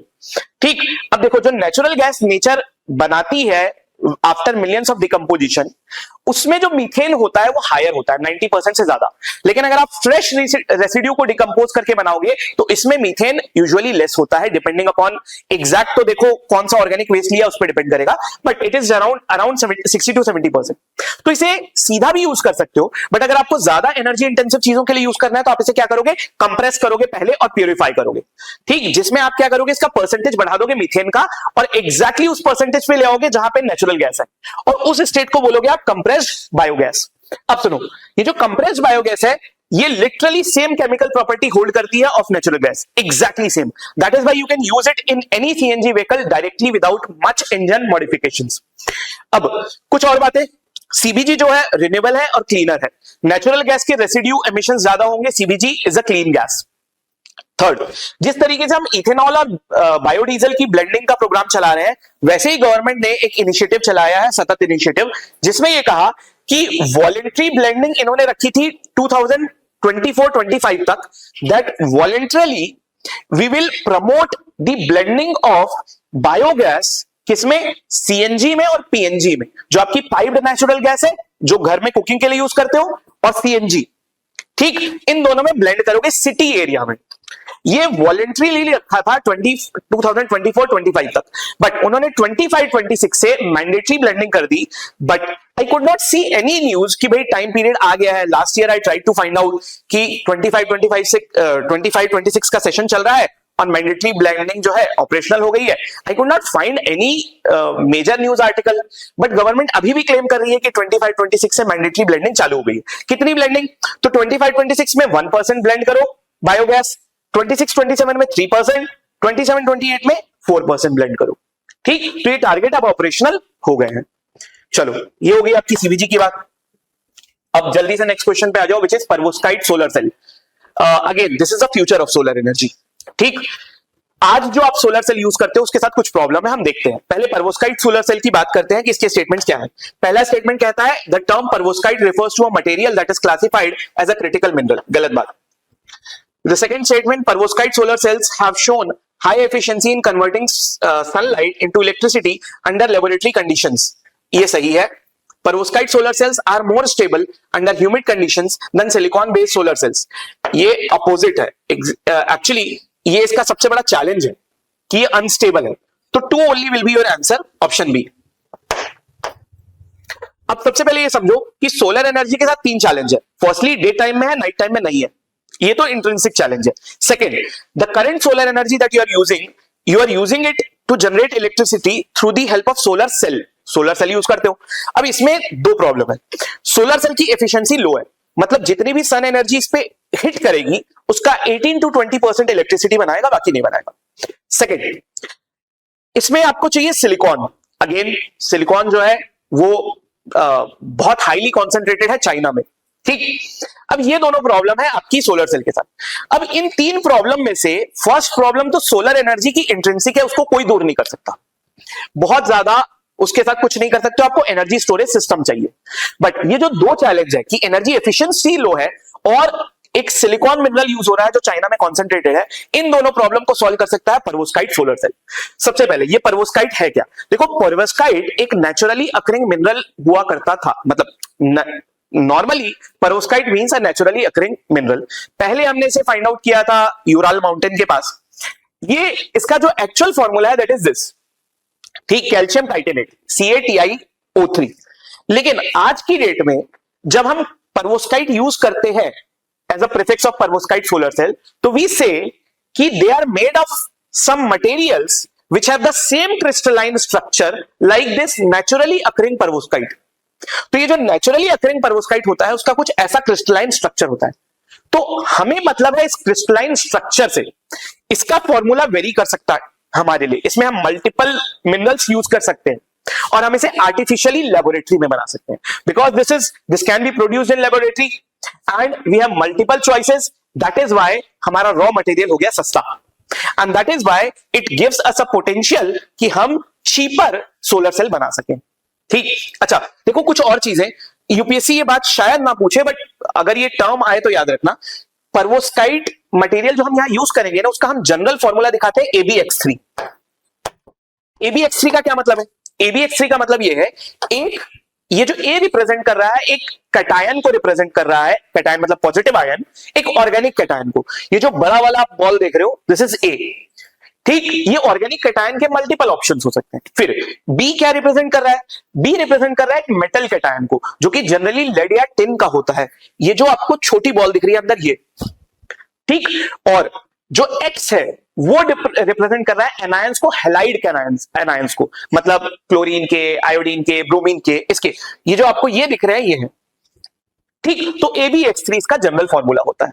अब सबसे पहले इसका मेन एडवांटेज क्या है? मेन एडवांटेज ये है कि आपकी जो normal silicon based PV sales है उसकी एफिशिएंसी इज जस्ट 18 to 20%, और ये क्लेम कर रहा है that in the laboratory we have achieved up to 25% solar efficiency, मतलब 25% एनर्जी को हमने इलेक्ट्रिसिटी में कन्वर्ट कर दिया, ठीक। तो this is huge improvement. In fact इसका साथ एक मिला हुआ कॉन्सेप्ट आता है that is tandem PV cell. Tandem PV cell का मतलब ये होता है कि आप solar PV, silicon based PV cell के ऊपर इसकी लेयर लगा दो, परवोस्काइट की, इसे बोलेंगे दोनों का टैंडम कॉम्बिनेशन। इसकी efficiency will be much higher than single isolated perovskite cell और सिंगल सिलिकॉन सेल। क्यों, ऐसा क्यों होता है? क्योंकि देखो जो सन से रेज आ रही है ना, वो अलग अलग फ्रीक्वेंसी में आ रही है। अब सिलिकॉन अलग फ्रीक्वेंसी को एब्जॉर्ब करता है, परवोस्काइट अलग फ्रीक्वेंसी को एब्जॉर्ब करता है, तो जब दोनों को कंबाइन कर देते हो you get the added advantage. और इसकी थ्योरेटिकली 33% भी हमने शो की हुई है अगर टैंडम पीवी सेल की हो, तो ये इसका एडवांटेज है। सेकंड, इसका एक और एडवांटेज ये है, पहला तो हमने देख लिया लो कॉस्ट, क्यों? क्योंकि मटेरियल सिंथेटिक है। Second, efficiency is higher. Third advantage ये है, देखो ये ऐसे दिखता है, ये लिटरली इस तरीके से फ्लेक्सिबल है, और अगर आप सिलिकॉन बेस्ड पीवी सेल देखोगे ना, वो रिजिड है। तो इस फ्लेक्सिबिलिटी की वजह से आप इसे किसी भी सेटअप के ऊपर लगा सकते हो, दैट मेक्स इट इजी। अच्छा, मैन्युफैक्चरिंग प्रोसेस भी इसकी इजी होती है। सिलिकॉन की सेल को बनाने की ना manufacturing process is extremely technical. यहां पे it's like liquid ink technology, जैसे आप कोई चीज प्रिंट कर रहे हो वैसे आप बिल्ड कर सकते हो परवोस्काइट सोलर सेल को। ये इसके एडवांटेज हो गए। बट चैलेंज क्या है अगर सब कुछ इतना अच्छा है? चैलेंज ये है कि ये पेपर टाइगर है। ये लेबोरेटरी में तो बहुत हाई एफिशिएंसी शो कर चुका है, but in the real term जब हम इसे स्केल अप करने की कोशिश कर रहे हैं, इसकी एफिशिएंसी ड्रॉप डाउन हो रही है। Second, this is highly sensitive to humidity. आप इसे नॉर्मल ह्यूमिड एनवायरनमेंट में रख दोगे तो ये बहुत जल्दी डिग्रेड करने लग जाएगा। सेकेंडली, इसको बहुत लंबे टाइम तक यूवी रेज में भी रख दोगे ना, तब भी डिग्रेड कर जाएगा। That is why it is paper tiger. Another thing is this, I told you कि जो मेटल कैटायन है इसमें आप लेड बहुत फ्रीक्वेंटली यूज करते हो, और lead is a toxic element, तो इसके जो वेस्ट हैं दे आर टॉक्सिक। तो ये कुछ चैलेंज हो गया आपके परवोस्काइट सोलर सेल के साथ। नेक्स्ट क्वेश्चन पे आ जाओ, that is your Artemis 2 mission, जो कि जस्ट कुछ दिन पहले, आई थिंक 2 दिन पहले ही एस्ट्रोनॉट्स वापस आए हैं। The first statement says that it is the first crewed mission of Artemis program. सही है। It is scheduled to land astronauts on the lunar south pole. Artemis 2 में नहीं करेंगे, आर्टेमिस 3 में होगा, तो ये गलत है। It includes an astronaut from the Canadian space agency. ये सही है। इसका आंसर हो जाएगा 1 and 3 only. It may be कि आपको ये लगे कि यार ये थर्ड स्टेटमेंट क्या पूछ लिया, हाउ डज इट मैटर कि अमेरिकन है, कैनेडियन है, कौन है, बट वो इसलिए पूछा है because this was the first non American to go to moon, ठीक। तो इस वजह से ये स्टेटमेंट डाल दिया गया। अब चलो, आर्टेमिस प्रोग्राम जो है नासा का एक सीरीज ऑफ मिशन है to send back humans after 50 years of gap. Last जो हमने भेजा था वो अपोलो मिशन में भेजा था, उसके गैप के बाद पहली बार हम ह्यूमंस को वापस भेजना चाह रहे हैं। इसके कुछ रिकॉर्ड्स हैं जो बार बार नासा प्रमोट कर रहा है, that this will be the first time that we will send a person of colour, ठीक है। अब वो नॉन व्हाइट पीपल को पर्सन ऑफ कलर कहते हैं, will not go on the ethics of this term, but वो कहते हैं कि पर्सन ऑफ नॉन कलर पहला जाएगा। Second, a women will go for the first time to moon. ये वो रिकॉर्ड की बात करते हैं। फिर ये जो सीरीज ऑफ मिशन है इसमें आर्टेमिस 1 ऑलरेडी हो गया 2 साल पहले। जो आपका आर्टेमिस 1 है दैट वाज अनक्रूड, ठीक। इसमें हम ह्यूमंस को नहीं भेज रहे, ये हो चुका 2 साल पहले। Artemis 2 this was the first crewed mission, लेकिन इसमें हमने ह्यूमंस को लैंड नहीं करवाया। It was a fly bye mission. Fly bye mission का मतलब क्या होता है? हम किसी बॉडी के पास जाएंगे और वहां से डाइवर्ट हो जाएंगे, इसे कहते हैं फ्लाई बाय। लैंड नहीं करेंगे, ना ऑर्बिट करेंगे, ठीक। तो ये फ्लाई बाय मिशन था आर्टेमिस 2, जो अभी कंप्लीट हुआ। 10 days की ह्यूमन फ्लाइट थी एंड जस्ट 2 days बाद दे केम बैक, ठीक है। अच्छा, इसका एक रिकॉर्ड और है कि एक्चुअली इन्होंने जो फ्लाई बाय किया ना वो मून के फार साइड में किया। आप सबको पता होगा मून का, हमें बचपन से आपने जो साइड देखा है एक ही साइड देखा है, आपने सिर्फ एक हेमिस्फीयर मून का देखा है, पीछे वाला हेमिस्फीयर कभी नहीं देखा। इसे कहते हैं near side of the moon, इसे कहते हैं फार side of the moon. Far side of the moon में ह्यूमंस पहली बार देख के आए हैं इन दिस मिशन। ठीक, चाइना ने जो फार साइड ऑफ द मून के लिए मिशन किए हैं वो क्रूड नहीं थे, पहली बार हमने क्रूड मिशन भेजा है for the far side of the moon. ठीक, and this is the farthest that human have ever gone. Human ने जब मून पे लैंडिंग की थी वो नियर साइड में लैंडिंग थी, और ये भले लैंडिंग नहीं की है, it is a fly by but on the far side, so that is why this is the farthest that humans have gone to. तो ये कुछ रिकॉर्ड हो गए आपके आर्टेमिस 2 के। फिर आर्टेमिस 3 मिशन जो है वो 2027 के लिए टारगेट है ना, उसमें हम पहली बार ह्यूमंस को लैंड करवाएंगे on moon after the Apollo missions. तो ये है जहां एक्चुअल लैंडिंग होगी 2027 में। फिर इसके बाद नासा ने एक सीरीज ऑफ मिशन और भी दे दी है, सब के आर्टेमिस 4 से लेके आर्टेमिस 6 तक मिशन होंगे। अब इसके मल्टीपल टारगेट्स हैं, कुछ 2 टर्म आप याद रखना चाहते हो तो रख लो। दे हैव सेड कि what we will do is कि हम एक बेस कैंप बनाएंगे मून में, एक परमानेंट लेबोरेटरी होगी where the humans will stay and do the research. और इन्होंने बोला एक गेटवे भी बनाएंगे। गेटवे क्या है? एक ऑर्बिटर टाइप की लेबोरेटरी होगी जो मून के अराउंड ऑर्बिट करती रहेगी, humans will stay there just like your international space station. But international space station कहां है? अर्थ के लोअर अर्थ ऑर्बिट में। ये गेटवे कहां होगा? मून के अराउंड पे। ठीक, तो ये कुछ उन्होंने 2 टर्म दे दिए। बाकी लास्ट चीज Artemis accords, I will request कि इसे पढ़ लेना, बहुत इंपॉर्टेंट है। मैं आपको थोड़ी मोटी बातें जल्दी से बता देता हूं। आर्टेमिस अकॉर्ड क्या है? यूएसए का इनिशिएटेड एक सेट ऑफ प्रिंसिपल्स है कि भाई इन केस ह्यूमन जब फ्यूचर में जाएंगे स्पेस में तो ये सेट ऑफ प्रिंसिपल्स उन्होंने बताए। अब इसको ओपन किया for the signing, India became the 27th country जिसने आर्टेमिस अकॉर्ड को साइन किया। अब एक बात ये याद रखो, this does not only deal with the human missions related to moon. भले ये आर्टेमिस नाम है इसका, but this talks about the principles related to the human missions for all other celestial objects also. Secondly, ये भी कुछ तरीके से आउटर स्पेस ट्रीटी जो बात कर रही है वही करेगा, जैसे कि ये भी बात करेगा पीसफुल पर्पस के लिए यूज करो। इट विल आल्सो से कि नेशनल अप्रोप्रिएशन नहीं होना चाहिए। ठीक, इट इज वॉलेंट्री, ये बाइंडिंग नहीं है। ये भी बात करेगा दैट ह्यूमंस आर इनवॉइस। ठीक, लेकिन कुछ चीजें एक्स्ट्रा है, और वो एक्स्ट्रा ये है, outer space treaty is silent कि आप स्पेस माइनिंग कर सकते हो कि नहीं कर सकते हो। ये एक्सप्लिसिटली बोलेगा स्पेस माइनिंग हो सकती है बट सस्टेनेबल होनी चाहिए। ठीक, सो that is one crucial difference. फिर इसके बाद ये कुछ इस तरीके की बातें कहते हैं कि हम शेयर्ड इंफ्रास्ट्रक्चर बनाएंगे, मतलब जो स्पेस इंफ्रास्ट्रक्चर होगा उसको सारे सिग्नेटरीज यूज कर पाएंगे। तो इस तरीके के कुछ प्रिंसिपल्स हैं। आई विल एडवाइस कि एक बार प्रिंसिपल्स देख लेना इसके, ठीक है। बट ये क्या जो सबसे क्रूशियल है कि स्पेस माइनिंग अलाउड है, वो याद रखिएगा। So that brings me to the end of the discussion. I hope it was useful for you. Thank you very much and best of luck for your examination. Hello friends, good evening. I welcome you all to this particular discussion. We are going to discuss some IR or miscellaneous questions from the ANUBHAV-IV of today. So let's start with question number 36. So question number 36, again, you know, match the pair type question, or rather the pairs are already given. You have to understand and you have to mark the correct ones. So consider the following statements, following pairs in the context of international relations particularly, and in one column you have been given the line and in other column its corresponding description.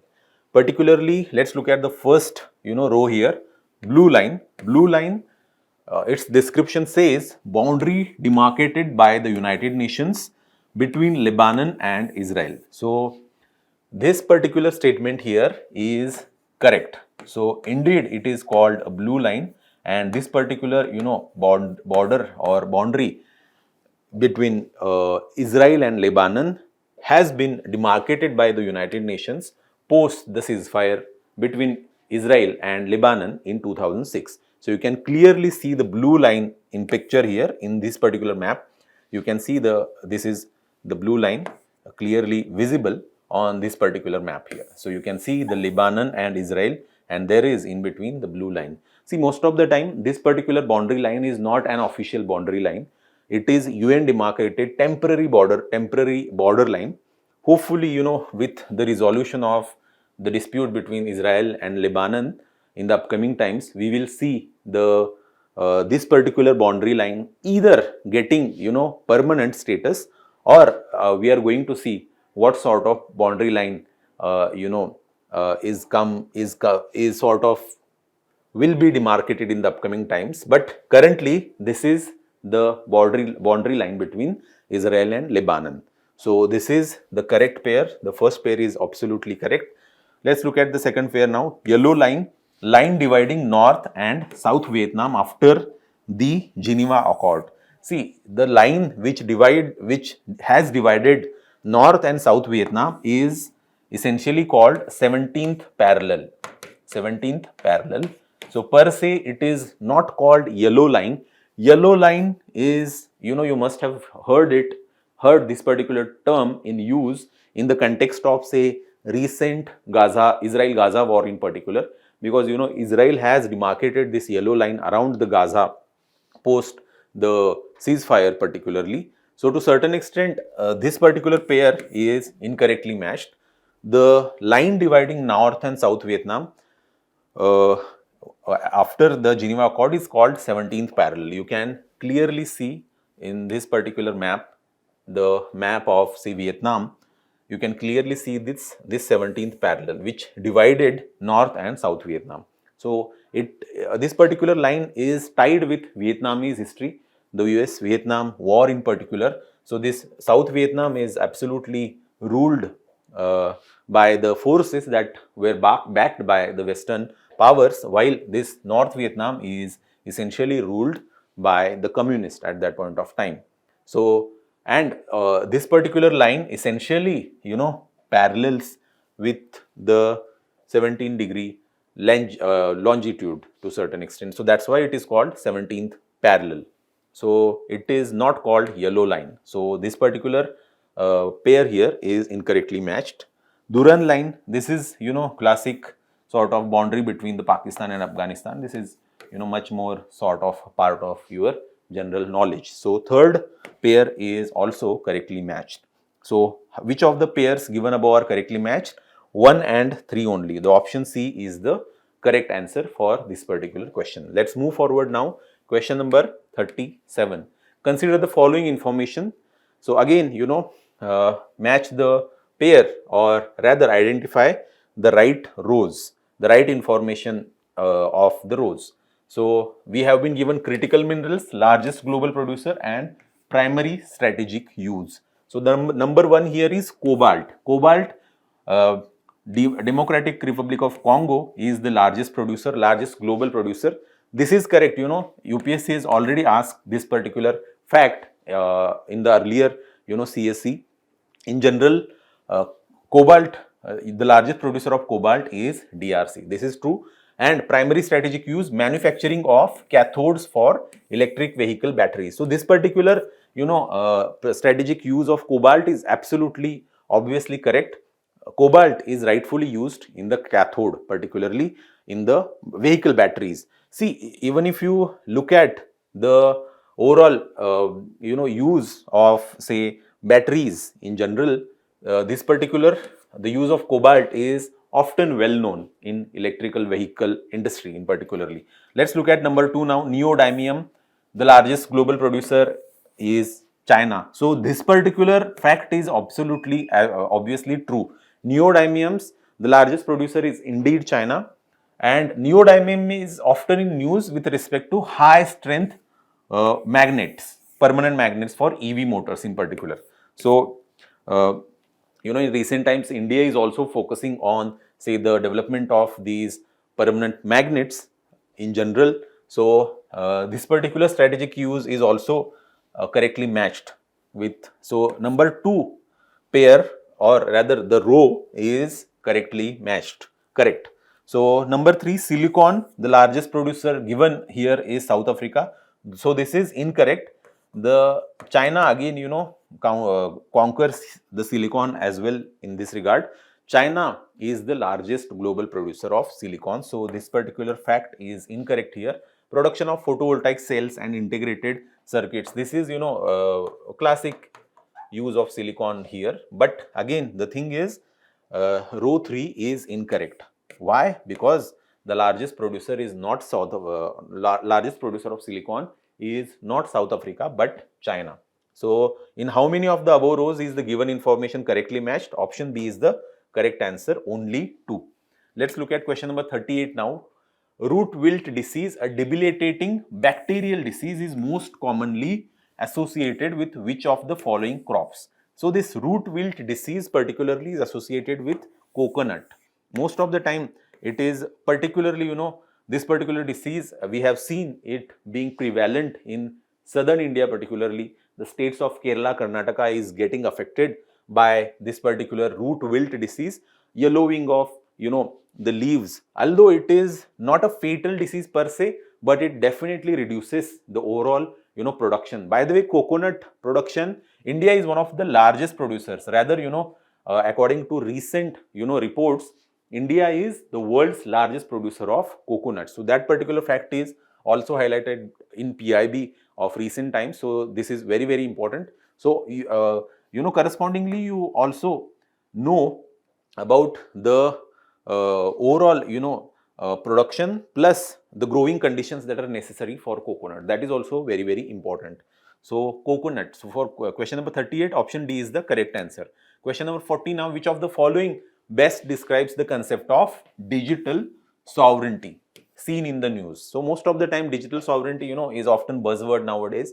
So what is the correct description of this particular term? We have to identify this particular from the given options. So you look at the question number, option number D here, option D, the capacity of a nation state to control its digital infrastructure and govern the data generated within its borders. So that's what, the digital sovereignty is all about. Option D is the most correct answer. Although most of the time students may get confused between A and D. So the ability of an individual to control their personal data across digital platforms, this is essentially called data sovereignty, not digital sovereignty per se, So the correct description of option A is data sovereignty. So that's the case. Most of the time the correct description of digital sovereignty is in context of nation states. Nation states that control its own that has control over its own digital infrastructure and that govern the data generated within its own borders. Most of the time, the cross-border flow of data in recent times, explosion of AI in particular is giving rise to this particular digital sovereignty, debates all over the world. So option D is the correct meaning. It conveys the correct meaning of digital sovereignty. Let's look at question number 41 now. Consider the following statements regarding World Gold Council, WGC, World Gold Council. So the first statement, it is an intergovernmental body established to regulate global pricing and trade of gold. See, this particular statement is absolutely incorrect statement. Why so? There is no such body that regulates the global prices of gold. Otherwise, we would not have seen so much wild fluctuations in the gold prices in recent times. There is no such body which actually regulates the gold prices per se. So World Gold Council in particular is just, industry body which actually publishes reports and they advises on the overall, scenario with respect to gold. They promote gold products, etc., etc. So advertising type, work most of the time it does. That World Gold Council is essentially situated in London in UK, but it does not, involved in the pricing aspects of the gold in particular. Gold essentially is sort of a global currency to a certain extent, and many times market fluctuations decide the prices of the gold. So number 1 statement is incorrect. Number 2, its core membership comprises the central banks of the world's largest gold consuming nations. So this particular statement is also, incorrect, because World Gold Council essentially is an industrial body. It is not even intergovernmental body. There is no involvement of the government agencies or even the central banks per se in this particular body. So number 2 statement, second statement is also incorrect. Which of the statements given above are correct? Neither 1 nor 2. Option D is the correct answer for this particular question. That's it. Thank you. Now let us see the question number 85. It says there is an island and reason for being in news. So first is Khag Island, second is the Scarborough Shoals, third is the Agela island. So let us try to basically see it through the maps. That will make things more clear for us. Now if you go through the map, and these are quite in news. So first is the Kag Island. So we know that it is in the Iran. It was quite basically news because of the even just after the this ceasefire which is going on, the USA bombed the Kag Island, and they wanted to basically capture it because 90% of the Iran's oil export is being done by the Kag Island. But Kag Island is quite in news, so UPSC will not likely ask this question, but they can ask other island of this area. For example, there's a Larak Island, there's a Qasim Island, there's a basically Abu Musha Island. These are the islands which are also quite in news. So because of the conflict between USA, Iran and Israel. So this is quite clear that the Kag Island is in Iran. So if you are following the news, you are following the conflict and interested in IR, you might be knowing. So this pair is incorrect. There is a not Saudi Arabia's main oil export terminal, but it is Iran's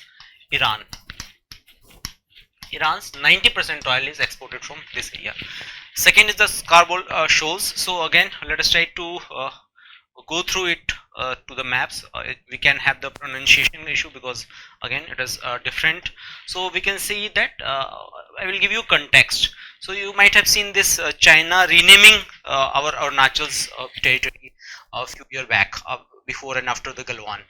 So similar thing is done by whom? It is done by the Philippines and other countries of the South China Sea, and its various islands are in dispute because the Parser Island, Spratly Island, all these are in dispute, and we know that this China is having this tendency of conjuring the island spaces in this area. Hence this was quite in news. Because of this news, we'll have to understand it is also very important for the UPSC prelims purposes, which is ongoing territorial dispute in the South China Sea between China and Philippines. कहाँ कहाँ हो रहा है? China और Philippines के बीच में हो रहा है. You can see this location, Philippines और China के बीच में. So hope it is clear to you. If image is not clear, you can zoom it. Third is the again very important island, and यहाँ पे क्या हो रहा है कि India is trying to develop basically its air strip, that is again Lega Island. Again it's a French word, French, because again they were captured by the French. Later on British captured this Mauritius, and India is having very good relation with the Mauritius because more than 70% of the population of Mauritius comes from the Purvanchal area or UP and Bihar area, and predominantly Bhojpuri is there, one of the important language. So there is a important airstrip being developed in this area. It's like 300 meters airstrip. It's very important because we will having a eye on basically this area having dominance in this basically island.